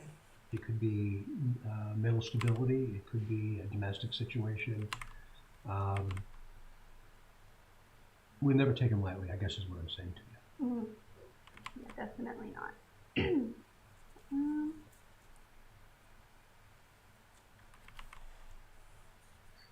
So there are 4, this is just kind of to clarify, there are 4 various... I never watched the full video, and I'm now turning to watch it because I only saw segments of it. jurisdictions involved, is that correct? They have the ISP, Delphi, Carroll County, and then the FBI. Yes. And then, but remember, we've also reached out to a lot of other agencies in Indiana where we have tips. Mm-hmm. So, just as from the state police perspective, we have had detectives here for every one of our posts around Indiana. We have 14 of them. So over about 150 people within the ISP have touched this in some way or another. So there are a lot of other agencies too. Mm-hmm. Yeah. Those are the 4 primary ones though. Yeah, there's a lot. I work at Kohl's. So I met a police officer that works in Carmel who said he did a little bit on it, but he didn't he just heard about it through other people that he worked with. Yeah. And so we sat at the cash register and talked about it for Nice. about half an hour. Oh, good. So Who was it? Do you remember? His name was Brett in Carmel. Okay. Okay. But his name is Brett, definitely. Okay. So what was each department's role in the case, and how did you all work together? Gosh. each department's role was to work at their maximum capacity, whatever that might be. Both Delphi City and Carroll County worked to their max capacity. They gave all the resources that they had, both in things and people. The same thing that we did as a state police agency. And then the FBI did the exact same. And we ended up leaning into the FBI in large part because we realized we weren't going to probably be able to manage this much data, especially the number of tips that were coming in. So that we recognized that was a deficit for us. But the FBI had it and they brought it in. So anything that we had, we were bringing it to Carroll County. I think it was really cool that, like, I think that day, right after I heard that the girls were missing, or actually that they were gone, the FBI was there like hours later. Right. I think that I was actually questioned by an FBI agent the first day, maybe. Okay. Never knew that. Myself. Yeah. Probably so. How was it decided which department will ultimately take charge of the investigation? That is a bit of a tough question right now. But I don't mean that in a bad way. I mean it in a good way. That's good, isn't it? That's all I'm saying. We will continue to have the most resources attached to it. And I know that when the arrest is made, and I know that there will be, we'll do that together. I think it's coming really soon, right? I do too. Yeah. I do. For the guys who like micro expressions, listen to what she says. We will continue to have the most resources attached to it. And I know that when I'm not saying that she was lying, but when you do micro expressions, you listen to the voice and like the eyes, what she is doing. And in a lot of interviews, you can, when somebody stares to the left or to the right, it mostly says something. And she has a high pitch in this one. the arrest is made, and I know that there will be, And like I said, I did not watch the full video of this, but we'll do that together. And I know that there will be, we'll do that together. I think it's coming really soon, right? I do too. Yeah. I do any day. Yeah. I pray every day. So I'll do sit I. in bed and like, Doug's gonna call me Oh. today. They're gonna call me. Oh, you have no idea how much I'd love to be able to do that for you. Oh yeah, I sit there and wait. what did he say? You have no idea. Really soon, right? I do too. Yeah. I do any day. Yeah. I pray every day. So do I'll sit I. in bed and like, Doug's gonna call me Oh. today. They're gonna call me. Oh, you have no idea how much I'd love to be able to do that for you. Oh yeah. Okay. I sit there and wait. I watch my phone. Do you know how many man hours and how much money has been spent on this case overall between all the agencies, or yours specifically? Oh, I don't. I would have no idea. Well, millions of dollars That's a lot. in time and anything that we needed. I remember specifically calling the governor that day because we didn't have the means by which we could purchase like food that quick. And I'll never forget, he committed to me anything. Fancy. He meant it. Yeah, he did. He keeps in contact with us too sometimes, just with like the ball field and that kind of thing. Yeah. And he's like, we're gonna make sure this gets solved. Yeah, and he will too. Yeah. He will. He's given us everything we needed. Yeah. And I think with food too, the community kind of helped in Delphi. Oh too, right? my gosh. That's a whole nother issue. Oh yeah. Oh my gosh. Unbelievable meals. I'll always remember this community. See how he's acting? For the outpouring of support for your family. But then that transition to us and how they welcomed us. Mm-hmm. Some of the best pies and Okay, let's watch that back from a whole different demeanor. See his facial expression? we didn't have the means by which we could purchase like food that quick. And I'll never forget, he committed to me anything. Wow. He meant it. Yeah, he did. He keeps in contact with us too sometimes, just with like the ball field and that kind of thing. Yeah. And he's like, we're gonna make sure this gets solved. Yeah, and he will too. Yeah. He will. He's given us everything we needed. Yeah. And I think with food too, the community kind of helped in Delphi Oh too, right? my gosh. That's a whole nother issue. Oh yeah. Oh my gosh. Unbelievable meals. I'll always remember this community for the outpouring of support for your family. But then that transition to us and how they welcomed us. Mm-hmm. Some of the best pies and casseroles ever. So yeah, we ate really well. Yeah, Yeah. our community is really great. Wonderful. We open our arms to. You can hear Doug when he's not talking about Delphi-related stuff, so he's not talking about the meals, that his whole demeanor is different. He's like jolly, and but when it comes to the case... Anyone, especially when somebody in our community needs help, and I think we kind of learned that after. For sure. So that you should be very proud of that. I hope everybody is. I know I am. Good. I don't talk to very many Good. people there anymore since I live away, Right. but definitely, I definitely think we help each other a lot more now. See, also the posture that he's doing, he's holding his hands over each other. That does not necessarily mean he is... it's a self-soothing thing. He's not... A lot of people that do like criminology and psychology think that's a thing that you're closing yourself in because you do not want to tell stuff, but it's a self-soothing thing. Which department handled the initial response on February 13th when the girls were first reported missing? Carol. There we go, hold on. An ad.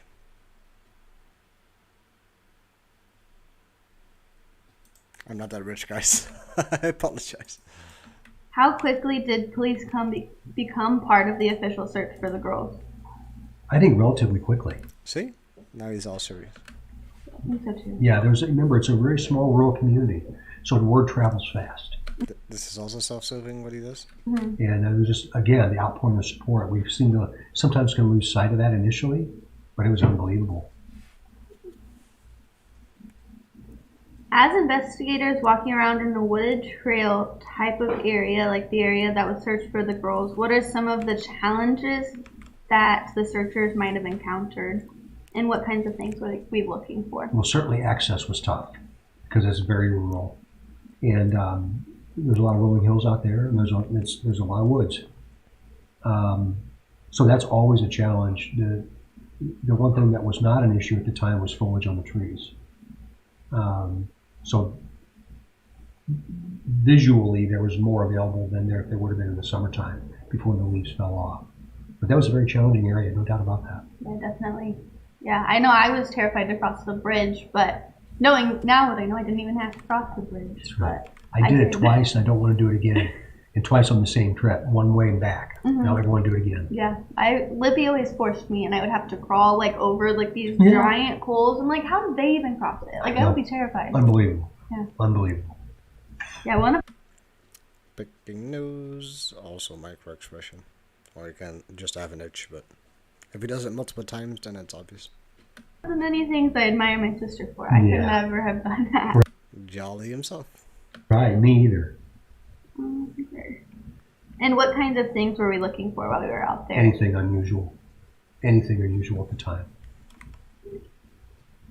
I have one big issue. When I was out there, I was looking for like my sister. So then when they're like questioning me, they're like, "Did you see anybody around you that you were like suspicious about?" I'm like, "No, I was looking for my sister, like on the ground somewhere." Right. So like now when I think back and they're like, "Who was with you at the time?" I'm like, I have no idea. Yeah, and that's Oh, something. Yeah, yeah. and that's a good answer. Yeah, I have no idea. If something hits me and I'm like, oh, that guy that I saw, like, I'll say something. I'll tell you guys. But I'm like, right now. And then, that could happen eventually.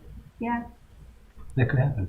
Yeah, and I think I've learned that through my forensic psychology classes. They someday you might just click and be like, oh, like this guy was walking with me that day. Right. But right now. Dang, he looks familiar. Yeah. And then remember, oh, that's where I saw him. Mhm. Yeah, that's right. Yeah. Yeah. And just right now it's just not there yet. Yeah. So we're getting there. I do write a lot, so that I'll try to remember something. Good for you. Yeah. So happy. Wow. Good for you. So did the police give specific instructions to searchers on what to look for and what to do if they found anything? I have no idea. I wasn't there then. I have no idea. I hope so. Honestly, I don't remember being told anything. Again, self-soothing.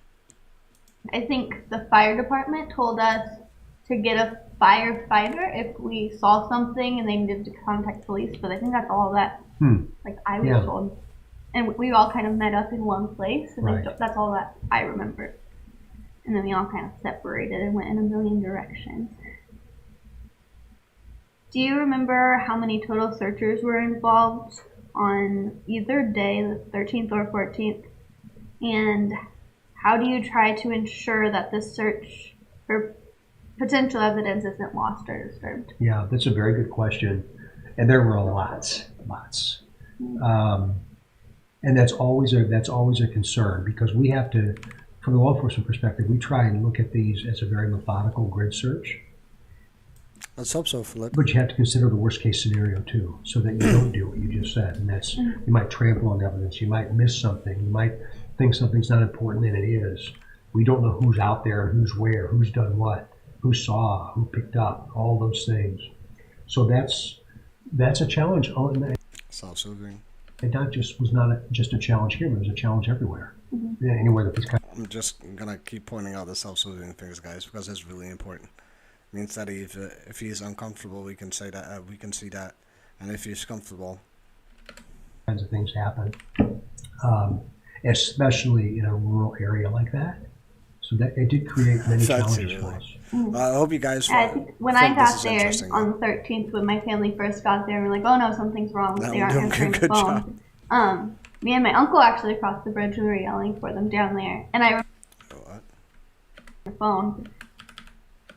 So that it did create many challenges for us. I think when I got there on the 13th, when my family first got there, we're like, "Oh no, something's wrong. They aren't answering the phone." Me and my uncle actually crossed the bridge and we were yelling for them down there, and I remember. Okay, I did not get that. Phone. Me and my uncle actually crossed the bridge and we were yelling for them down there, and I. The phone. Me and my uncle actually crossed the bridge and we were yelling for them down there, and I. Do you guys understand that? The phone. Me and my uncle actually crossed the bridge and we were yelling for them down there, and I remember getting to the end of the bridge and looking to the left and seeing like somebody had fallen down the hill over there, and I didn't think anything of it. Like everybody goes down the hill, but now, like after taking my forensic classes, everybody goes down the hill.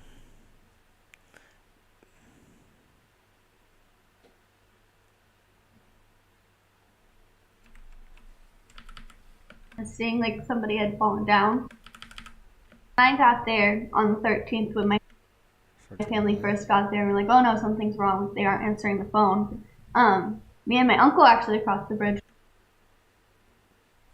We were yelling for them down there, and I remember getting to. I'm not getting that. On the 13th, when my family first got there, and we're like, "Oh no, something's wrong. They aren't answering the phone." Me and my uncle actually crossed the bridge and we were yelling for them down there, and I remember getting to the end of the bridge and looking to the left and seeing like somebody had fallen down the hill over there, and I didn't Did you guys hear that part though? It's annoying the fuck out of me. think anything of it. Like everybody goes down the hill, but now, like after taking my forensic classes, Okay, so everybody goes down the hill, but your sister needs to drag you, and then you go crawling across that bridge. Okay, yeah, sure, whatever. like I should have taken a picture of it. I should have like. Did you see the disrupted ground? Is that why you thought somebody slipped down there? Mhm. Ah, okay. Yeah, and I'm like, there could have been like a footprint or something that would have been helpful now, but I wasn't thinking about. I'm like, there could have been like a footprint or something that would have been helpful now, but I wasn't thinking the worst. No, that's okay. So That's- like yeah. sometimes that like gets Yeah. me like maybe there was something there. Somebody knows something, Kelsey. I mean, somebody's gonna wake up one day and say, "I can't live with this anymore," Yeah. and that might be tomorrow. Absolutely, it's coming. Were helicopters or search dogs brought in to the search? Why or why not? Yes, our helicopter was brought in the next day for an aerial view. But even though there was no foliage on the trees, the view from up there was very, very difficult still. And at that time, we didn't have the technology on the helicopters that we have today. But it's again, that rural area is always a challenge, even from the air. And were there dogs used? I don't recall if dogs were used or not. I think that they were brought in like they were going to come in, but then they found the girls. That's as I remember that. That's too. how they were going to come in, but then they found the girls. That's as I remember that. That's too. how I remember it. Me too. Okay, let's fact check that.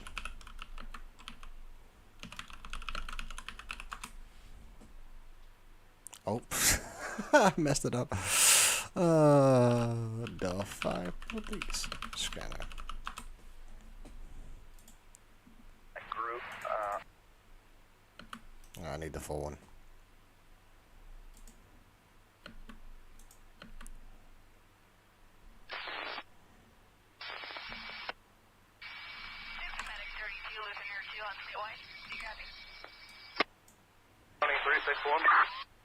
Fire ground, all myself. I was unable to copy. Fire ground, all myself. 1444, thank you. 63 or on 74? Give or in the grassy area, I-74 westbound, State Road 63 near mile marker 4. Advise it's a female subject by herself. The hazards are on. Requesting a unit check on her. They have no units available. Westbound. He's at the 2 mile. 79601, 79. 79601, go ahead. Yeah. For the area that we're searching. Okay. 601, go ahead. Yeah. For the area that we're searching here in Area 4. Stand by, 1. Who won? Go wait. 602.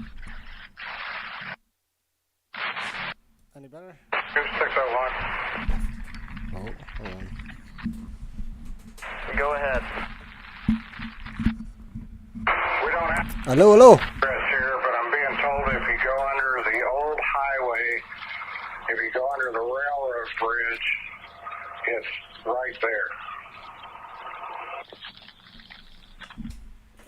79601, we all 481 on DMA 3. Is this any better? Tracker 601, go ahead. Marty, can you TX my cell? Stand by, 1. 601, 602, we are north of that railroad bridge. I believe we're in location. We're going to start searching this area.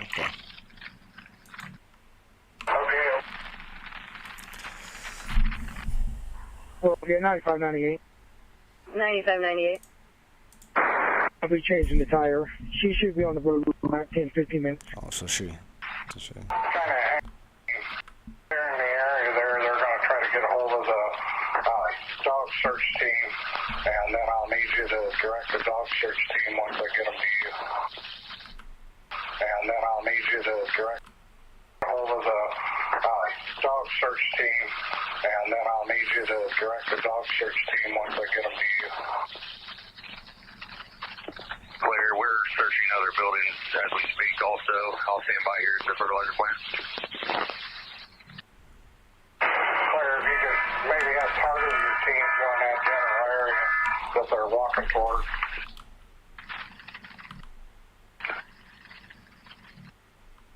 Direction that they are walking in, or that the tracks are leading to walk in, and try to keep everybody out of that general area until the dog search teams get there. I've got one coming on the way. How best is it for me to tell them to get to you? Basically, if you're leaving the command center, head towards the bridge, towards 300 North, go up to the stop sign, hang a right, and you'll see our pickup there. Claire, I'll let them know as soon as I get here there. I've got one coming on the way. How best is it for me to tell them to get to you? Basically, if you're leaving the command center, head towards the bridge, towards 300 North, go up to the stop sign, hang a right, and you'll see our pickup there. Claire, I'll let them know as soon as I get here.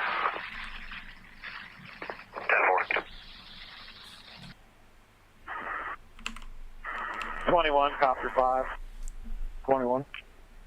We went up Deer Creek probably 4 miles, flew down it as well. Nothing.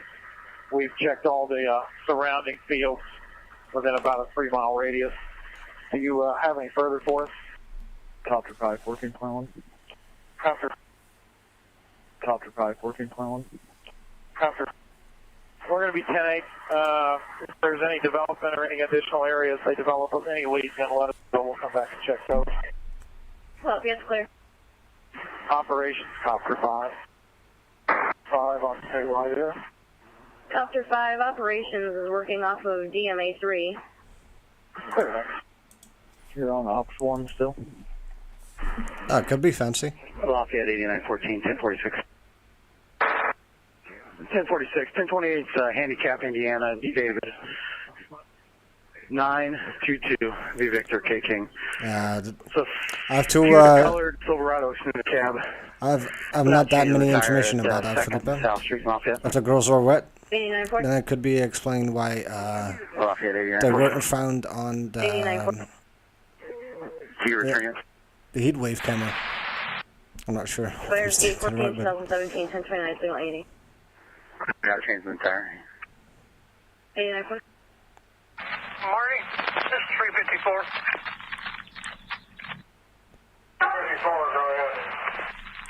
There we go. Got any ETA on my dogs?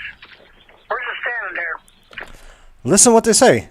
We are just standing there. So they were there. They were not coming in. They were standing there.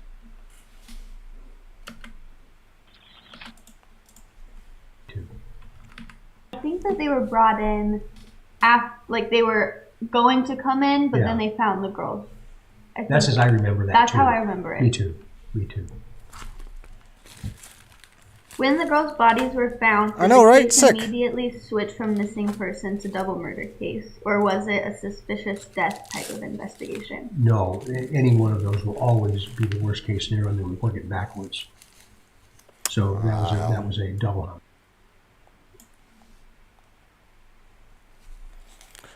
But that's why I'm showing this, though. It might be really confusing that I'm switching between clips, but just stating like what I've heard. I'm trying to make the whole storyline whole. How quickly was the scene secured and an investigation of two deaths started? Almost instantaneously, as I understand it. I got up there about 2 hours or so after the girls were found, and at that time it was completely sealed. Mm-hmm. I don't remember where I was at that point. I was all over the place. I went to my grandpa's house, my other grandpa, and then after that I'm like total blur until the funeral. And then after the funeral I can talk about whatever. Mm-hmm. But before then it's like everything's a little fuzzy stuff. Yeah. Oh, thank you, public. Can you confirm that the girls were laying side by side? I can't talk about that. Yeah, of course you can. Was a... Okay, so... Oh my god, I hate myself for being so analytical. Hold on. She was telling something. All over the place. I went to my grandpa's house, my other... Keep in mind that when she found the girls, first off, her a lady that had apparently a deceased son that was in college, and Kelsey said that after the girls were found, that she she hugged her. Grandpa, and then after that,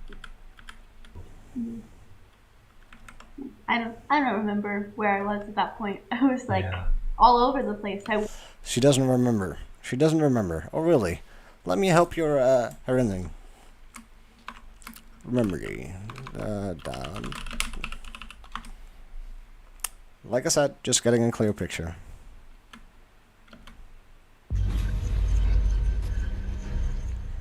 We are following breaking news tonight out of Indiana. Two girls walking.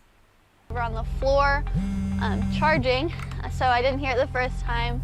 But then I got a second call, so I knew I really needed to go check it. And it was my grandma. She was kind of freaking out, but that was kind of normal for her, so I wasn't too worried. And I was like, No, I haven't heard from her, but I can head down to the bridge. I'll just call work and tell them I can't come in right now. So we headed down to the bridge and started searching. Coming up. This isn't the part. Trying to, let me see.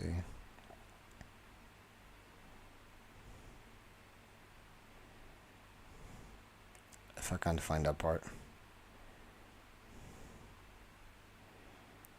Just checking out all the inconsistencies, guys. And I know it's a live, otherwise I would be more prepared, but I'm glad I have sort of a great memory, but... Night falls, and fears rise. I remember Becky had said, Libby's afraid of the dark. And that was really the first time I considered the fact that there was something very serious.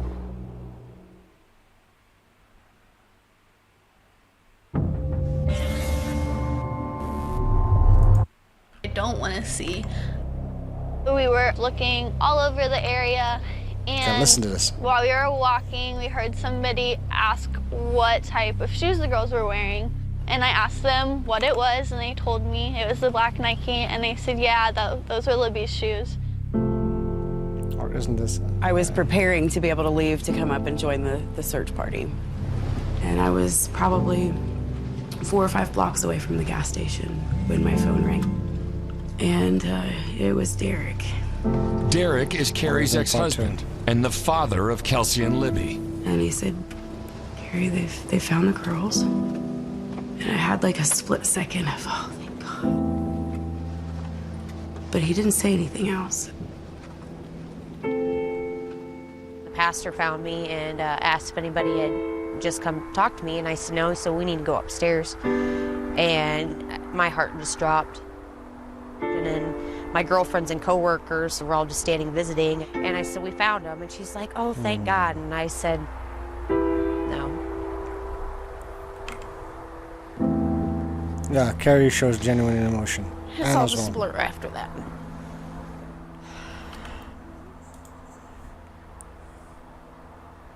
And I was hysterical. I want that part with... I was like prime... I think it's in part 2.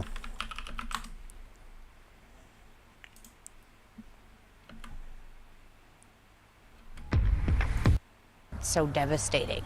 When I saw the sketch, it was really interesting to see. No, it's not in part 2. Oh, I hate myself.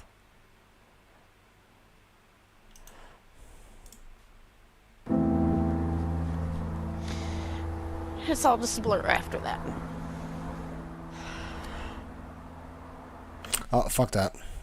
I know she said it. I went to my grandpa's house, my other grandpa, and then after that, I'm like, total blur until the funeral. And then after the funeral, I can talk about whatever. Mm-hmm. But before then, it's like, this is real fuzzy. Yeah. Can you confirm that the girls were laying side by side? I can't talk about that. I can't talk about that. Was a coroner or medical examiner brought to the scene? If so, who was that person? They were brought to the scene. I don't remember the names, but they were there. Were they our Carroll County? He would have been. Yeah, I know who they are. No problem. Can you verify that both of the girls' times of death are around the same time? No. Hey, what do you I say? can't answer that. Oh, you can't answer that. I was about to say, I was going to say something, but... How does a murder investigation start out for investigators? At a crime scene. As I said just a few minutes ago, they start out as the worst case scenario and work them backwards. Once the investigation begins, things slow down. But I think most people would recognize and remember the first 48 hours. There's all kinds of TV shows and movies and things like that about that first 48 hours, and it's real. The first 48 hours is very important. But not just to make an arrest, but to gather the physical evidence that's there. Because once it's gone forever. So it was very slow and very, very methodical. And again, this one created some significant challenges because of location. Yeah, and that's... I'm glad you mentioned like the first 48 hours. That's why I'm watching this video, Philippa. I do have my, not really concerned, but I do have a thought about that. The show. When I'm in my first Colleen, welcome. But you're so right. The first day, he told us that after we start taking these classes, we're not gonna like watching them anymore. Because now I watch them and I'm like, why are they doing it like that? They're doing all this stuff wrong, and so it's just amazing to think that like they can solve that in like 55 minutes, and I'm sitting here like 3 years later. Like that's how it really works. Well, and the problem with that is people think that in 43 minutes of a 1 hour TV show that things can be solved all because of science. That's just simply not the case. Sometimes it is, but we have this unreasonable expectation that science is the be-all end-all to everything, and it's not. Mm-hmm. Yeah, definitely. There's definitely a lot more to it. Yes. So police scanner audio during the search revealed that the girls' undergarments or clothes were found during the search. Can you comment on that, or whether or not they were found related to the murders? I can't. But still, it's true. Yep. All right. Remember, there's things that we know that only the murderer knows. Yep. So I can't talk about anything having to do with evidence. Absolutely. And I know that, but I told them I'm going to put them in here. Talk about anything having to do with evidence. Absolutely. And I know that, but I told them I'm going to put them in here. Anyway. Self-soothing. Police didn't announce to the public right away Self-soothing. that the girls were murdered, but how soon did investigators determine Remember what I said about picking the nose? not the girls were murdered? I'll just say very early. Yeah, right away, I would assume. Police choose not to release the cause of death. Can you say why that was? Only What's the up murderer with- would know.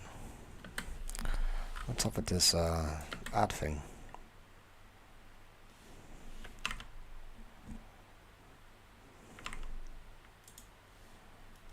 Can you give us any details of where Libby's phone was found, and how quickly did you realize the phone itself might include evidence for the case? I can't talk about that. I'll skip that one. In past cases, police have reached out to companies like NASA and Disney. Did you enlist any experts in source of the video? We enlisted a lot of experts, and that's how I'll answer that question. At which some part? point, investigators realized that there is a man captured on Libby's phone, and that suspect may be a potential witness or suspect. How long did it take for... Okay, watch it. Several times he picks his nose. That's a micro expression. Like several times even. Does he do it here? And like they were going to come in, but then they found the girls. That's as I remember that. That's too. how I remember it. Me too. Me too. When the girls' bodies were found, did the case immediately switch from missing person to double murder case, or was it a suspicious death type of investigation? No. Usually when you touch your nose when you're saying, you're mostly lying. Oh, any one of those will always be the worst case scenario, and then we work it backwards. So that was a double homicide. How quickly was the scene secured and... See him. See his eyes. How quickly was the scene secured and an investigation of two deaths started? Almost instantaneously, as I understand it. See, Doug is an extraordinary thing, though. He does really know his body language. See how he looks at Kelsey? That's how he looks like 9 out of 10 times. When he's looking away, then something is up. I got up there about 2 hours or so after the girls were found, and at that time it was completely sealed. Mm-hmm. I don't remember where I was at that point. I was like all over the place. I went to my grandpa's house, my other grandpa, and then after that I'm like total Also, what he does with his mouth is also self-soothing. blur until the He's really confident. funeral. And then after the funeral I can talk about whatever. Mm-hmm. But before then it's like everything's a little fuzzy. Yeah. It's like, yeah, right, whatever.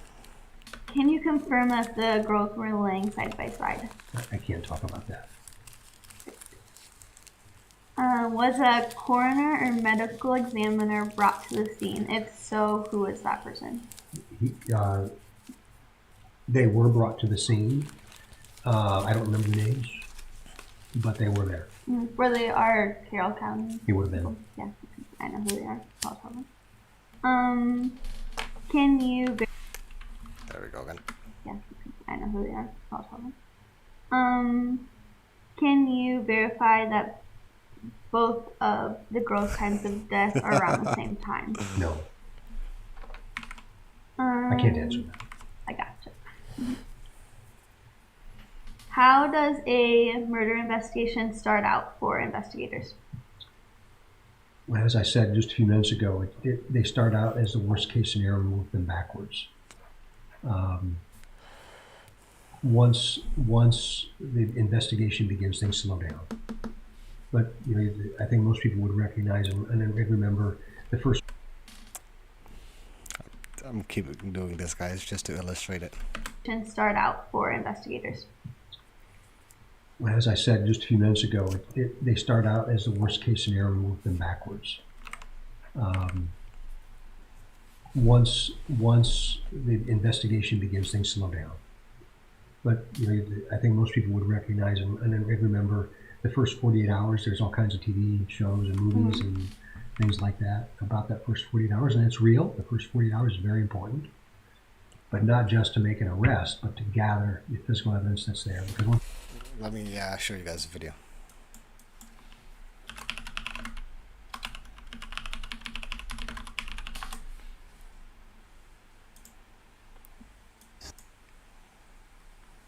Hoe voelt het om zonder... Oh.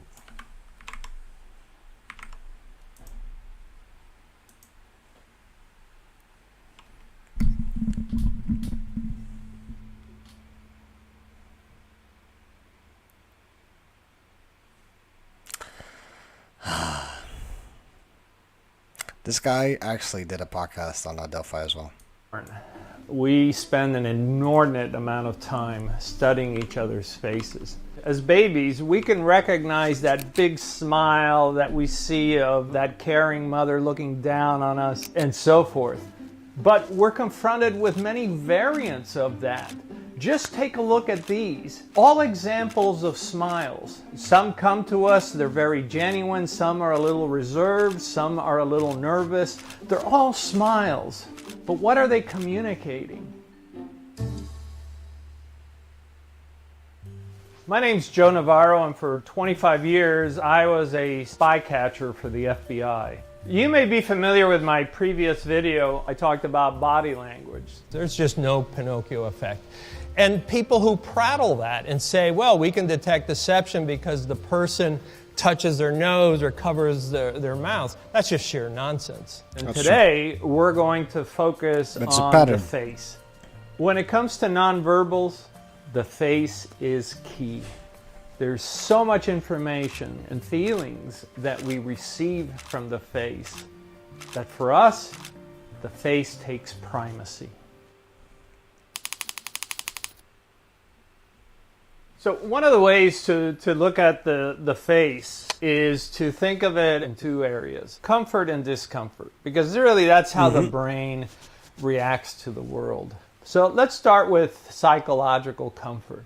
When we're very comfortable, the muscles of the face become very relaxed, and we have all the behaviors that are associated with it, smiling, laughing. Usually the pupils are slightly wider, the lips are full, and usually the chin tends to be further out.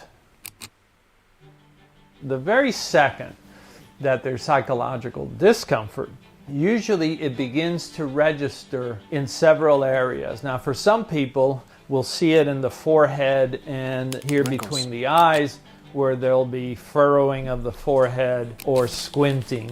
And of course, the tucking down of the chin. Or in some instances where something is really emotional, you'll see the chin begins to vibrate. Covering of the eyes also is a display of psychological discomfort. So our faces, what we feel in that moment is immediately displayed by our nonverbals. I know public. And the easiest way to look at it is that behavior consistent with comfort, or is it consistent with discomfort? One of the questions that I'm often asked is, how do we read each other? How do we read each other's faces? So let's see. Forever. Let's analyze that. So it was very slow, very, very methodical. And again, this one created some significant challenges because of location. Mm-hmm. And that's, I'm glad you mentioned like the first 48 hours of the show. When I'm in my forensic class right now. See what he does with it, Jen? The first day he told us that after we start taking these classes, we're not going to like watching them anymore. Because now I watch them and I'm like, why are they doing it like that? They're doing all this stuff wrong. And so it's just amazing to think that like they can solve that in like 55 minutes and I'm sitting here like 3 years later.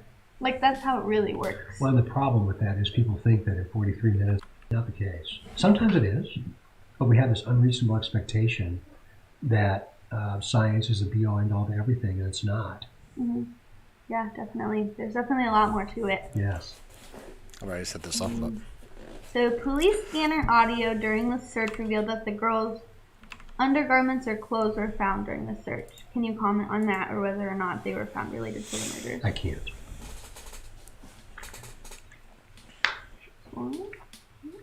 Yep. Like, see, his mouth is always moving. We know that only the murderer knows. Yep. So I can't talk about anything having to do with evidence. Absolutely. And I know that, but I told them I'm going to put them in here. Anyway.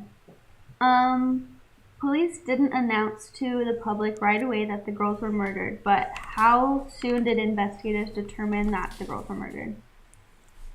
I'll just say very early. Yeah, right away, I would assume. Police choose not to release the cause of death. Can you say why that was? Only the murderer would know. Can you give us any details of where Libby's phone was found, and how quickly did you realize the phone itself might include evidence for the case? I can't talk about that. I'll skip that one. In past cases, police have reached out to companies like NASA and Disney. Did you enlist any experts in source of the video? We enlisted a lot of experts, and that's how I'll answer that question. At some point, investigators realized that there is a man captured on Libby's phone, and that suspect may be a potential witness. We can watch it in a few. How long did it take for you all to figure out that he was likely a suspect and not a witness? That has to do with the investigatory process, so I think I'll leave that question alone. As an investigator, how encouraged were you that the video was a video and audio that you had found of a potential suspect? Important enough that one day I'm going to tell her thank you. Me too. I was pretty proud of her. It was a video and audio that you had found of a potential suspect. Important enough that one day I'm going to tell her thank you. Me too. I was that the video was a video and audio that you had found of a potential suspect. Important enough that one day I'm going to tell her thank you. Me too. I was pretty proud of her. Very proud. So I saw that, and so at Delphi, the students and like the teachers weren't allowed to say anything about it because they didn't know how it would affect the kids there. So I was in a Spanish class and I had just went back when that was released, and my Spanish teacher looked at me that day and she knew that there was a press release, and she's like, "Tell us, why aren't you there?" And I said, "Well, my grandparents are there, so that's okay." And I didn't want to be part of it at the time. I just needed to get away. And I was going to watch it on my phone because I could sit in the back and just be quiet. And she says, "Well, do you want us to play it in the class?" And I'm like, "You're not supposed to do that." But yeah, wait.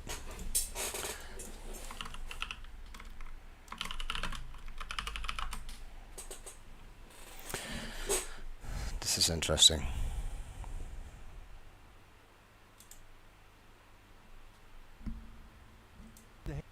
I'm not insinuating anything. I'm just trying to connect dots.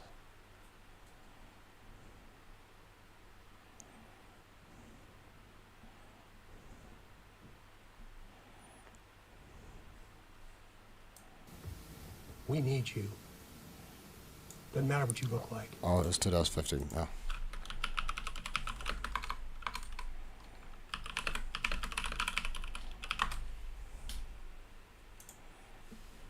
Directly.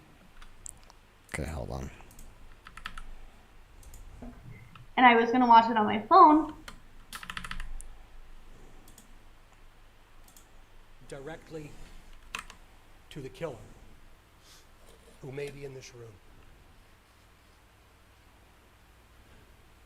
We believe you are hiding in plain sight. For more than 2 years, you never thought we would shift. There.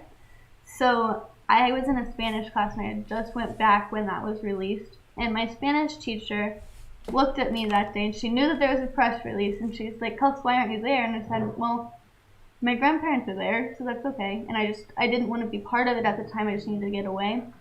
And I was going to watch it on my phone because I could sit in the back and just be quiet. And she says, well, do you want us to play it in the class? And I'm like, you're not supposed to do that. But she shut the door and she locked it so nobody could come in. And she played it. And so like our whole class was sitting there together watching it happen. Let's listen to that again. There. Directly to the killer, who may be in this room. We believe you are hiding in plain sight. For more than 2 years.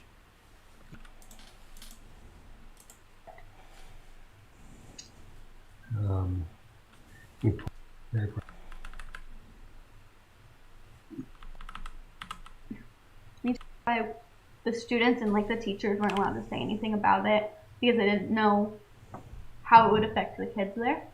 So I was in a Spanish class and I had just went back when that was released. And my Spanish teacher looked at me that day and she knew that there was a press release and she's like, Kels, why aren't you there? And I said, well, my grandparents are there, so that's okay. And I didn't want to be part of it at the time. I just needed to get away. And I was going to watch it on my phone because I could sit in the back and just be quiet. And she says, well, do you want us to play it in the class? And I'm like, you're not supposed to do that. But she shut the door and she locked it so nobody could come in. And she played it. And so like our whole class was sitting there together watching it happen. I remember everybody just going completely silent and just looking around at each other. And that was a really... Was that when we were at the church? The press conference at the church? I think that you were at the church. Okay. Yes. Yeah. Yes, it was very... I remember it like it was yesterday. Yeah, me too. Like I said, it might be nothing, but I think it's very interesting. That's kind of how I remember. I was with my people that were really close with me, and we were all sitting there together, and it was just even the people. That's kind of a neat moment for you, wasn't it? Yeah, like even the people that didn't know her were sitting there in tears because it touched them so much. So that was just a really amazing place to be in that moment. Oh, that's terrific. Neat story. Yeah.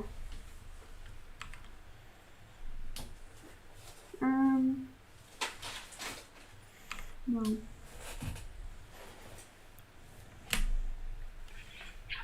I'm skipping the ones about the video because you're not going to talk about them. I won't. Were you shocked or surprised after releasing the still photo and audio of the suspect and it went viral that he wasn't quickly identified? I was. I was, and even a little bit disappointed probably. And the reason I say that is I may be jumping ahead on your questions, but anybody that closes their eyes and thinks of a family member, or a friend, or a coworker, or a neighbor, whoever that might be, and you see them from the neck down, you know who they are. You know who that is. So somebody knows who this person is. So that's a negative to this, but it's also a positive to this to me now. I didn't realize that at the time, but I know that somebody knows who this person is. Definitely. Oh, and what was that? What was that? What was that? I didn't realize that at the time, but I know that somebody knows who this person is. Here, Kelsey, a verse. Definitely. And how shocked or surprised? Wait. but I know that somebody knows who this person is. Definitely. Okay. And how shocked or surprised are you that it still hasn't been identified after 3 years? I want to say something so bad, but I'm not Well, going I can't to. imagine I'm not what going you to and make your any family have assumptions. felt and experienced and endured over this period of time. But I carry a piece of the bridge in my car, and I can't wait to get rid of it. One day I will. Yes, I'm waiting for that day for you guys too. I know you guys put a lot of emotion into it. Like even when people don't see it, they're like, "Oh, these cops are really bad people." I'm like, no, they're not. I don't know. I don't know where some of these people. It get is, their right? information It is. about police officers. Holy But- moly. It does. I'm not it going has to taken point its fingers toll, though, because I'm and not sure. This has become the focal point of individual lives to be able to bring this person forward and to allow your family to heal. The byproduct and the consequence of that is the consequence on other people, and then not just us, but community members. You know, people who don't even know your family, but that now know the Delphi community. And remember, this is on the heels of Why the are you Delphi. confused? So two tragic events that occurred in one county, months apart, that remain unsolved. Definitely. It weighs heavy. Definitely. And I think we just put ourselves out there and talk more, but I definitely advocate for them too. I hope that both of our cases get solved very soon. Yes, me too. Put ourselves out there and talk more, but I definitely advocate for them too. I hope that both of our cases get solved. Both of our cases. Did you hear that? Out there and talk more, but I definitely advocate for them too. I hope that both of our cases get solved very soon. Yes, me too. No. Is there No, any Philippa, it additional might be just evidence me, that you though. would release in the future Just if all it were demeanor. needed to help solve? Like I said, I'm not Maybe. pointing fingers because I'm not sure. Mm. But it's How strange. closely did you look at Abby and Libby's social media to see if they could hold any clues? We know a lot. How many tips did police receive early on, and how did you sort through what was potentially helpful and what wasn't? Well, we had so many we couldn't manage them early on, and we're up to around 46,000 now. That's why. Let me be clear though. I don't think Kelsey has anything to do with it, but she's hiding something, and you can tell that by the demeanor as she's talking. We brought in the system the FBI offered that helped us not only collect that, because remember, we can't, even though we collect it, we have to know what the action was, because I think that we're just one tip away. So we have to make darn good and sure that we follow up on those tips that are appropriate, and then we properly catalog them, because once the arrest is made, the investigation starts all over again. Yep. So that's when the real work's going to begin again. So it's really important that we track data. Yeah, and it's important to keep some of that stuff to yourself, right? So that you have that when we go to trial. We know a lot. Yep. Let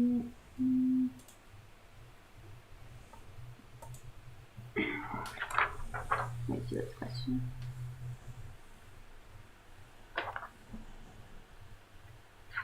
I don't like it. Early on, police mentioned that there was some DNA evidence found and that it was going to be fast-tracked through the lab, but then noting else that there was never anything found. Can you state why no follow-up was given on that? Oh, 100%, Chris. 100%. You can see it like in his whole demeanor. Like touching nose, the self-soothing thing.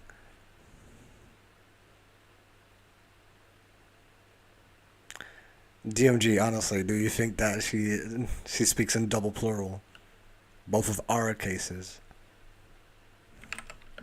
I can't talk about the events associated with this. I guess you can be right, though, but it's an interesting Can you word say choice. whether genetic genealogy using familial DNA profiles is possible tools to be utilized in the future? Again, it's associated. And I guess technically, Abigail or case is not their case, is it? DNA evidence. Don't want to talk about that. To date, how many persons of interest and suspects have police looked at, and what makes a person a suspect as opposed to a person of interest? Well, everybody's a person of interest. in almost anything that we do.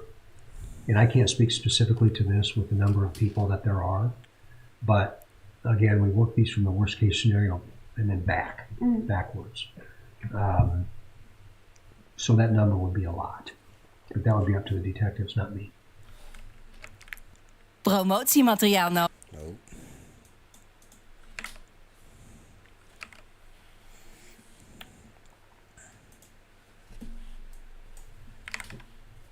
As far as the suspect in this case, are there any things that you are confident in as far as age, height, weight, etc.? This is my own personal opinion. I believe that the person on the bridge that we have a photograph of is the murderer. Mm-hmm. I believe that we have his voice, and I believe that we have a video of him walking. And that's why I know somebody knows who he is. Mm-hmm. Me too. I think like if I...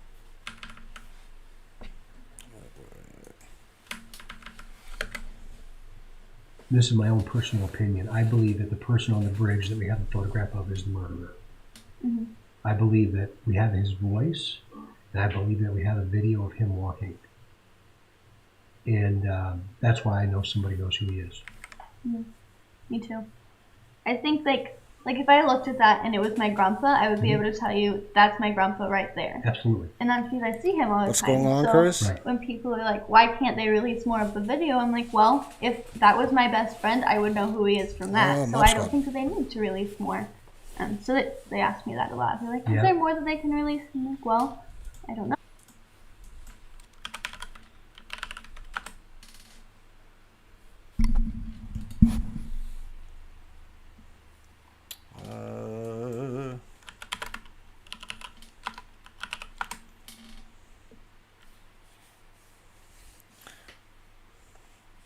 What the hell?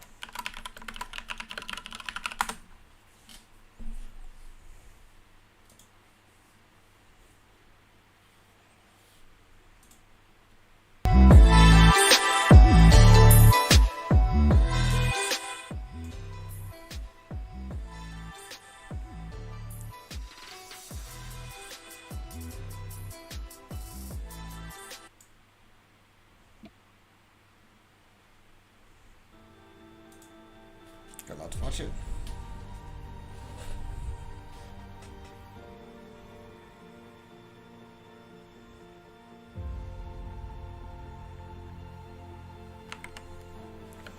Oh, murder sheet. You're nah, you're kidding me.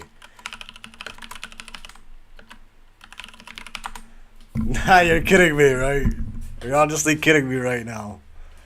He was in the car. Nah, dude. What?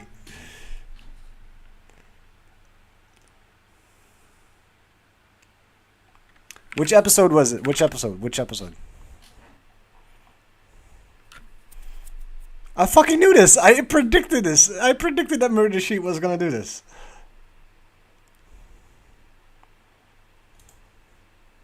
Content warning. This episode will contain discussions of sexual abuse and the murder of 2 young girls.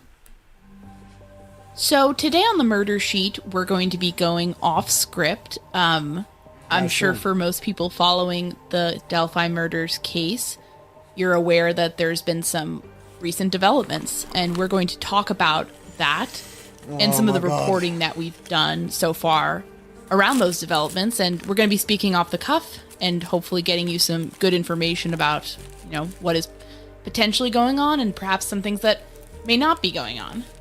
And just as a bit of a preview, some of the things we will be talking about today involve a recent helicopter trip that a member of the Indiana State Police made to Peru, a location that Kegan Kline was taken to while he was in the custody of the Indiana State Police. And we're also beginning a little bit into the story that Kegan Kline told police about what happened on the day of the Delphi murders. My name is Anya Kane. And I'm Kevin Greenlee. And this is The Murder Sheet, a weekly true crime podcast. Anya and I just assume that something is related when we're kind of... I will say, this man, to reiterate, has one of the most fraudulent work histories I've ever seen. This man's claiming, oh, I was a weed delivery driver. I was a bail bondsman in Vegas. I was a dealer at Vegas. And, we reached out to all these companies that he was claiming to work for. None of them ever heard of him. They have no, he just makes stuff up. So let's just. That's important to Yeah. stress. What he told police, it could be completely true. It could be a complete fabrication. It could be complete BS. Or it could literally be anywhere in between. It could be one of those things where there's some truth in it, but he's kind of changing things around to try to minimize his own culpability. We just don't know. But we can share a couple of details of what he told police. So in a nutshell, that while a different other person was committing the murders of Abigail Williams and Liberty German, that Kagan Klein himself was waiting in a red Jeep vehicle. And the interesting thing is, if you get on Facebook and you look up Tony Klein's Facebook account and you go through some of the pictures, you will see some older pictures of a red Jeep. Now that in and of itself is interesting, but let's play devil's advocate. Obviously, Kagan Klein knew what vehicles his father was in possession of. So the simple fact that there's a red Jeep in the story that he tells, and there's also images of a red Jeep in the social media, that in and of itself is not conclusive. Right. If I'm known for owning a blue minivan, then, people can say, well, I was, you can insert that into a case if you want to lie. So we think it's interesting that that's what he's saying, but we are marking that as a Kagan statement, not as a fact in and of itself, for obvious reasons, as I'm sure everyone will appreciate and sort of understand. But again, this doesn't make sense because he has a fucking alibi.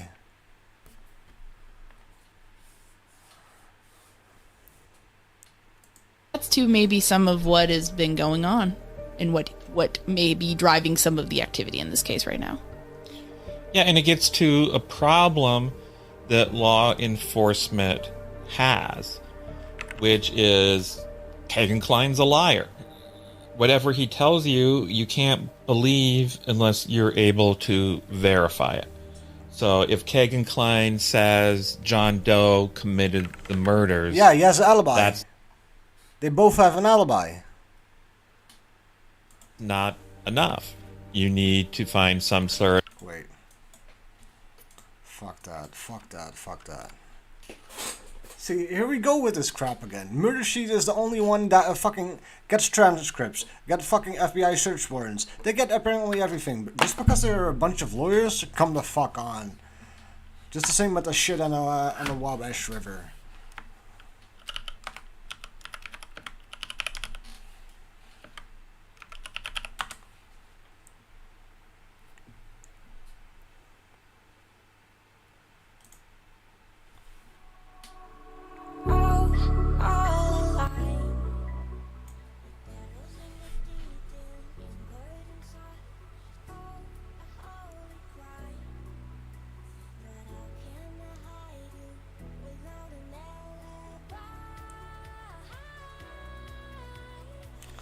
So how can his phone ping right there? His phone actually pinged there.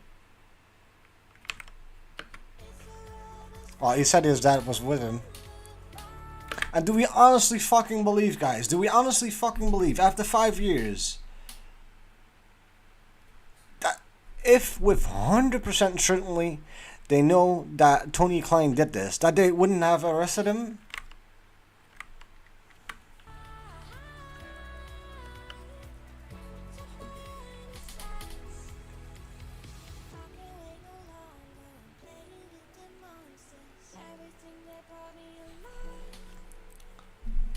So he was at his friend's house. You can see that from transcripts. They actually pinged that. And he got actually cleared. Oh, if there's more, because they wouldn't tell me. This is of evidence that conclusively proves that this is one of He those lies, rare fair enough, occasions but when how the Kate fuck can Confide his is phone telling the truth. be there? You know, so we add all that context to just, you know, stress to people that this is a case that there's not a lot of easy answers, unfortunately. You know, I mean, we're in year 5 now, still unsolved.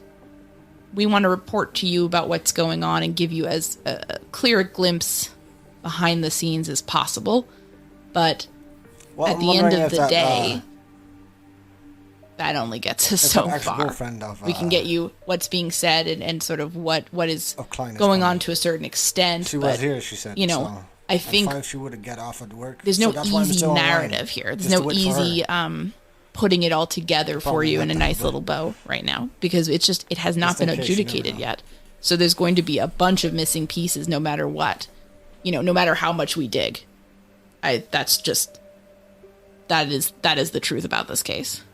That there's just a lot of unknowns at this point, and we're definitely working hard to try to fill them in as best we can to you know, do our due diligence and do responsible journalism here. That's But the fucked up thing. there is a limit of how much you Let can me get show you at guys once, something. and I think sometimes people. Hold on, let me get this, cause I is a good reporter, right?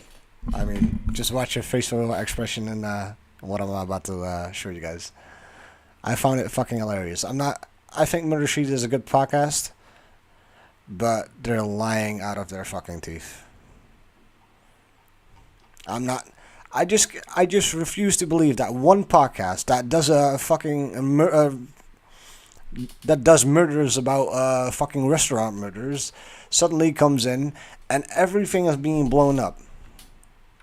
Search warrants, affidavits, transcriptions, water search. Apparently they work some fucking magic, don't they? I just refuse to believe that. And if in the end of the story, if that is true, I do apologize. But I refuse that. Okay, let me see where that video is. I need to scroll back.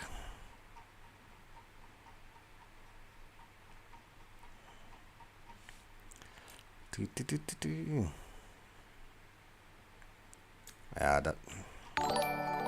Yo, thanks for the subscription. No, I just can't. I honestly just can't. I think it's too much of a coinky dink.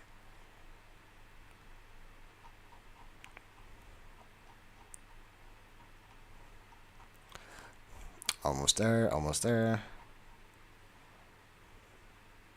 There we go.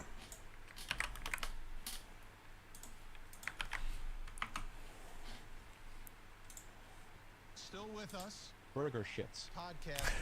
I fucking love this one. California, retired FBI Special Agent Bobby Chacon, and in Salt Lake City, Utah, private investigator Jason Jensen. Great to see everyone.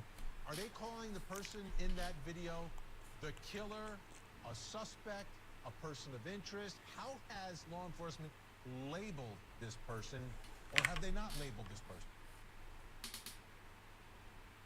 A lot of the communication around this case has been somewhat confusing. Okay. So this guy is gonna say that Ronald Logan did it, right? So watch eye on your face. Our understanding is that while not necessarily Oh. outrightly identifying. Still with us, Burger shits. podcasters. And joining me now in Los Angeles, This is a California, meme, though, retired but I FBI love Special Agent Bobby Chacon, and in Salt Lake City, Utah, private investigator Jason Jensen. Great to see everyone. Are they calling the person in that video the killer, a suspect, a person of interest? How has law enforcement labeled this person, or have they not labeled this person? Yeah, a lot of the communication around this case has been somewhat confusing. Our understanding is that while not necessarily outrightly identifying the person in the image as the killer, I feel like police have pretty strongly indicated that, you know, they want to talk to him. State police say this man is now a suspect in the murders of 2 teenage girls. At first, police said they only wanted to talk to him, and now they believe he participated in the killings. We saw the pictures of Ronald Logan, who I believe has passed away. is not alive anymore. What do you see? This is a very confusing case because usually I give law enforcement the benefit of the doubt. In this case, I am completely perplexed why Keegan Klein seems to be the primary suspect. Follow the evidence that would lead you to Ronald Logan being the primary suspect here. There's a search taking place. It's 40 miles away. Sorry. Up in a different town. It could be a computer hard drive. You can imagine something as small as a thumb drive tossed over a bridge. Tell me if I'm wrong, Anya and Kevin. We believe it is connected to the murders in some way, right? Our sources basically indicated that this is linked to Keegan Klein and the Delphi case. Liar, liar, pants on fire. We are 40 miles away from where these girls' bodies were found. This is confusing, Jason. It really can be confusing if you're really trying to take a catfish, which what Keegan was, and make him a murderer. If you're really trying to take one criminal and make him responsible for someone else's crime, it will get confusing. Ronald Logan killed them both. Have you found any connection between Klein and Logan? Logan, the guy who kind of looks like the guy on the bridge. And I think it's important to note that, yes, Ron Logan does Carl, bear we'll a get that in a similarity second to again. the guy in the video. In fact, if you go to a Walmart in a rural area in Indiana on a weekend, I think you'd see dozens of people who could look very much like Bridge Guy. I'll add that in the 2020 police transcript that we released, My head's spinning, Bobby Chacon. My head is spinning. Well, look, it's all on, like we've said, we've seen it before. It could be buried in his computer. He could be somebody else that Keegan knows. The proof of that is going to be on a hard drive or on a thumb drive or somewhere on his computer. They're searching in the water for something, right?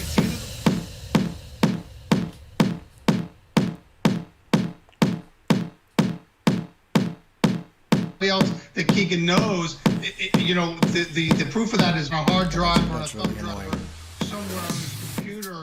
They're searching in the water for something. Oh, that was basically it. I found that extremely funny, but this doesn't do it better. People are curious and they delve into it and they read everything and they're just like, No, I it have doesn't. more questions now than I did even at the start of this. And we definitely hear that because we certainly do. For you, Kevin, in addition to corroborating evidence, when you have a really unreliable, let's say, witness,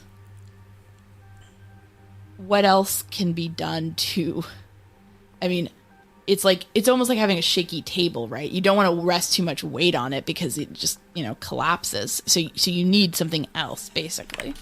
You don't want to file charges. No. See, that's the thing, though. So, this guy, right? I cannot. What's his face? I'm just gonna call him what's his face. This lawyer, yeah. He got still access to a database that's full of things lawyers can access. That's how he got the transcripts. That's how he got the search warrant.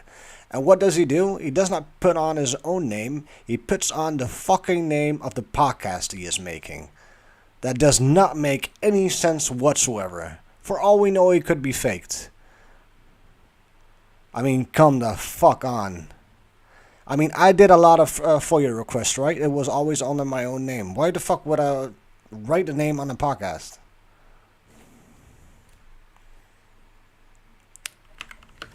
Oh.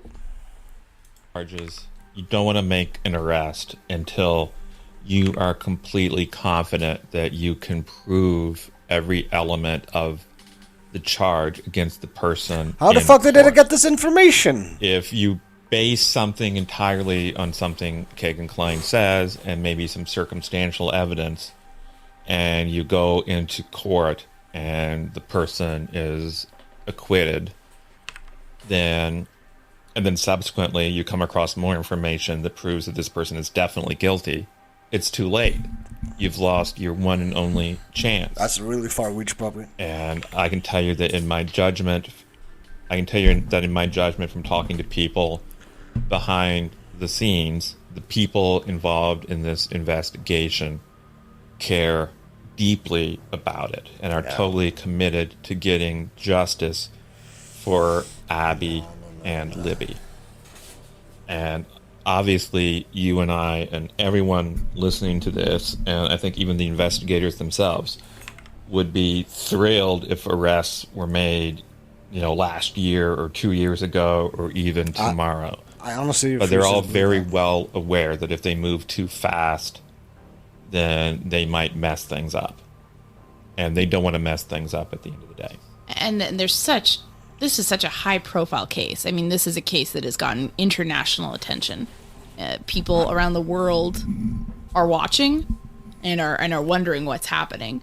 So I think that, especially when you know that there is such media scrutiny on some level, that has got to be weighing on investigators and people behind the scenes. Everything the Indiana State Police does in the investigation of this case, everything that the prosecutors do while trying this case in court, is going to be intensely scrutinized. It's going to be scrutinized by you and I. It's going to be scrutinized by everyone listening to this. It's going to be scrutinized on Facebook, on Reddit, on British newspapers, all over the country, all over the world. And so you want to make sure that you have a case that can stand up to that kind of scrutiny. And I believe, from what we know, talking to people behind the scenes, that there is confidence that such a case is being built. It doesn't always happen as quickly as we would like, but at the end of the day, what's important is the right person is convicted and sentenced to prison. And it's not so important that maybe it took a little bit longer than we would like if at the end of the day, the right person dies in a prison cell.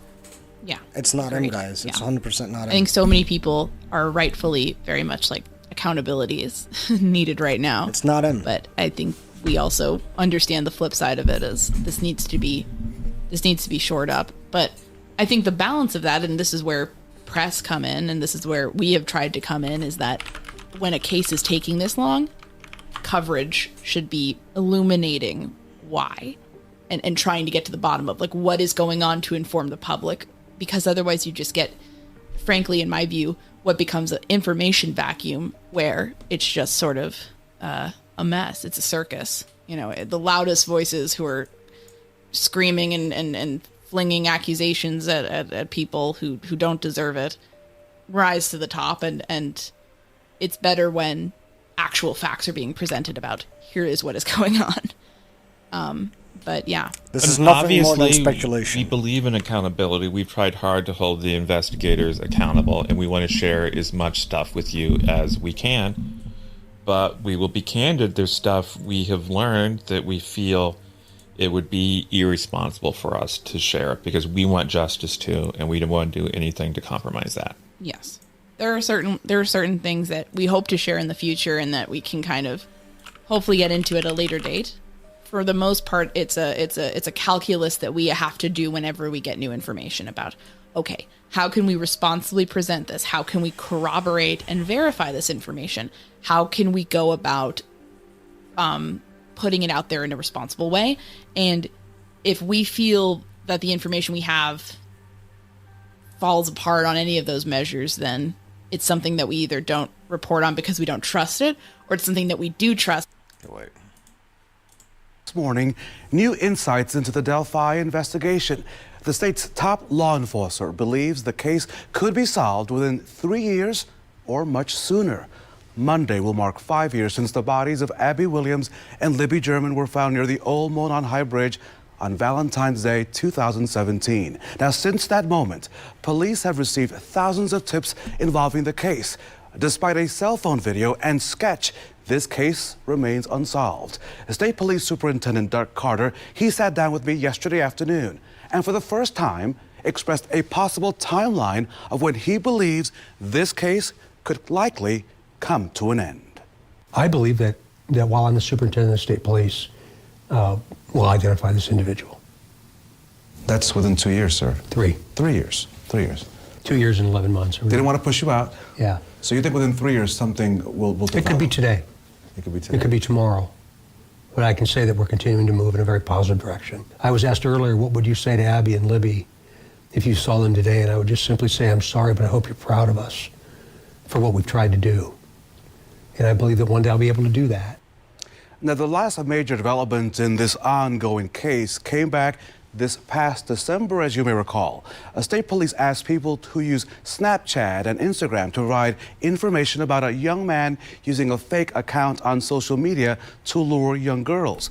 That appeal was made in a state police video. Now, the man at the center of the fake account, he's in custody, but he has not been named as a suspect or a person of interest. See? Directly in the Delphi case. I was hoping to get more details on that, but this is all the superintendent would say. It generated a tremendous amount of interest. And the leads that we've received have been very helpful. But that's as far as I can go with that particular issue. The superintendent tells me that this is not a cold case because he tells me no one has given up on the investigation. All in the fucking transcripts, right? That murder sheet said was actually really helpful. Although it was totally about it was about the child pornography cases, right? 30 counts that he's being convicted of. And he keeps saying, they are saying that I had contact with Libby for the last time. They are saying. Not he is saying, they are saying. Fair enough. This dude is a pathological liar. There's a certain pattern. What people are saying. He's not... He gladly admitted to the child pornography case.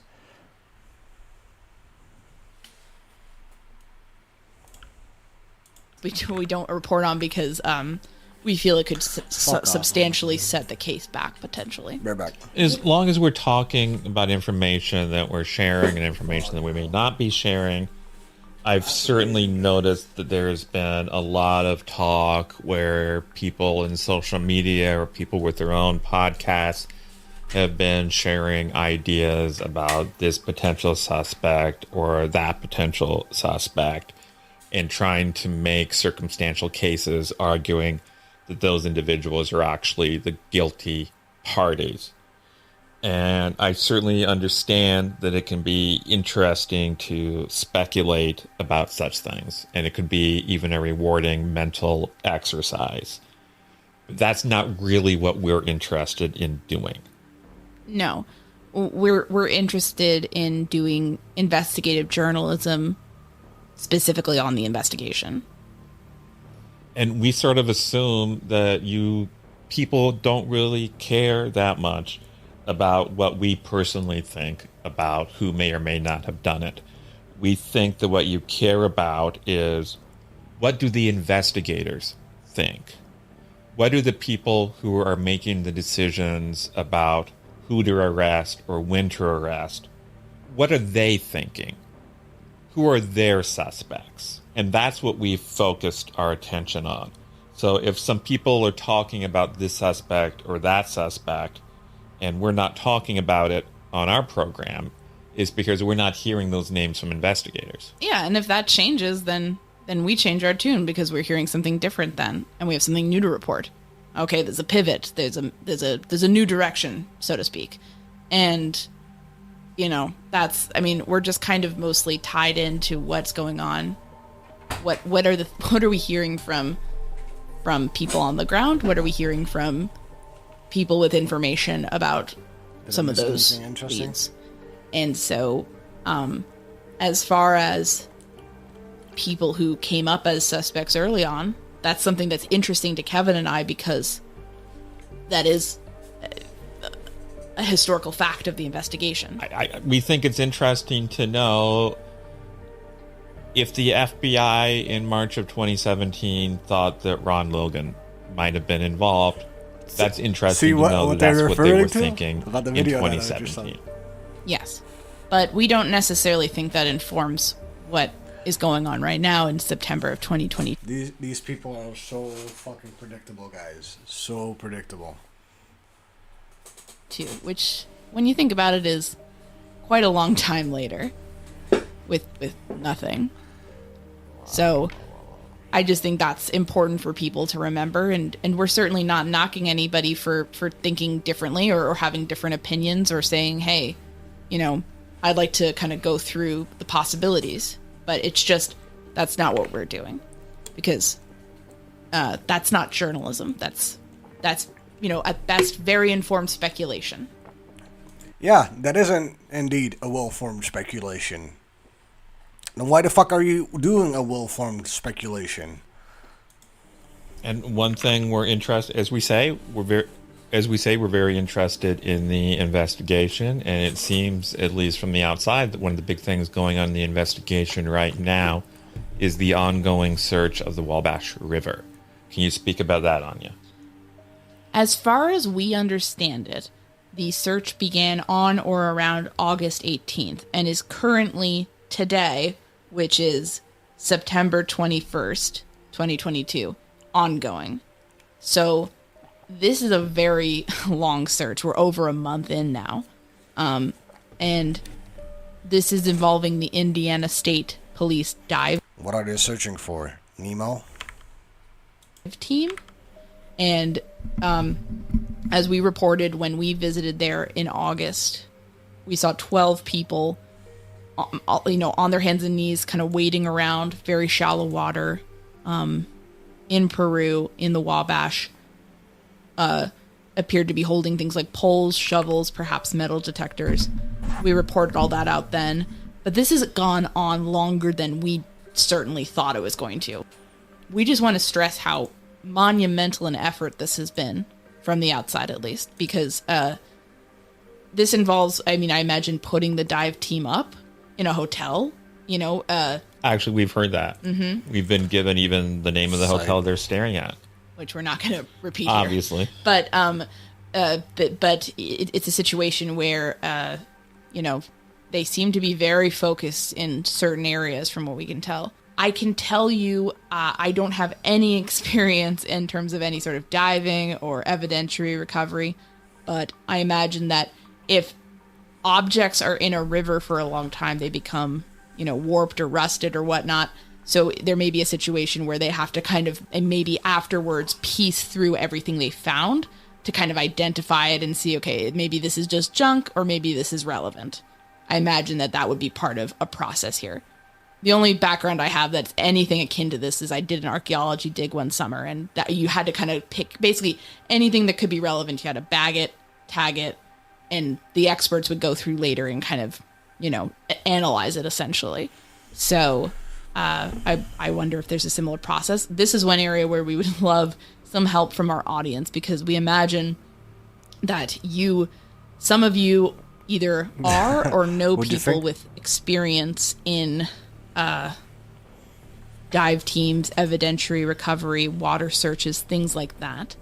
And we would love to just pick your brain about, what are the hallmarks of such a search? What kind of factors go into planning and figuring out what locations are the place where you really want to focus your energy on? What does it mean if a search goes on a long time? Is that something that, what influences that? Because this is not an area where Kevin and I are at all familiar. Yeah, and I'll be frank, we're in the process of trying to find an then I will be Kevin. Expert that we can interview about it. My name is Frank, by the way. Just saying. So we can share that information with all of you. One thing we got from some astute tipsters that we wanted to run down and sort of share with you all is that we heard rumors from people in the area that perhaps Indiana's DNR, aka the Department of Natural Resources, that they may have been involved in somehow reducing the water levels of the Wabash River while the search was ongoing. Delphi. And basically, what we saw was a very shallow river. And so people have been talking about that. Perhaps there was some sort of cooperation there from the DNR. So we actually took the liberty of reaching out to them directly. And they came back to us pretty quickly saying, okay, never mind. They're certainly not aware of any such undertaking, was the exact phrasing. So I guess they're saying that maybe it could have been done, but it sounds like if it was done, it was not with their knowledge. So I think we can say that probably wasn't an aspect, and it's possible that the search has benefited from the fact that it is such a hot summer, and perhaps that's driving the river levels lower than they would be otherwise. And as always, if anyone listening to this has any information that you think is relevant to this, we'd certainly be interested. First of all, you should share it with the police, and if you want to share it with us, we'd be interested in hearing it. All right, peace out. Jeez. Okay, we'll worry.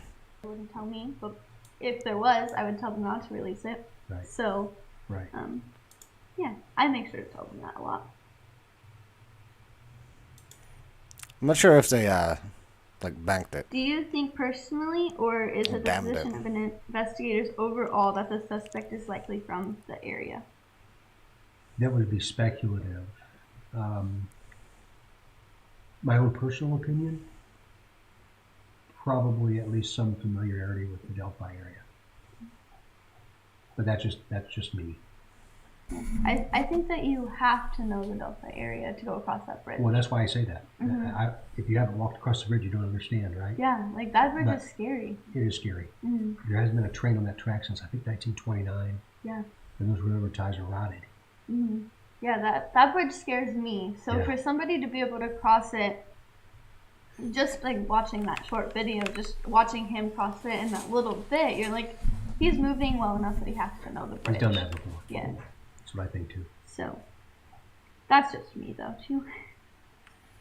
Oh, you live in Peru, Fancy. Do you think it's likely that someone knows who the killer is and hasn't come forward? 100% sure of that. In my mind. Yeah, me too. I think it'd be hard for me to look at that and know that that's my best friend and not say something. Right. That's why we hope if a person does know and they're living in fear, let us help you. Mm-hmm. Yeah, Let us help. definitely. Like we can keep you safe.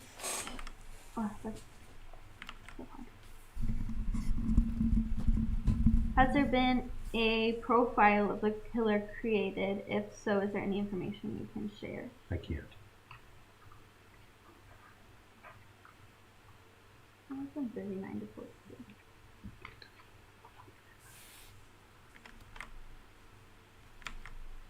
Alright, pretty early on in the case, a composite sketch was released of the suspect. How did that sketch come to be created, and what from the video did you draw from to create the sketch? Remember, a sketch is just a visual. It's not a photograph. It's a visual of what somebody might have seen. So that's all I'll say about the sketch. In 2019, a new composite sketch of the suspect was created that looks a lot different to many people than the original sketch. How and why was the new sketch created, and why might it appear much different? Really, Chris, that's cool. I can't talk a lot about that in detail, but I'll simply say that the investigation has evolved. And there are things we know we can't explain, and I know that there was a lot of anxiety about that, and even there was some confusion and some blame and some criticism of us. That criticism needs to come to me, not to anybody else, because I absolutely supported that change, and I think there will be enough similarities in this person when we find him that we'll be able to see it in both. Mm-hmm. Yeah, I definitely I just have a feeling that it's somewhere in the middle. Mm-hmm. So when everything happened in the beginning, I didn't have a face. Like I have really bad nightmares, and so we didn't have a face. And then like I don't know, like a week later, like before the sketch was released, he suddenly had one, and it was not the new sketch, not the old one, but it was somewhere in the middle. Mm-hmm. And so I always try to figure out what that face is. Like maybe I do know him, maybe I have met him, and that's the face. Like I'm giving it with the voice. I just don't know it yet. Kelsey, you are spot on, and I wish everybody would look at this that way, because the similarities, and let me back up, when people look at that sketch, they think, oh my gosh, that person is 20 years younger than the initial one, and they view it as a photograph. Mm-hmm. That is not what a sketch is. It is really, really, really important people look at it like you do, Mm-hmm. and understand that it's going to be somewhere in the middle, or there'll be some similarities between those with a booking photo that I know we're going to get one day. Yeah. And I'm really looking forward to the day I can look in his eyes and tell him how much I don't like him. Yeah. That's the thing that is bothering me so much. And believe me, I think I need to go in a mental institution because many things bother me. Anyways, the word choice that she's using here. So, I would kick the living shit out of this guy. So, but hold on. With a booking photo that I know we're gonna get one day. Yeah. And I'm really looking forward to the day I can look in his eyes and tell him how much I don't like him. I'm looking forward to that day. Yeah, I'll stand Okay. with you. Yeah. Might be nothing, but Can't wait. Okay, at the conference in which the new sketch was released, there was a specific wording and talk that seemed aimed at someone in particular. Can you verify if it was actually meant for someone, obviously the suspect, but beyond that, like a particular person? Those were comments made by me, and no, I'm not going to talk about it.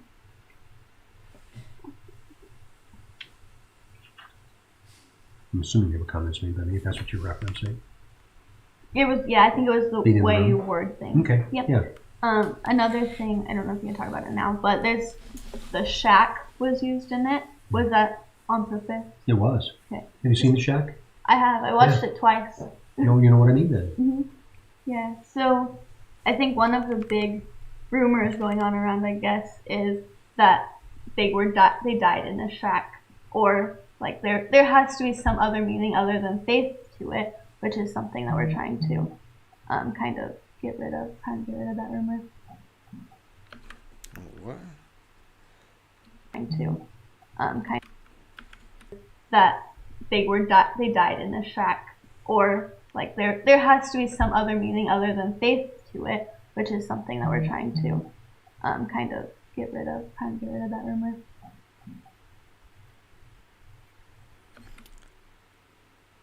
Huh.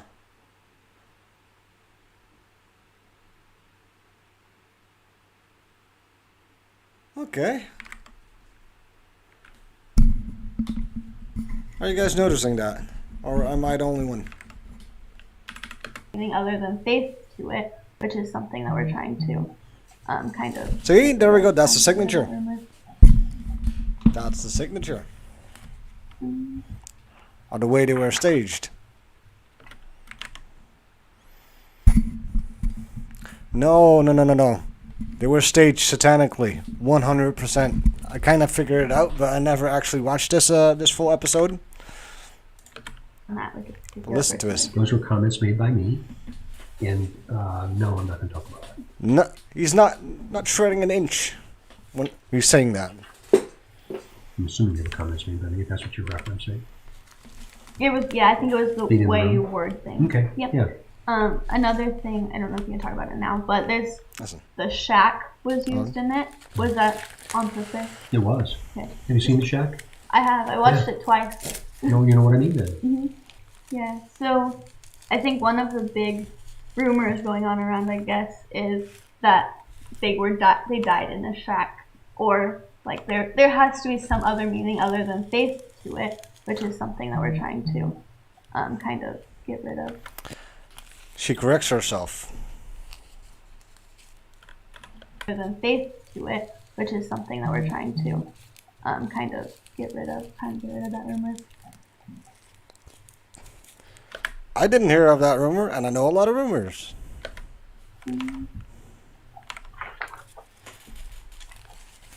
There was no shack involved. Okay? So there was no shack involved, but also no rumors about Satanism. But that had a the field had a really compelling effect on me. hmm Yeah, I think that movie in general, the first time I watched it, and it had like zero effect on me. I just kind of sat through it and didn't think about the meaning behind it, just because I just wanted to watch it as a movie. And then the second time I went back and watched it, and I cried the entire movie. And the third time I went back and watched it, I cried even more. And so then I read the book so that I could kind of dive deeper into it. And it actually helped me a lot with forgiveness in myself and being stronger going through it all and being able to help other people. So it's a really good movie. It's so cool to hear you say that. I had to say it had the same effect on me in a different way, because I'm not, I don't understand Mm-hmm. what it's like to lose a sister. but that movie had such a profound effect on everything about our life that it was worth mentioning. Mm-hmm. It is gold, right, Captain? It had no other effect on anybody but you. I'm glad I did. Yeah, and it didn't even, like, then I was like, holy cow, he watched that movie and it affected him in a really good way. But I remember watching it and, like, watching the dad the first time and, like, thinking... He watched it because you watched it, smartass. She was the one first in the interview who actually said that. Do you know the shack? And the guy says no, and then she goes, like, into it. This is before this big man speech.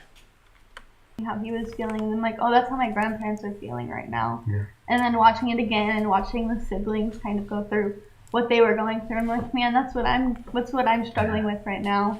And your grandparents are strong people. Oh my gosh. Yeah. Oh my gosh. I don't think I could be the strong person I am without them. So. Let me see if I can get that statement from Kelsey. There we go. Wait, is this it? We try so hard to understand how a person could do something like this. Listen to this, guys. To two children. I guess it's hard to see into his mind because I couldn't understand how you could do that. Or is it later on? But anyway. Really weird, but he could go out and kill 2 little girls. So. And you did everything you could to support us, but most importantly, you surrounded the family of these 2 little girls. Gosh, I'll never forget it. Wait. No. Here. The shack was first brought up by Kelsey in the James Renner interview, posted September 2018. And this is 2019. Recently watched a movie called The Shack. When they get this guy, what do you want? What do you want to happen to him at this point? Well, have you seen The Shack? Fucking sick! I have not, but my father read the book, and I've heard parts of it, but not enough to know. What about? Laugh, dude. How it relates. So the little girl is taken from her family, and she is raped and murdered. And in a way, I've always seen myself as the father because he drifts away from God back and forth, which I do too in some ways. But then there's an interview. I'm not sure if I can find it, but she says that she doesn't go to church anymore. They don't find the girl, and then he dies and goes to heaven. And while he's there, God shows him how to forgive. And I hope, not that I could ever forgive what he did, but I hope that he finds forgiveness in that way. But I still really, really hope he gets hurt in prison many times. But that wouldn't be good on my part either. You're human at the same time. Yeah. So you try to forgive him, but you can't. All right, let me ask you about the shack. Okay. The shack is the house inside you. Crazy, right? Yeah. And I never watched it, but it's a reference. It's a reference that Doug made in the 2019 press conference. In 2018, Kelsey referred to that movie and to the book. And he used that same reference. And Kelsey was not at home when that press conference was. So that's why Doug said, for the killer who might be in here. Because in this video, she says she had fucking Spanish class and that the teacher actually let her watch that press conference. How fucking crazy is that? Throwing stuff at us, and we still make it through, and that's just really amazing to me. Like most families, like in forensics right now, we're learning that the statistics behind everything, and most of the time, families don't stay together at the end of I'm not pointing fingers, and but so shit is adding up. 3 years after is really, really good, and it's not even in the statistics, so that doesn't happen very often. It's inspirational. It does not. Yeah. And you guys just take it. I mean, gosh, it comes to you. Best way through trouble is right in the middle. Mm-hmm. And that's what I see you guys doing all the time.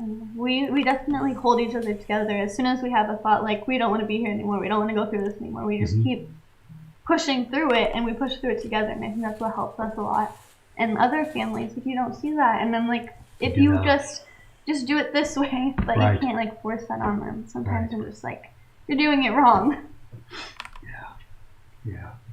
So, all right. During this I honestly have no clue, but everything is just adding up with the things that she is saying, and Doug is using that. I mean, how strange is it that she said she had Spanish class and with that teacher? And watch it back.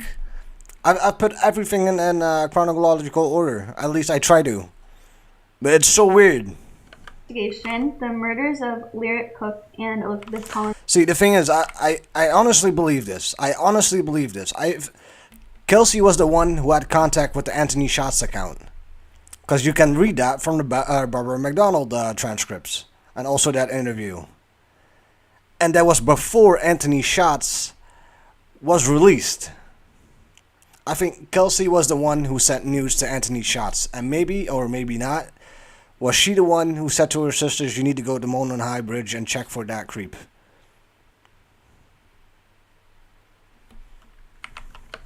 In Iowa were mentioned as being... Without speculation, though. I might be totally wrong, guys, but... Ways. Investigators took it seriously enough to look into it and eventually decided the cases were not related. How did you come to that conclusion? I can't talk about that, but what I can talk about is that we have a way of monitoring what's going on around the country in other similar cases. And that will continue. We'll continue to follow up on those as they occur around the country. And as other communities, but more importantly, as other families are affected in such a horrible way, it doesn't matter where it is on the globe, we're going to go. Mm-hmm. And we're going to see if there's any similarities with what occurred here. And you know what scares me more than not knowing who did it and not knowing exactly what happened to my sister is the fact that I do not know Philippa. Do it again. Yeah. And I think that's it's a theory. what causes I'm not so saying much it's the anxiety truth, in but me. I think that's what keeps me going instead or of she was there stopping. to... It's because even if I go my entire life not knowing, I At would that rather moment. not know than it happened to another family. Because I can show you a lot more things that could add up. And that's one of the reasons that we're never going to tire on this, because we've got to bring it to your family. We've got to bring it to the community, because there's a likelihood that he has either done this before or will do it again. Mm-hmm. I think most people understand that. Yeah, definitely. It's very scary knowing that he's out there somewhere. Like I could be at Kohl's when he comes up to my register, and I would have no idea. Mm-hmm. I might get a. Okay, hold on. Let me say something to confirm my theory as well. Not to confirm, but in a certain point at one of the interviews, Kelsey also said that she went on the opposite side of the bridge, and that in the search they were underneath the bridge, right? Okay, so bear with me.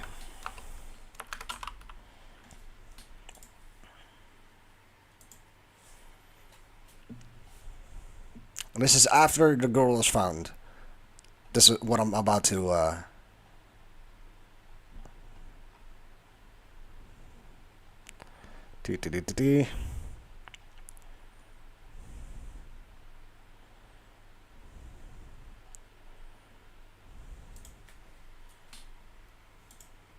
Fire 15 squad 2.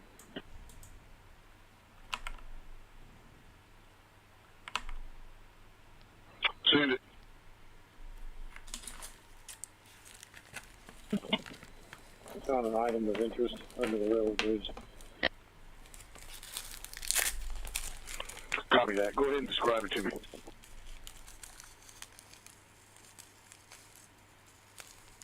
Girls' undergarments. Good copy. Thank you. Stand by. Just saying. Feeling, but I would have no. But remember, this is a little bit different because we have a. Of course, they can have an opinion. I can see him. Love your name, by the way. Exactly. Like, hey, that's our guy. I'm going to leave right now.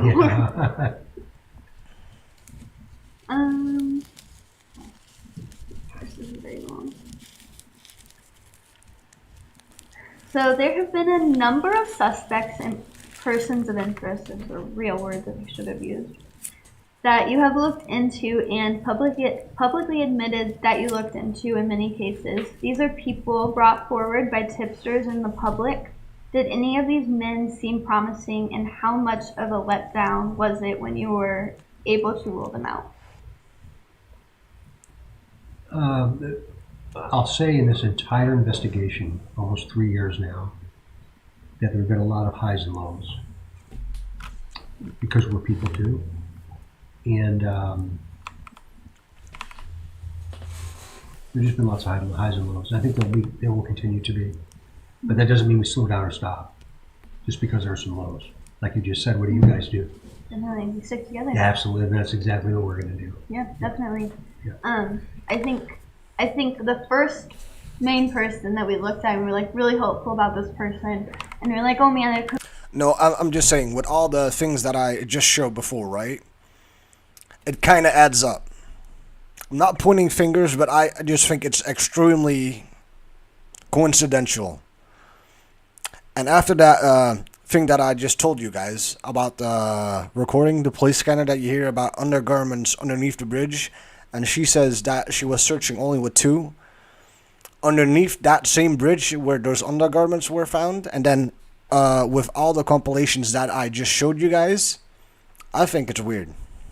I honestly, it could be a coincidence. Everything could be a coincidence. But I just thought it was really interesting on showing you guys this, because I had that in mind earlier. I'm not pointing any fingers. I could be totally on the wrong side. Be him, and I think after that person, after we heard that it wasn't him, and like he was ruled out to us, maybe, but maybe not. Not officially. You guys didn't tell us he was ruled out, but like to us he was, because we didn't hear about him again. So we got that, and we were kind of let down. We got less hopeful, right. And I think after that we stopped looking at people like that. We stopped saying, "Oh, that's our guy," because after. Because that's the thing. That's the thing, though. I'm not entirely sure about this. Well, partially, because they in the FBI search warrant of Ron Logan and a lot of other podcasts and news segments, they suggest that the killer took a piece of clothing. But what if that piece of clothing were those undergarments? What else did they take? Take. You get let down the first time, we're like, right. You don't want to be let down. You don't want to get your hopes up. So after that, we were like, we're not gonna put too much into these people right. that these people are putting out there. Well, you know, the other side of this, Kelsey, is we have to remember and realize this was such a high-profile case, as it should have been, and as it still is, frankly, that there's a lot still to this day going on the internet with people communicating and talking in different groups and putting side-by-side comparisons with a coworker or whoever that might be. Eventually, they're going to be right.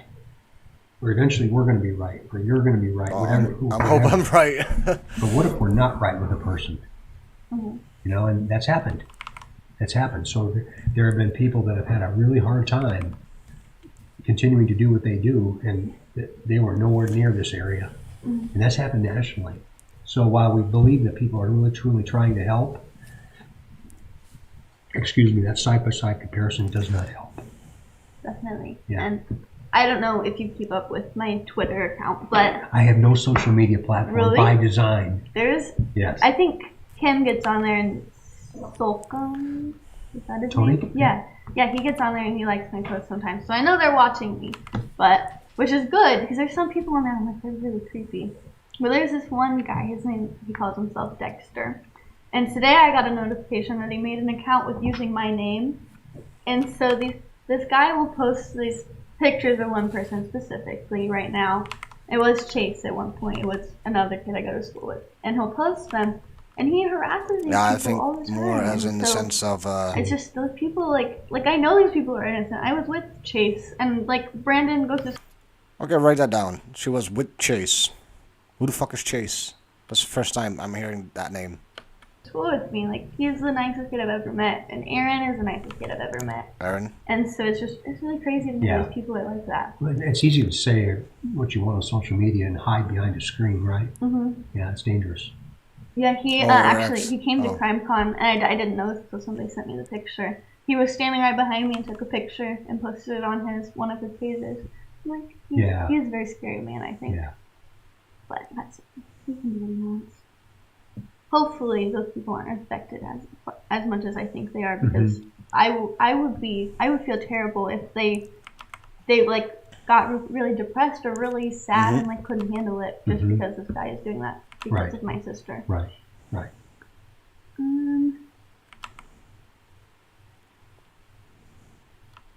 Are there rumors, theories, or just things that are not true or accurate that you would like to set straight? Oh, yes, but I can't. Eventually I'll be able to. I want this to remain, if all of the discussion and innuendo and rumor and all of those things continue, this continues to draw attention. And I want that to happen. I don't like the roadmap all the time. How the speculation happens that affects you and your family, or affects your community or your school, whatever that might be. But like I've said all along, there have been people that have disagreed with me. We'll go and do almost anything that we can possibly do to keep this in the forefront. So I went to Megyn Kelly and Dr. Phil, and we did those things together, and we'll continue to do that. We're not gonna stop. We're just not. Yeah, and I think people don't understand that. They're always like the police right now. I think there's a really big rumor that the police are covering something up, which is not happening. And I think people could just look at the fact that the law enforcement is going with us to do all these things and realize that that's not what's happening. Like, they're putting so much effort into this. Does he mean this roadmap?